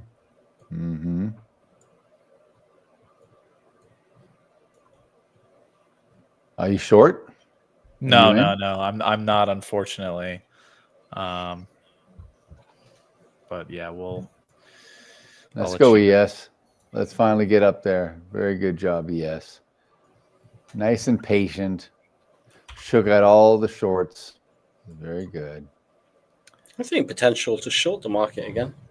Of course you do. Potentially. Oh, I missed it. Oh, that happened so quick. Never mind. That happened very quick. There's no Frankenstein. Why did I miss you? All right, so buyers are at the top there, potentially trapped. Let's. It really goes against my strategy, but just to be annoying, I think I'm going to short the market.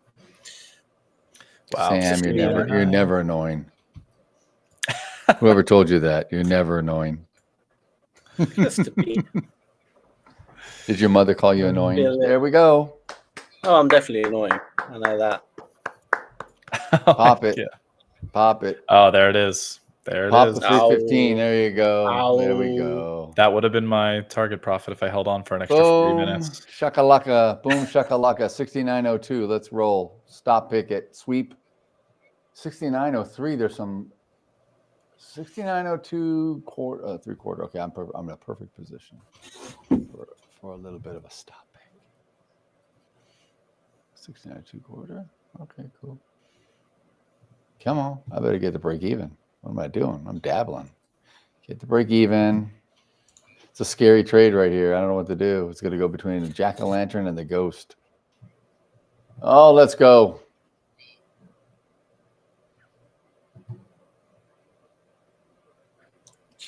My short might not be the best idea.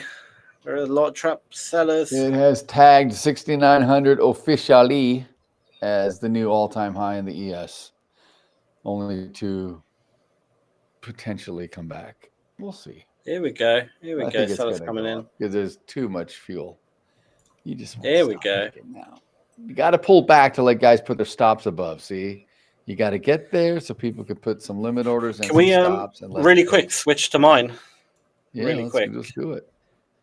Let's Just see your really AI. quickly. Let's see your awesome invention. I would love to just show my my trade, of course. Of course. Just switch to my screen real quick. And so yeah, that's the trade. But there's also these plankton fish that it's not appearing. Is it not appearing? What the hell? All right, give me a second. How do I? Is it appearing now? No. Okay. I knew it. How do I do this? All right, I gotta reshare. Oh. All right. Your window instead of the tab. Yes, your window. You got to do the full monitor or window. Yeah. All right, you can go back to Daryl's screen real quick while I unshare that and sort this out. Pop it. Let's go. I love it when you call me Big Papa. There we go. There's more stuff forming. 6905 too. Let's get up there. We're a few minutes past, but we're gonna go to the closing bell here. So yes, we need to. Oh yes, closing bell time.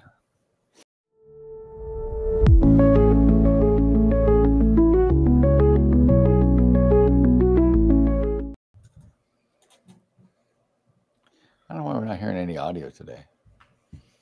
Oh, maybe we never do on this new. Yeah, on the new one we don't, I guess. Oh my gosh, dude. We are not. If you have one of me, it is not going up. No. All right. We can go back to my screen. Immediately leave. We can go back to my screen.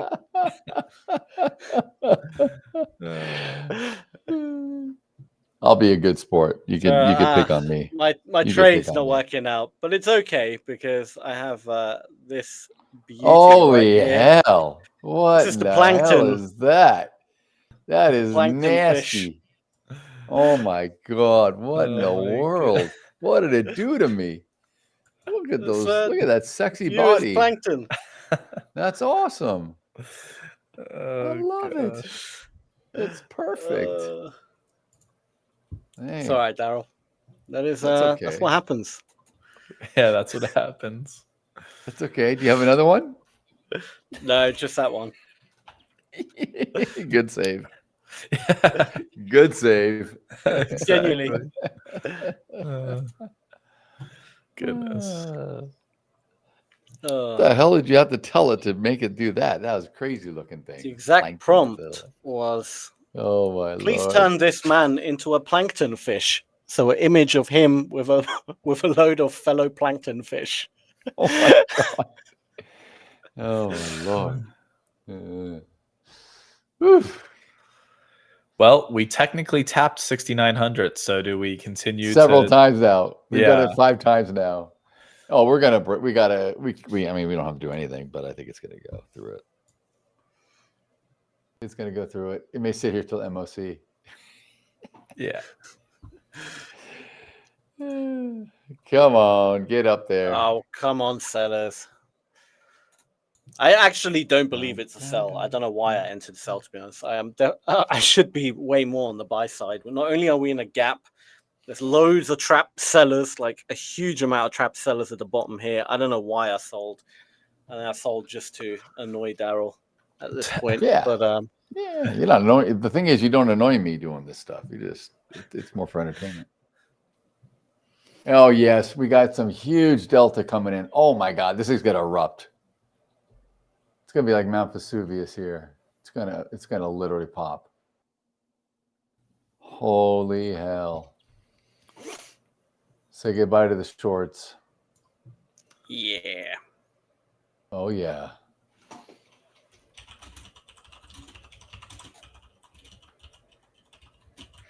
Mm-hmm. Boom. Let's go. Break. Break. Break. Come on. It's like a rubber band. You're ready to, let's go. It's like a slingshot. There we go. There we go. Oh, there it is. There we go. Finally, something's happening. Thank you. I knew this would go. Let's get all the way up there. 03, keep going. I'm trailing. I'm trailing. Oh, yeah. Look at this, Paul. Look at this. Oh, dude. Oh, there it goes. It just tagged it, I think. Almost. No, we can't. I'm a higher up. I moved my take profit to 69 three quarter. Keep going, baby. This is what happens, Sam, when you talk crappy about the market, man. It's fine. Boom. Take me out. Come on. Come on. You can do it. It's going to go. Oh, there's some resistance. So there we go. There it is. Nice trade, dude. Nice. Very nice. You really stuck in there for a long time to get that, so I'm glad it I've worked never out. Hey, I had nothing else going on, right? I just sit here and laugh at Sam. So yeah, that was a good trade. That was how it's done. Beautiful. Sorry to all the short sellers. What a pop. It was a scary trade. It was scary.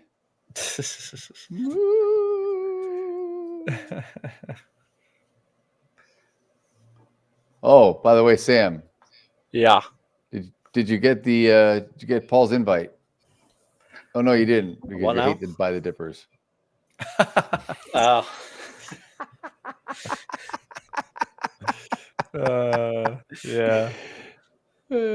Yeah, only buy the dippers were invited to that pop out party that we just had there. That's fine, to be honest. That's absolutely fine with me.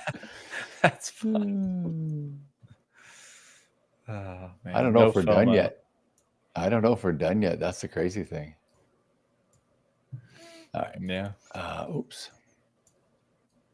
I guess I got to move. That was a good move to catch, though. I will say, regardless of whether it runs or not, that was a really good move that you caught, generally speaking. So thank you. Yeah. I'd be happy with that. Yeah. Oh, I was deep in the red, and now I'm only $139 down. But I'd like to get green on the day. I'd like to get green. We'll see. I may wait for a pullback on the MOC. We'll see. I don't really want to do an MOC because it's just going to be whippy. It's going to be whippy, but man. 69.04. That's nuts.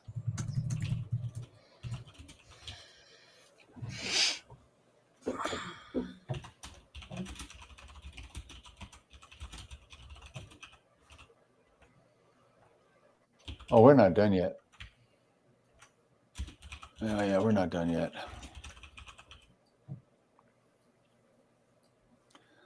Let's go up to, where do we think we can go? 69.10.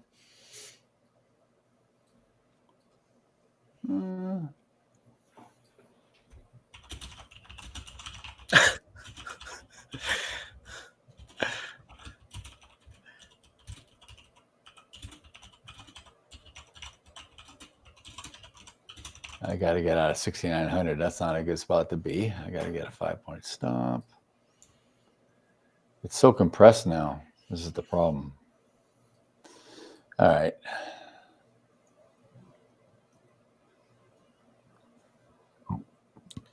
Dun, dun, dun, dun, dun, dun. Dun, dun, dun, dun, dun, dun. Dun, dun, dun, dun. Oh, that's interesting, Paul. Huh. Yeah, it makes a difference. The way you Yeah, because share. all that. Yeah, there's more you're doing. Yeah, probably. But there's still more power draw happening, but like elsewhere. But at least it limits it more so that it's not too bad. So on the window you're sharing, does it have a lot of tabs open, or is it just a clean new window? No. Okay. No, yeah, I closed out of all my tabs essentially except for the news and right our stuff. So.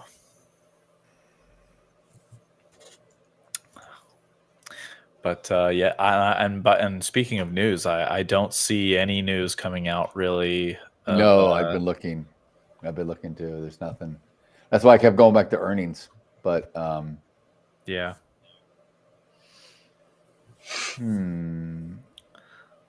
Nvidia and Deutsche Telekom plan a $1 billion data center in Germany, says Nvidia. Cool. AMD, there's some AMD stuff. Amazon targets as many as 30,000 job cuts to begin on Tuesday. That was about 45 minutes ago. You all right there, Sam? Jeez Louise. I don't know what that was. I don't even know, man. That just sounded like some plankton just died. What is he laughing at? What the hell is he laughing at? What the hell is he laughing at? Nothing. I'm not laughing at anything. Am I laughing? I didn't realize I was laughing. He created some shit. Yeah. I just ever so briefly saw it. I haven't seen it. I haven't seen it. Is it good? He's saving it. Share it. Let me see. Oh, this is to buy the dippers. Lord. That's I don't think AI understood what buying the dip is. Oh my god.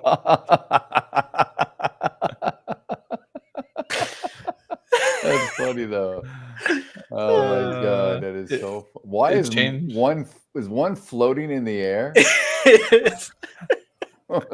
Why do you look like Jeff Bezos, man? It's good. I don't know. Paul's the happiest I've ever seen him. Look at that, dude. God, ecstatic. That's it. Buying the dip. Exactly. That is funny, dude.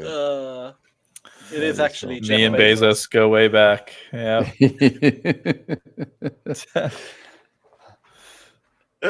Sam was talking crap about Jeff last week with the AWS debacle. Well, rightly so. The man created a lot of problems for everyone. Lots of problems. There we go. Look at that. What do I look terrible. That is so funny, dude. That is so freaking funny. What the hell? God. The prompt was, these two guys love to buy the dip in their trading. Please create a funny photorealistic image that conveys them. Oh my God. But they love to buy the dip. It must have thought it meant like Dorito dips. Salsa. Yeah, chip dip. Yeah, exactly. My Lord, there you that's go. Hilarious. All right, good job, Sammy. Someone's going to make use of the AI.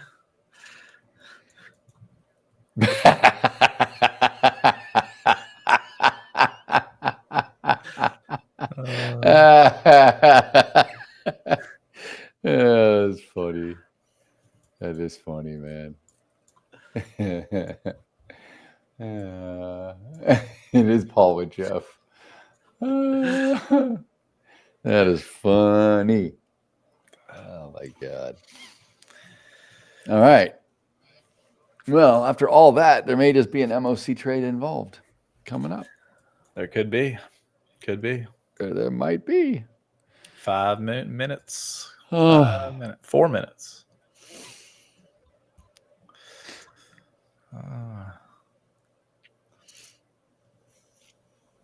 This is like a classic when people talk about not trading afternoons, this is like that classic kind of afternoon that people are talking about when they're saying that they don't trade afternoons because there's not a lot going on. This was exactly what that is. Like, stay away. Oh, yeah. Don't get chopped up, etc. It's like trading through molasses. Here we go. Let's go. There we go.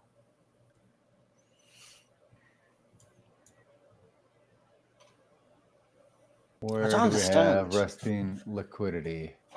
Nowhere. You can't send.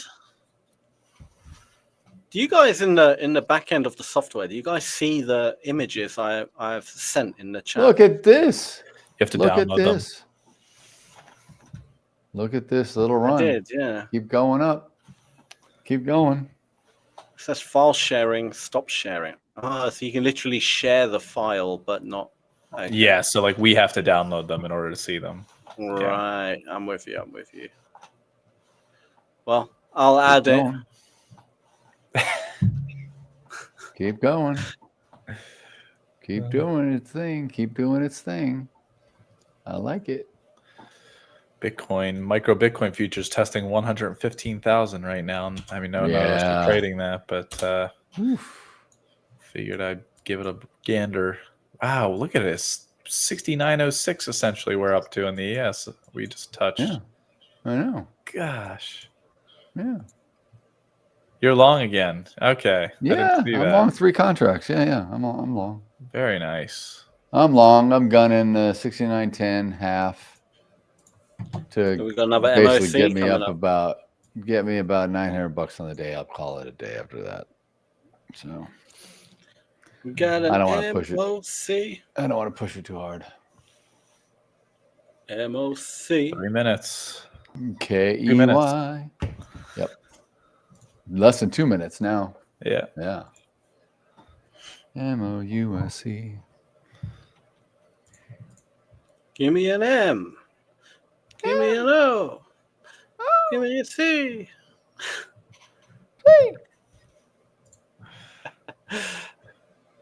What's that spell? Sammy. Look at this. Look at this go. Keep going, baby. We don't need no MOC. Look at this. Let's go, buyers. Where have you been? Oh, man. Get there. Delta is Jesus. It's almost 20,000 to the upside, Sam. Holy hell on the ES. Wow, it's right. On the NQ, it's 6,200. Wow. Wow. Depending on which platform I'm looking at. Another platform tells me keep going. Let's go. 400. This is beautiful. Let's trail. Let's get in here. Come on. Trick or treat. I got a little treat for you up here if you get up here. Come on. Don't be scared. Aliens will abduct you. Get up here. Come on. Look at that, dude. You're gonna suck your blood. I know. It's doing well. 6009 you have your TP, right? Or 09. 6910. I got more aggressive. Shoo. 6910.50. We'll see. We'll see what happens here. All right. 30 seconds just about. 30 seconds. This thing could either pop or fail. I don't know what. But there's more liquidity coming in at 6910. I see it. See, let's go. All right, 10 seconds. Just sweep. Just sweep and just be done. There we go. Oh. Ooh. Come on. There we go. We're not done yet. Hold. It's a nothing. There's like 190. It was nothing in the open either. The open was nothing either. Okay, that's fine. There we go. 197. It's got a lot in the book right now, dude. To the upside. 197 to the upside for the S&P. Nasdaq is almost flat. Nasdaq was like -7 on the open. It was like -7. Wow. That's what it's -6.5 right now on million. Oh wow, that's so funny. That is so crazy. That's Come hilarious. On, pop up to 10. Pop up to 10. Yeah. Oh, beautiful. There we go. Crack open the door. We've got 400 contracts sitting at 09. Just open the door. Let them go through. Beautiful. Beautiful. Come on. Get up there. Get up on this. Come on. You're almost there. There you go. 2 more points. 2 more points. Oh, yeah. 69.11's got a bunch of liquidity built in. We're going there. Yeah. Get up. Come on. Push it. I'm right in front of the 69.11. Oh, come on. Yes. Ooh, Oh, there yes. it is. Come on. Dude, almost got me. It'll get me there. It's not over. It got to 10 on the tick. Got the 69. I know. It's okay. We'll get there. Push. One more little. And off we go. Come on. Little, just there you go. A little boop. One more little pop. A little pop. Just a little bit up. Poppy pop pop. Just get a little kiss. Pop it. Don't drop it. Pop it, don't drop it. Oh, come on. Just do it. It's okay if it doesn't. I'll trail. But it should. I like to see it do it because I like to see it get both my TPs on these big moves. This would be great. There you go. Come on. Be patient. Come on. You know you're not done. Hold. Get back up there. Oh, really? You're going to do this to me? Hold it. All right, fine. Okay, that's all right. You're green on the day, so that's good. I'm green. Beautiful. I'm green. Everybody's green now. We can all. We're all Wasn't that a green. crazy? Wasn't that a crazy MOC though, guys? That was really Yeah, it crazy was. for not having much in the book and having it just keep going like that. Yeah. Yep. Wow. Nvidia had a big sell side volume on the close there. It had about almost 50 million shares to the sell side on the market on close. So. Came right to 69.10. Geez, what a day. I did not think based on that gap from yesterday, I knew we'd get somewhere, but dude, that's as Sam likes to say, that's healthy. That is healthy. It's very healthy. It's a nice, healthy market. Look at this profile. Crazy. Crazy where we've been. It didn't do anything for the longest time. It just sat. It was sitting here stifled forever. Same comments can be said about Daryl's dating profile. It's crazy. Hasn't been doing anything for the longest period of time. No activity. That's right. That's right. That's right. That is exactly what a married man would say. And then I looked at Sam's, HMO profile, and it's just got a flurry of in and out action. H. Oh my god. That was brilliant. Just tagged 69.10 again. I know it's ready to go higher. Oh yeah, it is. There it goes. 69.11. No, wow. 69.12. Wow, dude, this is insane. Man, this is unstoppable. We're racing into the close. This is, dude. We're not far off from 2600 on the NQ. Jeez. Breaking a record right there. Crazy, huh? This is crazy. 26,000. All front running. 2,600, sorry. 26,000. FOMC. I know. This is all front running FOMC and the Xi Jinping potential meeting. This is insane. Will the Nasdaq hit 26,000? That's going to be a big milestone. A lot of people are going to be Dude, this thing just rocketed up. Gold is retesting this last half hour. 4,000. Oh wow. No.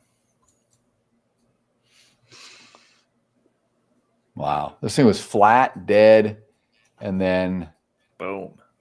Yeah, and then boom is right. My Lord. God, look at this. Back end. I'm out of that position like 10 years ago.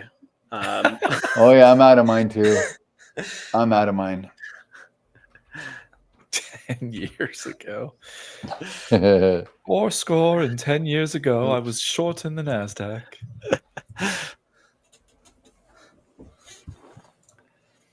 I don't even know if Sam knows what that means. Yeah, I don't think he does either. It's fine. I don't. It's it's not even worth it. It's fine. Yeah, I know. People are like, huh? We don't need to bore the viewers to death any more That's than true, the markets have bored us to death with some history stuff. So, you know.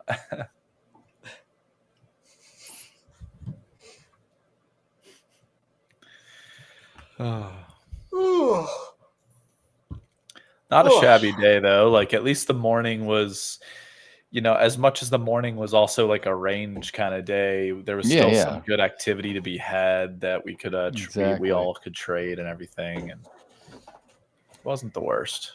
But this afternoon was kind of terrible until that last like 30 minutes. Yeah. Yeah, literally it was till like exactly the last 30 minutes. And then we started to have some life. Yeah. After Sam took back and returned Russell to his rightful owner, to his mother. Wasn't me. Yes, it was. Wasn't me. It was you. It was you. The constable on patrol told you to return him. Beating up Russell on the bathroom floor. Dun, dun. Picture this. We were both breaking his face on the bathroom floor. How could NQ not? You want to sing the real lyrics? You want to go ahead and sing the real lyrics, Sam? You know what? Strangely, I don't know what the real lyrics are, Daryl. No recollection. I forgot too. I used. forgot. I don't know what they are. Weird. Got it. I think someone. Yeah, I think. Wouldn't know the real lyrics. Son of a gun. I'm not gonna fall for that.